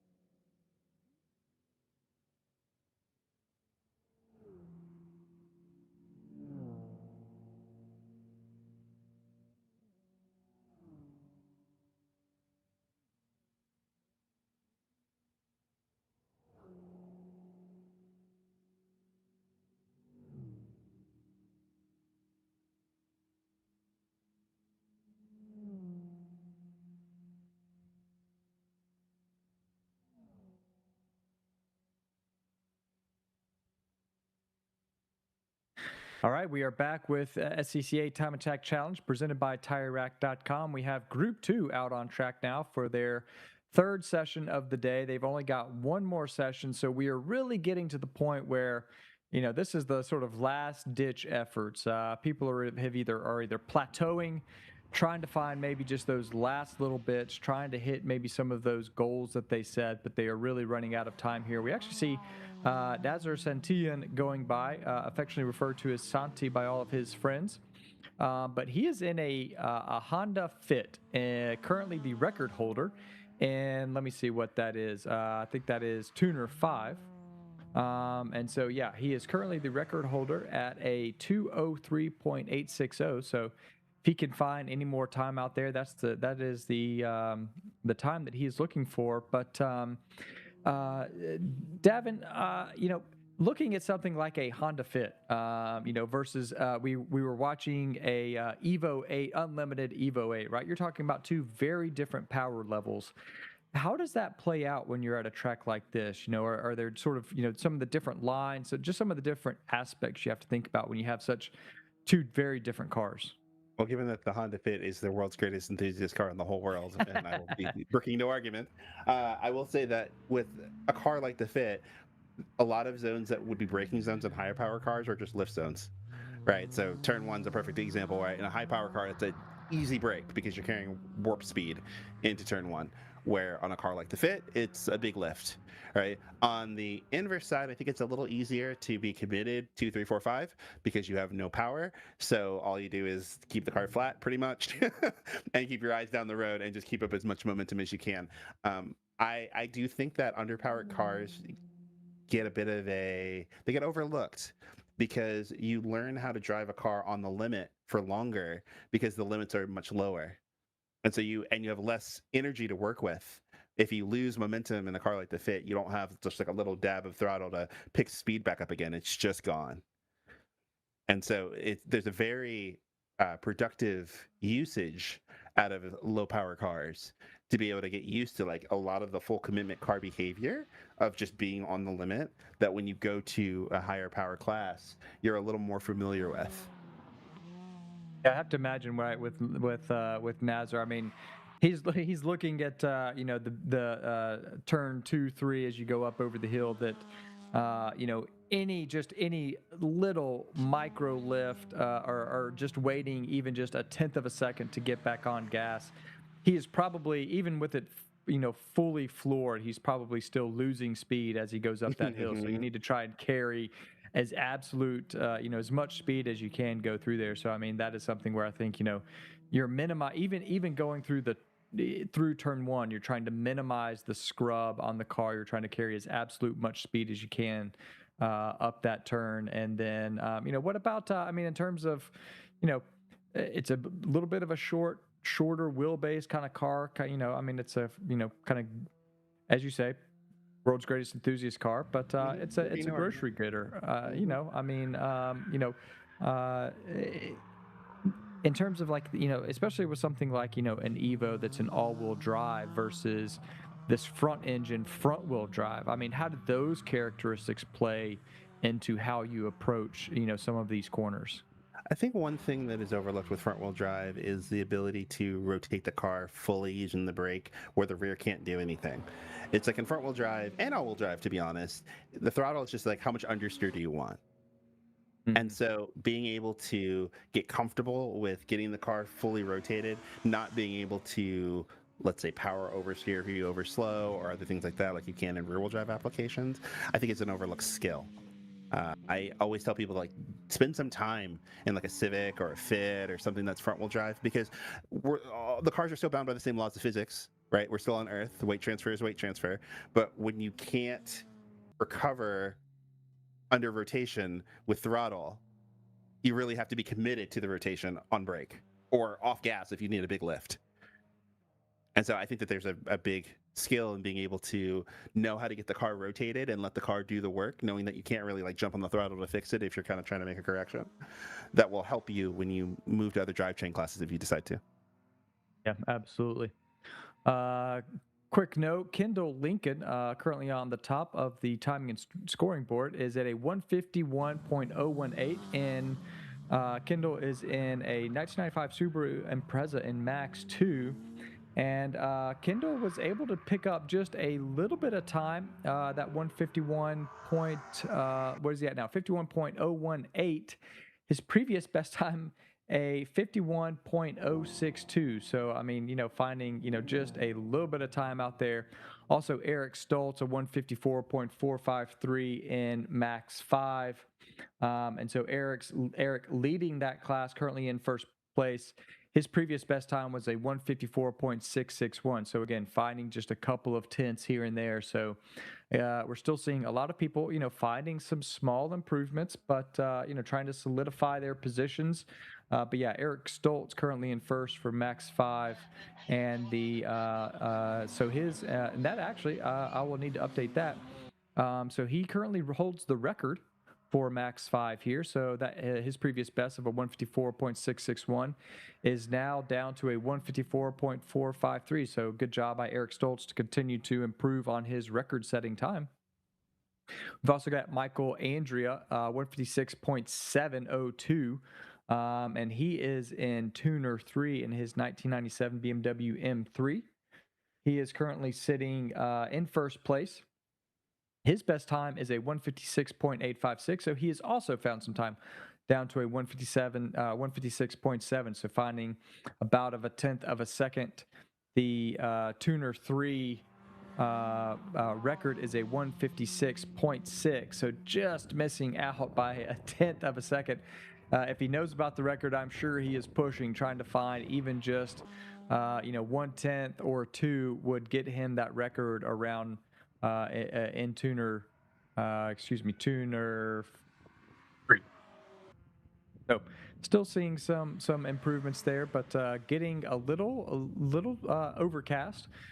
We've seen the wind kind of starting to pick up here a little bit more. Davin, is there any thoughts you have in terms of, there tends to be Pacific Northwest, fair amount of wind. I mean, we've seen some wind and some gusts throughout the day. We saw quite a bit yesterday, but still people able to find time. Any sort of tricky areas with a lot of wind around here, around the Ridge track? I think the thing that really stands out to me is number of cars on track and how much heat the track can hold on to. Like Pacific Northwest is one of those places that when it gets cold suddenly. And so the track will be good for a good part of the day, and then all of a sudden the cloud cover will come in, and that overcast will cause the track temperature to drop, and it can be a little trickier. So where you can, it's been good that these sessions have been running continuously to try to keep some heat in the track, to try to help those drivers near the end of the day still be able to find time, because once the sun starts to go down and once the cloud cover starts to come in, it's going to just woo. Yeah, that is always, that's something. It's kind of funny because that's something that Jaeger talks about quite a bit, where especially down in SoCal, the early morning sessions and then the late afternoon sessions tend to be the best, because you kind of get the quick temperature drops in the later afternoon. So I could definitely see that being the case, as well as we see the checkered flag come out on Group 2 here in Session 3 for the SCCA Time Attack Challenge. So as we see the Audi S3 of Cliff Steinhauer come across. We also saw the beautiful 2024 Lotus Emira driven by James Moss in Sport 1. He set a time of a 157.885, and he continues to get out there, but that is an improvement for him. His previous time was a 158.5, so again, a lot of people continuing to find time, and that's always good. I mean, we always like to see people improving out there. So we will wrap up this improvement. Wait! Speaking of improvements, Nazar broke his own record again for like the 15th time this weekend. You're absolutely right. 551.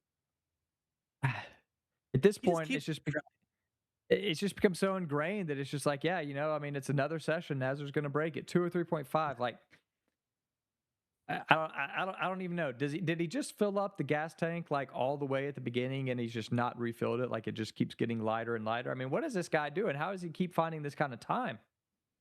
I think you're right, man. It's got to be a fit thing, right? Like you just filled it up and you were like, I don't want to have to come back here. So I'm just going to fill it all the way up and I'll just get better throughout the day. It'll be great. Again, most enthusiast sports car, greatest enthusiast sports car. I shall be brooking no argument. The fit is amazing. All right, well, as we got the checkered flag on Group 2, we will take a short break, and we'll be back for as Group 3 takes the track.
And we are back with Time Attack Group 3.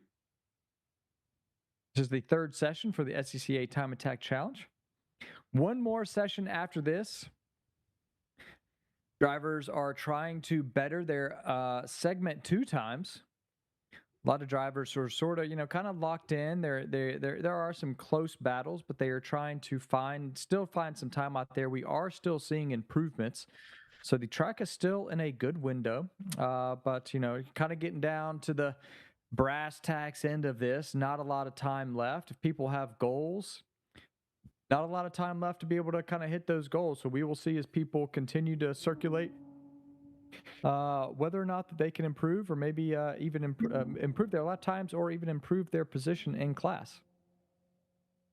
Yeah, one thing I want to point out is it looks like almost everybody has a segment 1. Oh, everybody has a segment 1.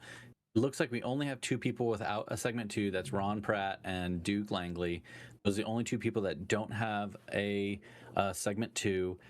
So either both of those guys are in Unlimited 1. So either they both had issues, or they just haven't gone out yet. Maybe they're going out in this group, although I think that might be unlikely. Let's see who's out on track, and let's see if they are going to be out with them. But other than that, Jaeger, I think they would have had to be in group 1 of this. So I don't know if they could jump into a lower group like that. So yeah, we would have seen them. I think we would have already done so. Yeah, I think they could just have down cars, and that could just be the case where their weekend is over. Again, just stressing the rules of SCCA Time Attack Challenge. You have to have a segment 1. You have to have a segment 2.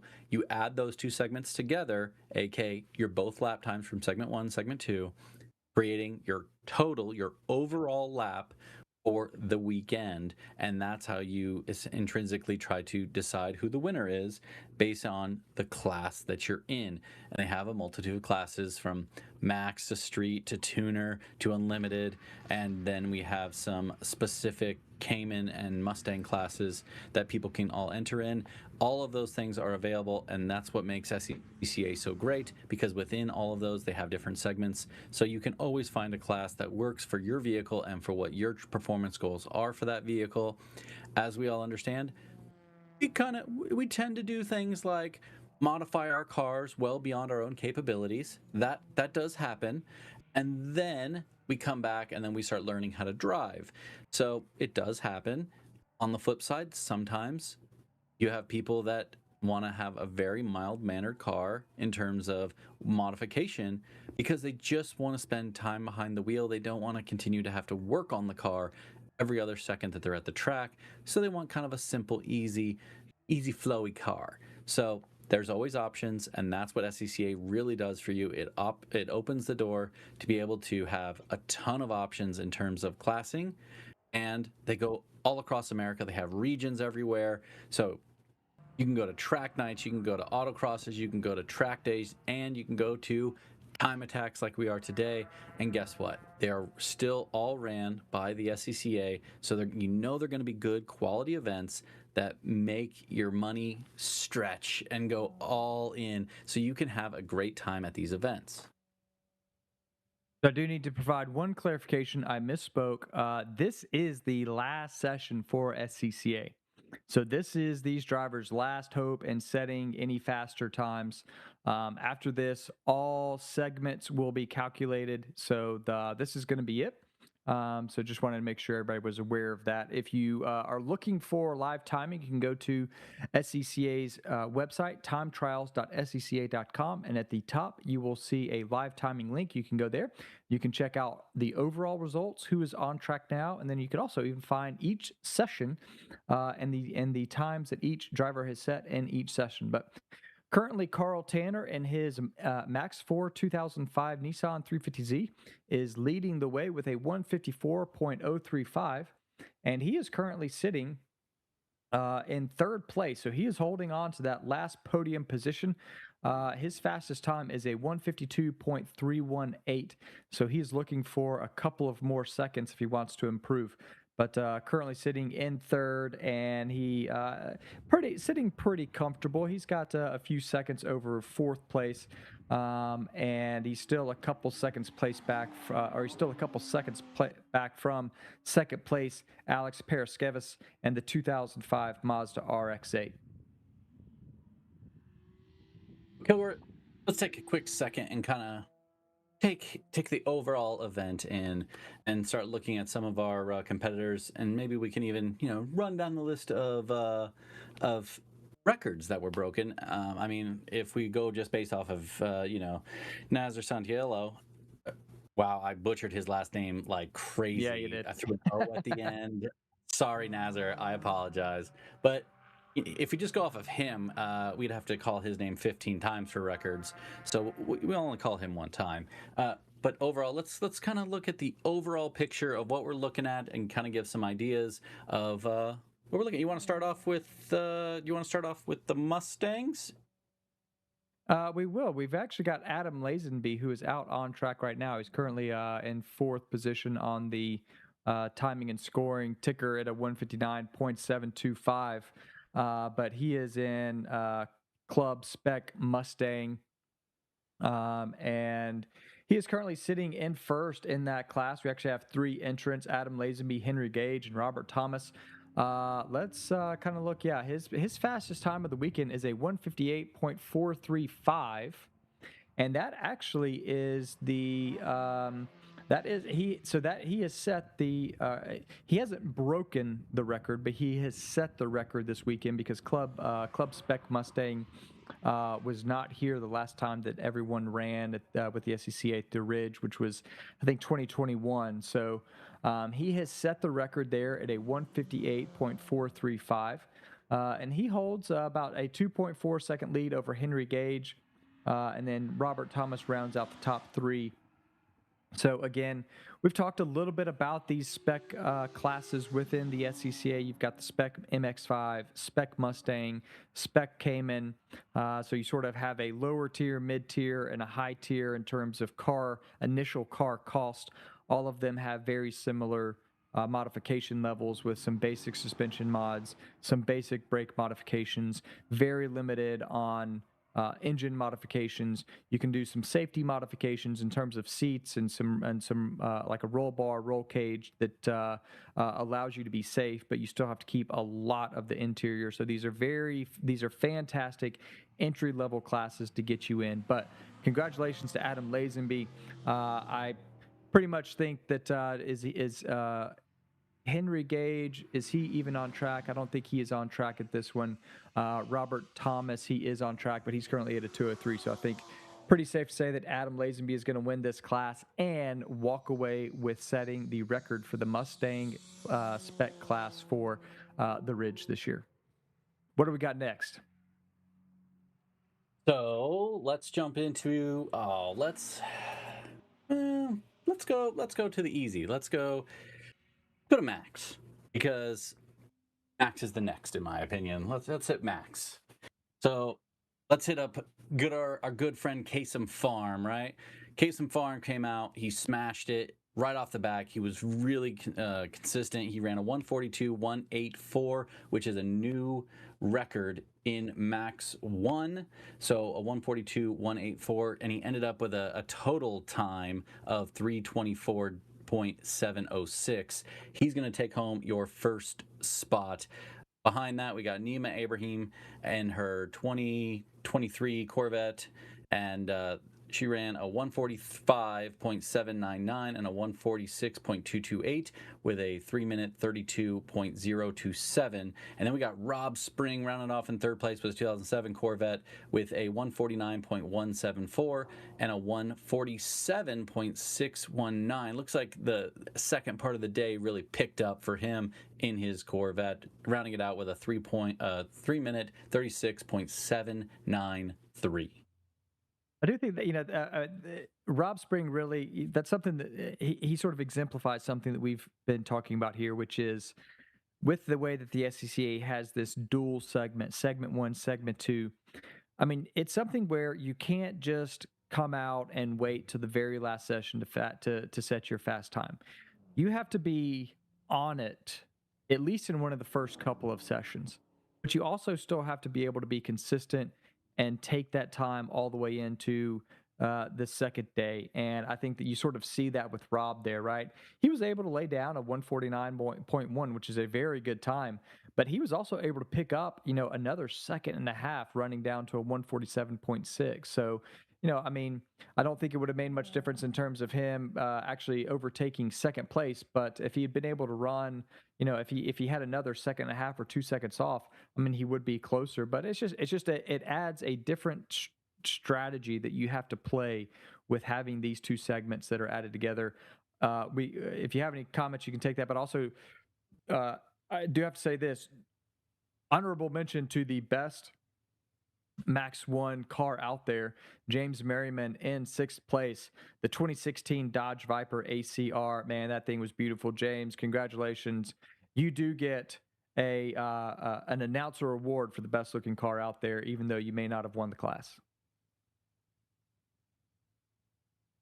All right, so I want to jump because you did Max 2. We did Max 1. Max 1, Max 2.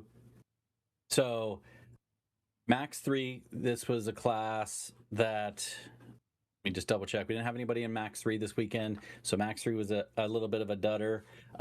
Max 4. But before we jump, Mac, we haven't done Max 2, which was Daniel McElvey and the 2023 BMW M4. Apologies. No, Max 2. So we had Max 2 coming out strong. Max 2 had a lot of participation within it, so that's always great to see. I love when there's a lot of participation in a group. Dan McAfee in his 2023 BMW M4 running a 1:44.584, setting the record for Max 2, which is awesome. Throwing out a new record there. Which took it over from a Supra, so that's always impressive within itself. Also running a 1:45.035 with a total time of 3 minutes 29.619. Jess Nicola came in second with a 1999 Corvette with a 1:47.890 and a 1:48.102 with a total time of 3 minutes 35.992. And then in third place, we got Kendall Lincoln in his 1995 Subaru Impreza, running a 1:51 in both sessions, segment 1 and 2. Only difference was about 8 tenths with 8.44 and 0.018 in his 1995, and that rounds the top 3 in Max 2.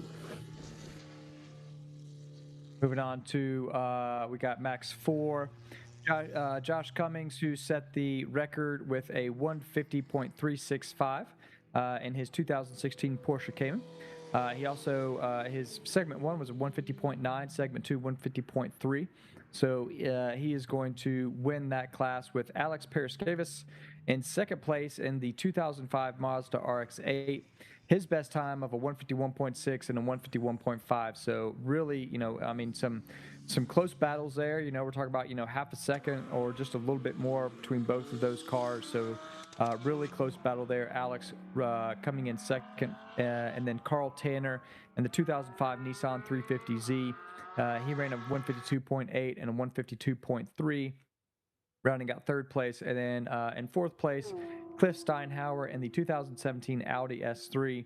He ran a 155.3 and a 154.9. So great to see all of them and some very good times. And Josh setting the record there in Max 4.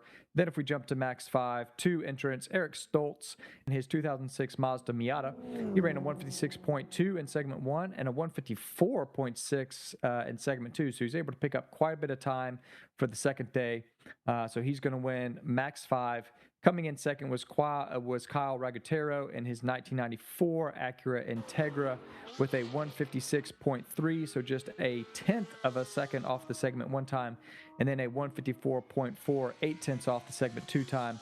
So a very, very close, less than a second between these two in Max 5, an extremely close battle. Congratulations to Eric Stoltz, who also has the new record here for Max 5 with that 154.334.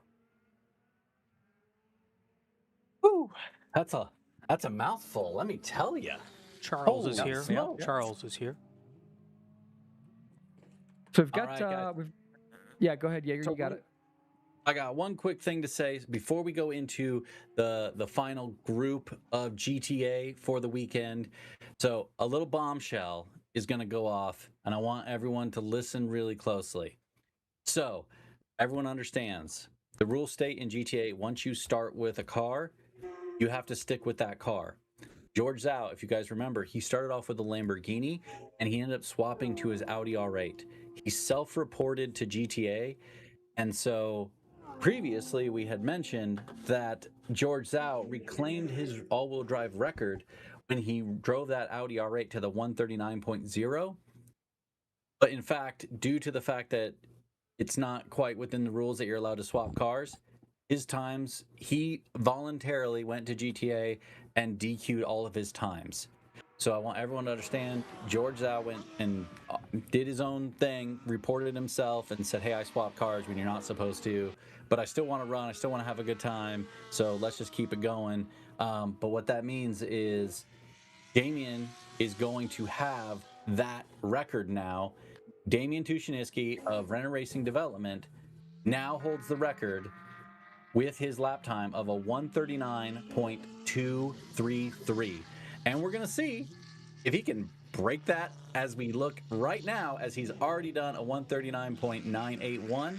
And that's on his first push lap, but he's had a lot of trouble getting his tires up to temp. So we're going to see if Damian can push it and get to a 138 and just break it out anyways.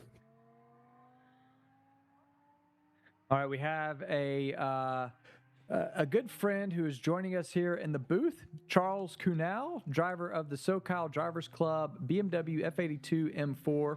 Charles, it's not been an easy weekend for you, but I'm sure you enjoyed the challenge. I'm sure you enjoyed the track. Tell us about how your weekend's been going in your M4. Yeah, I think the weekend's been going good overall. We're here. It's a beautiful area. Our first time here. The Ridge is an awesome track. I think the weather has been as good as we could have hoped for, even though it was wet this morning, but it dried out by our first session. So yeah, I think overall, yeah, great time here. I'm not disappointed at all with how things turned out for me. I came out here to have a good time, support the team and our drivers, and yeah, just make sure when I leave the track and I'm heading home that I had a good time, and I did. You ultimately end up in 7th place, but man, Street just continues just to be stacked with very good cars, very good drivers. You ended up running a 143.963. I do have to imagine if someone had told you, hey, you'll be running in the 143s by the end of the weekend, that you probably would have said, yeah, I think that is going to be a pretty good weekend for me. I will say, you're in 7th place. All of the cars in front of you are Toyota Supras. Yes. We do know that Chris Sanderson has given up the M4 and he moved to a Supra. Any chance you're moving to a Supra, or are you going to continue the good fight in the M4? I told Chris that he abandoned me, so I'm kind of upset with him. I had some words with him after, but yeah, we're good now. No, I love the F82. The platform is super reliable. It's quick enough. It's tough to battle these Supras, especially at this track. I feel like this track was really hard to master with the M4, especially first time being here. But yeah, I put on a 143. Very happy with that. That was within the goals that I had set for myself. And then my real goal when I come out is to be the fastest non-Supra. That's kind of the goal whenever I come out to Global Time Attack or any other events, is fastest non-Supra. That's my goal, and I think we're going to do that again for this event.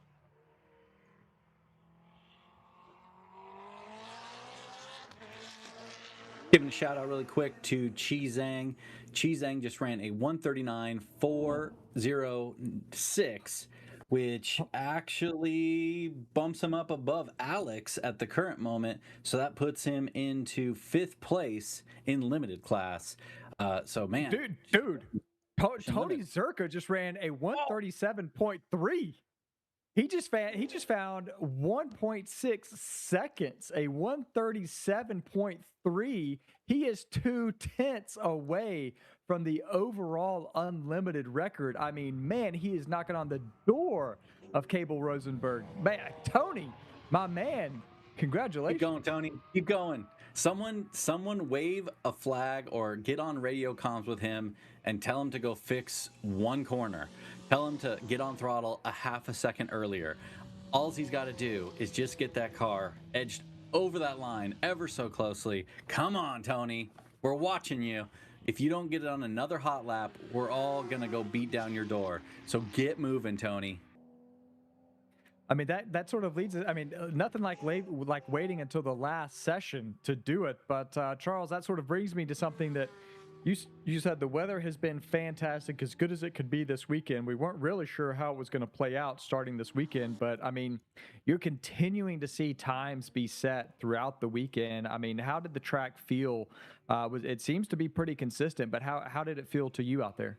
Yeah, the track has felt great, and I think this is what makes Time Attack like an event here where the weather stays kind of consistent all day, super exciting, is because drivers can go out third and fourth session and set their fastest lap time of the event. So many events you go to, if you don't do it that first session, you're never getting close to the times that you need. So that's what kind of makes this exciting, is that people are going out this last session and setting PBs. This is what Time Attack is all about. I have one session left, I got to do it, and these guys are doing it. And that's what like Isaac Torres did in the third session. Went out and, street class record overall, beat that and put down a time that he was fighting for all weekend. And he was able to do it the last day on the third session, which is super awesome. We're so excited for him. Yeah, I mean, those guys have been fighting that car, so I know you guys had to be excited when he came back in, and then finally, I mean, it was like 800ths is what he pipped Jared Floyd by. And that's crazy because Jared Floyd is flying. That time is so fast. We didn't know if that time was possible for us when we were coming up here. We thought maybe 41s, maybe if everything was right, we could get into the 40s. And then for Jared to do a 140, and then for Isaac to do it also. It's pretty amazing driving by those guys, because this track is so fast. I think it's a pretty difficult track to learn, and for Isaac to do it his first time here, and for all of our guys to come out and go fast our first time here is super proud of them. You definitely have a lot to be proud of. It's amazing to have a team like yours that's traveling so well, showing up to these events, and just doing so amazing. It's got to feel good, right? It's got to feel good to have that like great family traveling circus that are just constantly motivating and pushing each other. Obviously, we had Mike Reyes in here. He had an unfortunate engine incident, but at the same time, like he said, he still knows that he's going back to the pits, and he's going to continue to motivate and try to help anybody else that he possibly can within the group. So having guys like that can be a huge help. Vice, someone who comes back and starts, I don't want to say throwing a tantrum, but throwing a tantrum about how something bad happened to them. It's very easy to kind of go into the negative Nancy train, but it's great that you guys have such an amazing group of people that just keep it positive, try to keep things going, and then just try to continue to push others to go faster and faster and faster. Yeah, I think that's one of the most important things is we support each other, we push each other. We're, technically competing against each other, but we want everyone to do their best. And we really encourage each other every time we go out in between each sessions. We're pushing each other to go faster and supporting each other. And even, this weekend was really tough for a lot of our drivers, like probably the toughest weekend we've had since we've been competing together. We lost Kevin on a practice day with his Viper.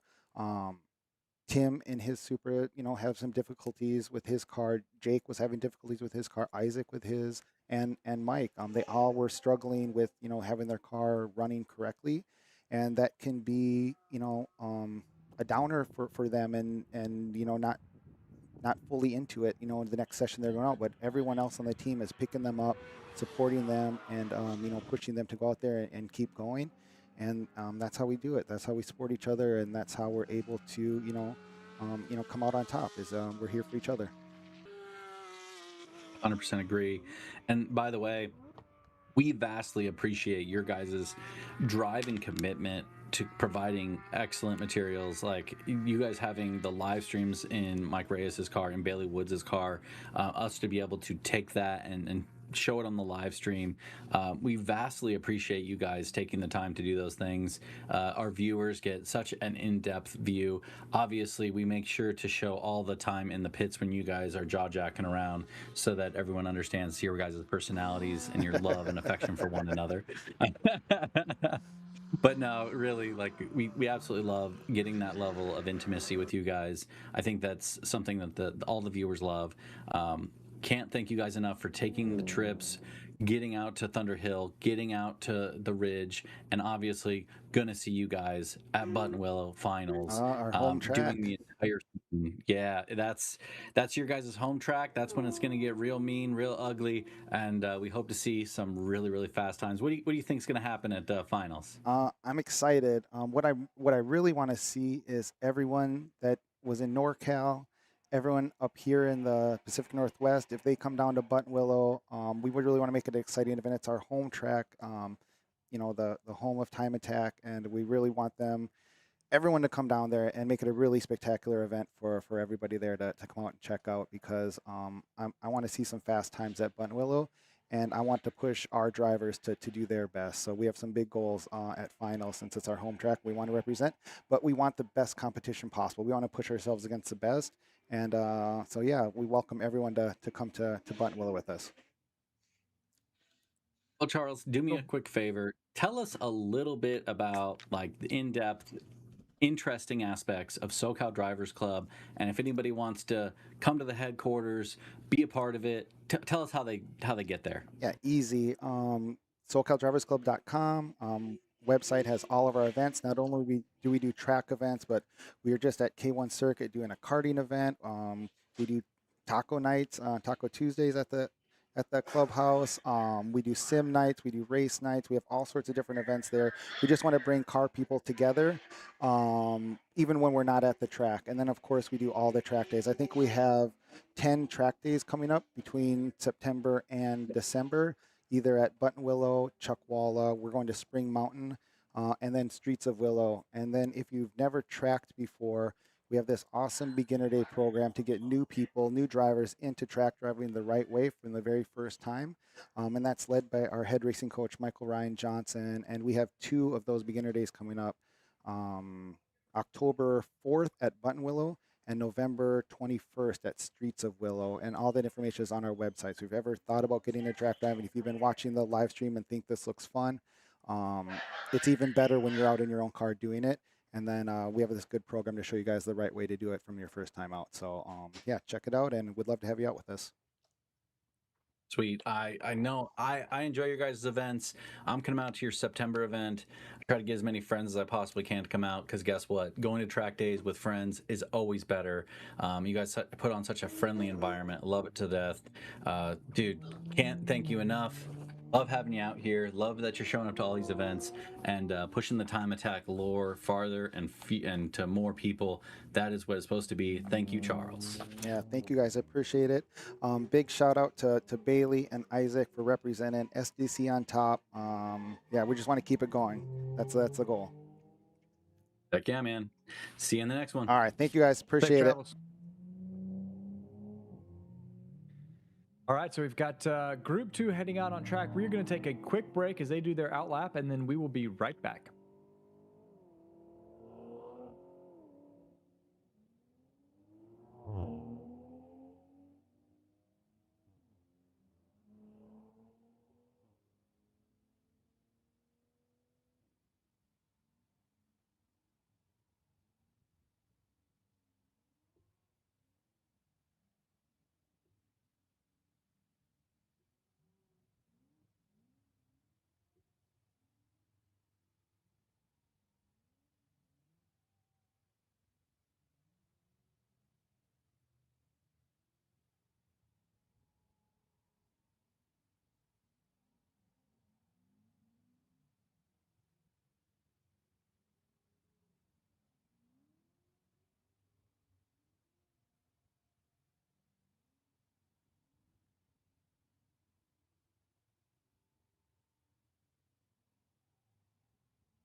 second counts, your rubber is the only thing connecting pure power to the pavement.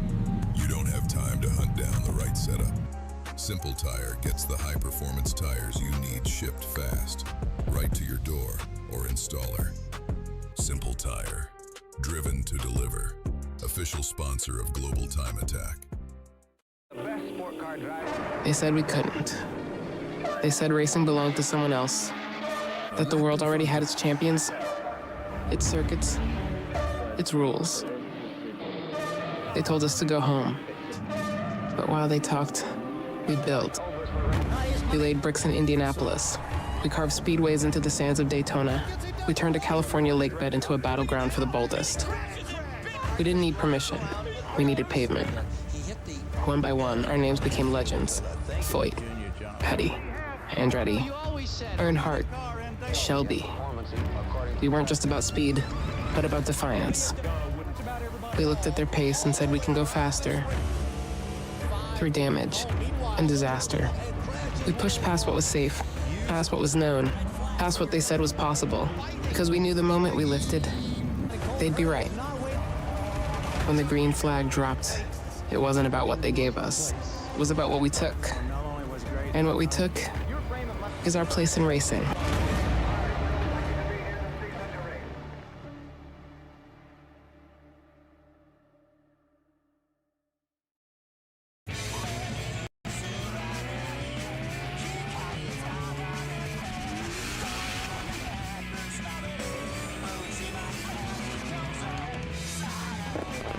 それは国境を越えて時代やメーカーを超えて趣味思考すらも超えて車を愛する人たちをつなぐものつなぐ感情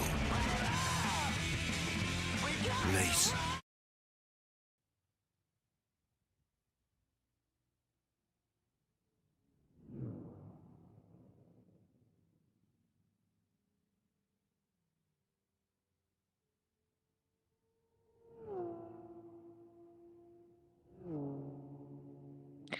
We got Group 2 out on track now. It is the last session of the weekend. Global Time Attack. Nick Ing flying by on the front straight.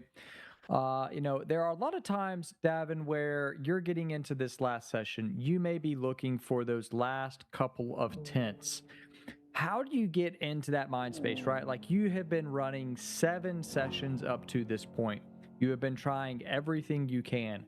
What are some tricks? What do you talk to your students about to help them get into that mindset of, I need to find just that last little bit of time out on track and I don't have much time left? Well, the last session is going to be execution time, right? So we've spent like you said, we spent all week building up in the sessions prior, finding the one thing I'm going to change in session 1, session 2, session 3. So now we only really have one session left. So what I always typically tell people is focus on the one big win. If there's one thing I could do better this one session, that's the one thing I'm going to focus on, and let the track come to me for the rest. Because by this point, the majority of the track should be on automatic pilot. I shouldn't really be learning a lot about, track direction and other things like that. But in order to stay into the flow, I don't want to overcomplicate it. It's really easy to try to be selfish and grab too many small little things and then make more mistakes. So instead, just lean on what you've done well and fix one thing and then run the laps out. And how do you identify those sort of things? I mean, what are some different ways that you can try and identify that last little not even low hanging fruit, but the easiest item to identify? Well, if you've got data, that's always an easy one, right? And that sounds obvious, but you've got something to show you that this is where I'm losing the most time or where I feel the worst. But if I don't have data, I will normally focus on what is the easiest thing that makes me feel uncomfortable. And normally it's a matter of like, oh, I'm braking too late in a particular area, or my eyes are in the wrong place in a particular area. I'm not setting up properly in a particular area. But you can use your internal G meter to really kind of suss that out if you don't have information, because there's always some part on the track where you're like, this place feels worse than all the other ones. Turn 11, not looking in the right place. Something simple. And put your attention on one simple goal that your brain can kind of lock into, and the rest of the track you just drive as you know how to do it. Big shout out right now to Connor Hoovler. Want to point him out, a 146.277. That is his fastest lap of the weekend. So, Davin, did you have a conversation with Connor? Help him find those last few tenths. He was at a 146.8, so he's been able to pick up 4 tenths. So that is, in some ways, that's always a good feeling in that you're like, hey, I was able to push a little bit harder. But I also, sometimes I also have those feelings of like, if I'm still improving by the last session, how much time did I leave out here? Like clearly, I was lollygagging around throughout the other sessions. So how can you sort of deal with some of those thoughts? Yeah, that's not fair. Like you want to build on positive progress, right? Like unless you're running the same equipment and same gear as somebody else, sometimes there's just a discrepancy that makes the difference. And so we don't want to cut ourselves short when we're not comparing apples to apples. And unfortunately, like we're always finding time, right? Even the people who broke records today, someone is going to come around and break that record later. That's what they're there for. So as long as you have made improvements, it's kind of you versus you. You know what I'm saying? Like you don't want to leave on a negative note because then it's hard to get psyched for the next one. I love it. And by the way, just another shout out, Tim Gilliam, 146.910, bested his 147.0. Not a huge jump, but still a jump in the very last session. So like you said, Davin, putting all of it together, right? Just making sure you find those little mistakes, making sure you fix those little mistakes. And guess what? Maybe that's the optimum lap time for what he can accomplish today. But guess what? He's still progressing. I love seeing people that can still progress even at the end of the day. And this is something, and correct me if I'm wrong, Davin, but in my time of coaching and stuff like that, the last session is a session I'm always most afraid of. And I say that. Yeah. I know what you mean. I do. Because either A, you do have people that go, I want to push. I just want to go as fast as possible, and they're just trying to push no matter what that means. And a lot of times that can mean pushing beyond limits. But then the problem that we tend to have is this is the last session after a lot of people's 3-day track weekend. So 3 days of staying up late, hanging out with the boys, taking in data, doing all the stuff, getting short sleep, working on cars, and they're saying, I want to go out and push as physically hard as I can on this car. So how do you watch that as a coach and ensure, hey, we want to be careful, but at the same time, yeah, I want you to push, but don't go crazy, but let's do this thing. Yeah, I hear you. I've been bitten by that bug as many times as I've swatted it away from other people. And I think the big thing, especially like on those last sessions when you're tired, is like you give the driver something to focus on before they go out. Give them something to keep in their mind so that they're focused on like the right things rather than just an amorphous, just go faster. Because unfortunately, like our brain doesn't understand what that means. Right? It's like, just do better. As much as I love just send it, I also hate it because it's not specific enough for me to know what that means. When, where, what phase, how much. And so what I tend to try to do on the end of days is give my driver a very specific goal, right? I want to see you tidy in turn 2. I want to see you committed in turn 11. I want to see you rolling out of turn 16. So that way they don't overdo it, trying to send it in places where they were already on the limit, right? The question I will ask, and I don't want to ramble for too long, but the question I do tend to ask my drivers frequently is, where do you feel like you were on the limit versus where do you feel like you're guessing? That's a good question. That helps them kind of focus up, because on some turns they're like, dude, I feel like I'm going as fast as I can here. Fine. Perfect. A-star, gold, right? But then maybe in turn 10 or maybe somewhere else, they're like, I feel like I'm always checking up a little bit. Okay, let's focus our attention there because we have a little bit of leeway to kind of work on that. But let's not try to send it in a place where we already know we're already on the limit because it's easy to make a mistake. Yeah, and that's something where I know for myself, right? And I'll always harken back to Streets of Willow or Button Willow, but Streets of Willow for me is always one of those things where I talk about going through the bowl, right? And I always find myself in this weird pattern where I find myself not being on the limit and checking up or not getting on the accelerator fast enough. And so, like you said, by asking that question, you can hearken me to examine that one position with more focus and say, I need to pay attention to this one because there's always a lot of time to be left on the table because of that motion. And it's just that little, like you said, pay attention. Pay attention. Yeah, it's inattentiveness that catches you normally on that last session, right? You're like you said, you're tired, you're a little low battery, you are kind of doing things on autopilot, and so you leave your foot on the brake a little too long, you brake a little too late, your eyes are a little too slow to look at the right thing, you don't notice where the car is quite placed in the right place, like just little things that can be easily, you stumble off the track. And so by giving yourself that focus, it can be like, okay, hey, you still have 15 minutes, focus on this one thing. Well, just wanted to say a quick thing. So Max and Chris, both very last session, literally pushing super hard, trying to get their best lap time ever. And both of them were within like a tenth or two of their fastest lap of the weekend on the last session. I just want to, shout those two guys out because it just shows the level of professionalism and the amount of focus that they have. Obviously, Connor Hoovler, he actually put in the fastest lap of his weekend in this session. So again, these guys going out, performing excellent, performing well. So I really want to shout them out and say that is an excellent job, well done, especially for these lap times that they're putting down, because people really have to understand these are exceptionally fast lap times that these guys are putting down with cars that have a lot of power and a lot of grip, and they are not easy to control. You have to be a wheelman to do it.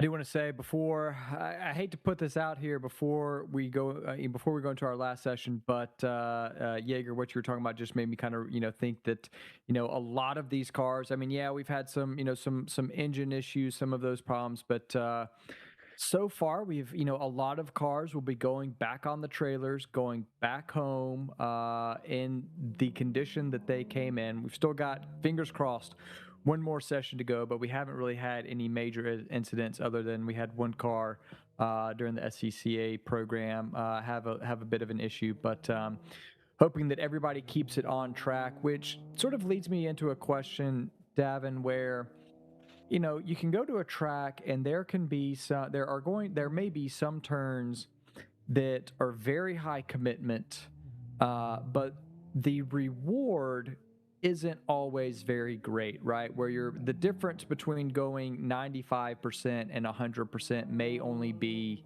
a tenth or two, right? Versus maybe finding some other areas of the track where the risk isn't as great, but the reward is even greater. What are some ways that the drivers can try and identify those things, especially going back to what Jaeger said, the last session always, worries him a little bit where, gosh, going through turn one, that is a high speed left-hander. I haven't done it, I haven't gone through there as fast as I can yet, but at the same time, I mean, that is a very high speed. If you go off, if you get it wrong, that can be a big consequence. And maybe your gain isn't that big versus there may be some other slower technical sections where it's like, hey, you're braking like 150, okay, that's a little bit of an over exaggeration, but 50 meters too soon, like you're over slowing. Right. So what are some ways that you can sort of as a driver or you as a coach help drivers identify some of those areas and make smart choices? Well, it's funny, you kind of answer your own question while asking it, right? Whereas looking for places where there are big changes in speed and focusing your attention there. Because like you said, if you're going through a high speed corner and you feel like you're 95% of the way there, like you're 95% of the limit, the car's kind of on its edge, it's kind of going the opposite direction just a little bit, you're not going to find that much more by just being full flat, right? Just by the math. But when we have big changes in speed, big decelerations, big motion, there's a bigger chance for error because you have to do a lot and then build up from a lot. And where a lot of people struggle is they struggle with overslowing rather than underslowing in those situations where they get to a place where they're getting on the brakes and they get the car slowed down and the car turns in and it just feels great. And you're like, no, I need you to get off the brakes sooner. I need you to really start to get the car to get on its nose. And so we'll focus on those areas first. If especially if there's a high speed to low speed change of direction. My first question is, how does the car feel right when you get off the brake? And if they can't tell me, well, we should have been focusing on that the whole weekend, to be honest. So that should be a question I should be earlier on, right? But still, it's like if they say like, "Oh, the car just turns in," I'm like, "Brother, what do you mean?" Right? Because we're overslowing so much, the car just easily does what I ask it to do, which means like, okay, we could have at least tried to come off the brake a little earlier. We could have at least tried to brake a little earlier to try that. So that's what I want you to work on in this one session. Is this one place? Come off the brake just a tad earlier and see if the car will still carry that cornering speed. Do everything else right, but come off the brake a little earlier. And so again, you give them something to focus on where they'll find a lot of time if they execute that well, rather than be like, well, I hope you figure it out. Because I think it's hard to tell sometimes by butt feel. You know what I'm saying? Like butt feel plus habit can sometimes just make it hard to break. And sometimes you need someone to just tell you to try a specific thing somewhere so that you have something to focus on.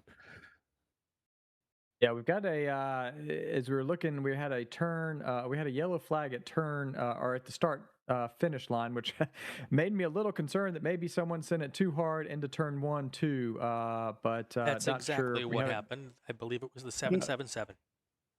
Okay, maybe the 777 of Berno going off course at turn 1, but everyone seems to still be circulating, so we'll kind of keep an eye on that. Can we tell if it's been pulled back in yet or not? Yes, he's continued.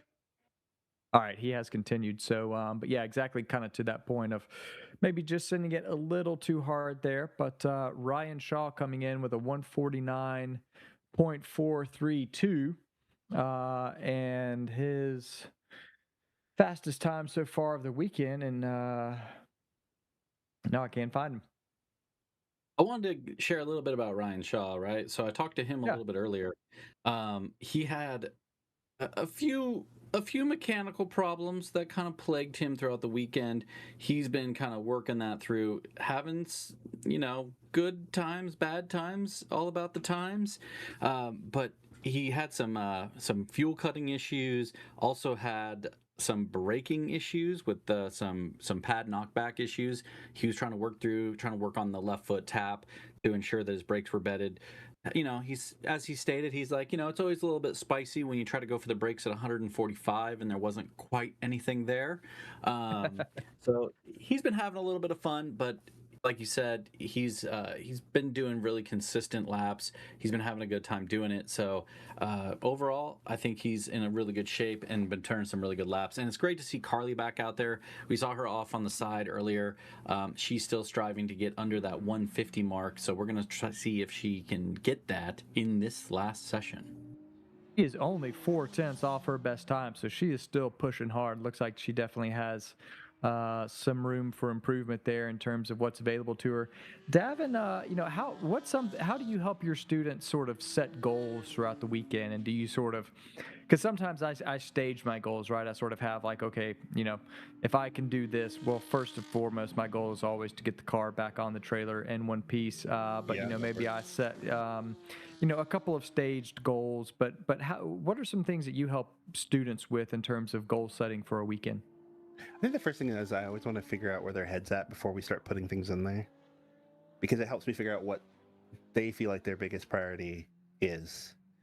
And if they hit me with something generic, like, oh, I just want to go faster, well, then I want to come back with something specific, like, well, how do you intend to do that?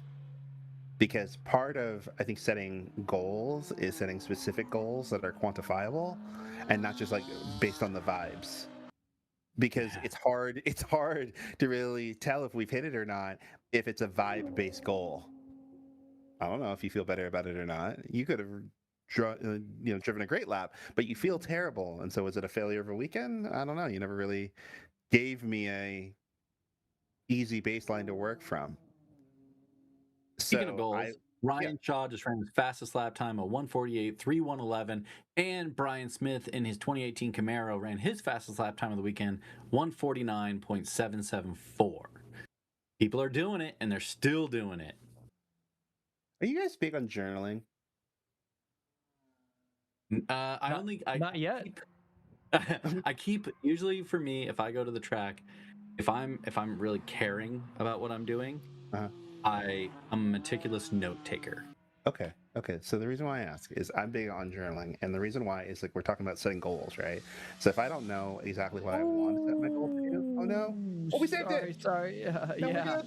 We're I think good. that was I think that was Stephen Roth getting a little bit sideways, a little drifty He knows boy how to do the action. sideways thing. He always does. That's He funny. saved it. Looks all right. Getting back on track. Well, so what I was into is if I don't know exactly what my goals are, I will take an open blank notebook and write down things I wish I could be doing at that event or things I could be doing better. And then when I have some downtime when I'm not at the track, I will summarize those things into what I think my goals should be for the next time. Because often, like, a lot of stuff's happening in the moment and it's hard to really like focus on something. So I'm just kind of getting through the weekend as best I can. But I'll keep notes of things that cross my mind throughout the week. And then when I get back, I can review it with my coach, or I can review it with, just even with my own thoughts to say, like, I seem to really care about, I don't know, improving my car control because I lack confidence there. Steven's a perfect example. Like, my car's sideways and he's got good car control, so he can just kind of look down track and fix it and not panic, where other drivers may lack the car control, so they panic, and then when the car spins, they just lose it. So their goal might be, hey, I want to just improve my level of car control. I'm not focused on the lap time yet. I just want to make the car do what I want. And then others are like, I want to hit a 31, right? Or I want to hit a 51. I want to hit a specific time. And now we can focus on corners that would allow us to do that more easily. That makes a lot of sense to me. Now, how do you do that in a weekend? Are you saying like between sessions you're jotting things down, or is it more like after the day? Like, and obviously you were talking about more like before the event, leading into the event. What kind of is that? What does that really look like? So I do that after sessions because I find that mentally downloading helps me. And I like to write down just raw feelings and notes of how I feel in the time. I don't try to rationalize it until I have actual time, let's say at the end of the day, to really sit down and think it over. Because I don't like to carry thoughts with me from session to session. The reason why I bring my notebook is that it allows me to kind of dump the cash before I jump back in the car again if I have a lot on my mind. And Gotcha. if I struggle with something, I then have something specific to bring to, let's say, Jaeger. Like, I can't get comfortable under the brakes. Like, can you look to see like where I'm braking? Can you look at my data to see, like, I now have something to focus on. Like, I've written down brakes like 9 times today. This is clearly an issue for me, right? And that way it helps me kind of get some little soft resets throughout every session, but also then I'm not holding on to it, messing up my head. A little dirt action there. Yeah, I think that was Nick Steniford in his C8 Corvette, currently at a 150.6 in limited class. But yeah, people still pushing hard. Absolutely. Yeah, and obviously, we'll say it one more time. Congratulations to Nick Steniford and Savannah Little for hitching it up, putting a ring on it, and they did it at the track, at the Ridge, got married this past weekend at this GTA event. So congratulations to them, too. I kind of wish that we had like that they had. I mean, obviously it's a little difficult when you're on a C8, but I kind of feel like he needs like a just married or something hanging off the back of the C8. Yeah, something, right? Oh, man. Well, we got the checkered flag out. David, I got one last question that I kind of wanted to ask you. Obviously, we don't have a ton of time left as this is going to start to wrap up the live stream. But are there any AI systems that you've seen that you think are actually useful, or in terms of driver development, motorsports, or even for things at the track? But anything that you've come across that you say, actually that's actually pretty useful. Well, it's a loaded question. It is. I bring it up at the very end. Well, no, the only reason I say it's a loaded question is that I feel like AI systems do a really good job at finding low-hanging fruit quickly, but they don't explain why all the time. So I'll use this tool like Trophy.ai is a good one for that. Coach Dave Delta for sim stuff is a good one for that. Where they do a really good job at comparing A to B and showing me trends fast, but they may not be the final action that I take to fix things. Real quick, I promise to be quick. I had a coaching client just this morning that had a similar experience. They had been using AI to look at some of their laps, and they said the tool's telling me I'm having problems with the rotation, but I don't know how to induce the rotation, and I don't know any exercise of how to get rotation. Mm-hmm. Can you help me with that? And that's where I think you find a good collaboration between using an AI tool or an automated tool to kind of gather up all the information and kind of give you some places to point your attention, and then going and working with a specialist to say, okay, I've been told that I need to work on this. Can you watch a couple laps of my driving to see if you see the same thing? Can you give me some exercises I can practice on my own? Because the tool doesn't know how to help me practice. It's just telling me that I'm bad at it. Yeah. Neat. Sure. Yep. That's fair. Okay. Well, we appreciate the input. Well, obviously, yeah, that checkered flag on Group 3, Session 8, session for today on Global Time Attack. So that is going to wrap up the end of this event. Speed Summit at the Ridge Motorsports Park.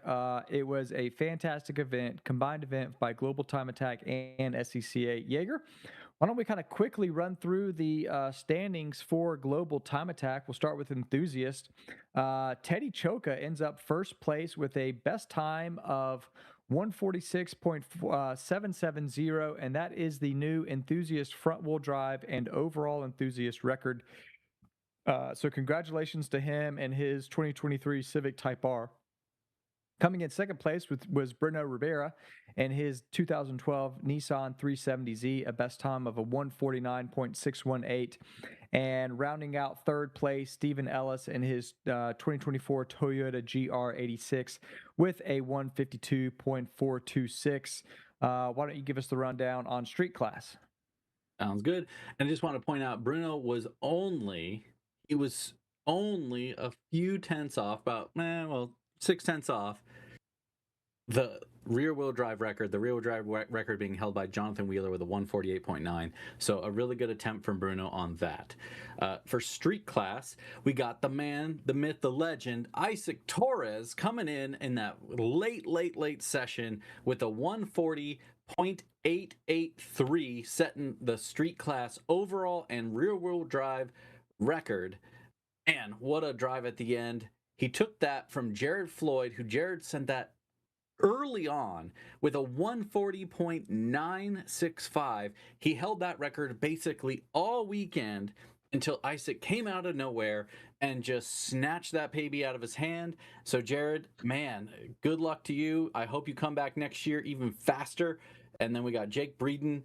He also did a session early on where it says I only see him completing 5 entire laps. Jared Floyd had 30, just so everyone understands. Jake only had 5, and he did a 141.631, very tight in that street class. All right, hit us with some limited class results, Kilgore. Yeah, limited class. Your overall fastest time and your new overall limited record and rear-wheel drive record. Bailey Woods in the 1999 BMW E36 M3. The legend continues to grow. He did just a fantastic job. He continues to impress. And so, yeah, 135.812, another win, another record for Bailey Woods. And he beat out Jay Pan in a 2022 McLaren 765 LT. Jay Pan running a very, very fast 138.115. And then in third place, I know that I know Damien is going to be extremely happy with this, a 139.233 and the new limited all-wheel drive record on the podium. That is a new build. They've been putting a lot into that 2000 Subaru Impreza. So congratulations to Damien and Renner Development. So a great job by them. But yeah, 2 new records set there on the podium. Congratulations to everybody. And we got now Unlimited. All right, our sole Unlimited class competitor. So all you Unlimited class guys, get your butts off the couch and get to the racetrack. Come on. You got to be challenging Tony Zerka better than this. Either which way, Tony Zerka laid down a 137.386 in that last session that he competed in, still pushing all the way to the end. Again, this is a new build for him as well, something he's been working on for quite some time. He just brought this thing out, and now he's laying down records, setting the Unlimited all-wheel drive record for Unlimited class, and just 2 tenths off the overall Unlimited class record. So stellar effort from Tony Zerka. We will round this out with an honorable mention for our GTX class, which is the exhibition class. Honda Yang in his 2018 911 GT3 ran a 144.124. So appreciate him coming out as well. We appreciate everybody who came out. We appreciate everybody who made the trek. We appreciate everybody who watched the live stream. And of course, we have to thank our sponsors. They make all of this possible. And we've got Ray's Wheels. We've got Modular Motorsports Racing. We've got Garrett. We've got Standing Start. We've got Warhammer Motorsports. All of them make this possible. And we want to thank all of them for their support. We will be back again. Jaeger, give me the date. I know you probably know it better than I do. What is the date for finals at Button Willow? November 11th and 12th, Button Willow Finals Raceway Park. We're going to be there, GTA all the way. Let's go. And for a lot of you guys, obviously, you're going to also be headed to Laguna Seca to run with Grid Life. And guess what? SCCA is coming back at you again. They're also going to be at the GTA Finals event at Button Willow. So make sure everybody goes and signs up. Get into a time attack event, have fun with it. Everyone show up. There's a class for everybody for sure. Get in there at GTA or globaltimeattack.com or scca.com. Get in, check it out, get up, sign up. Let's go.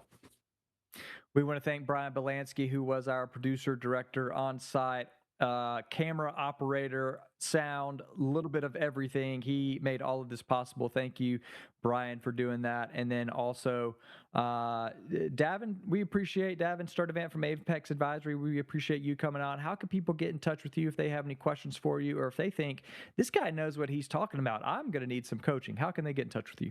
Yeah, you can find me at Apex with Davin pretty much everywhere, which is DAVIN, not D, Davin, not a David. Or you can find me at apex-advisory.org. All right, guys, signing off. We'll see you in November at Global Time Attack. Everybody have a good one.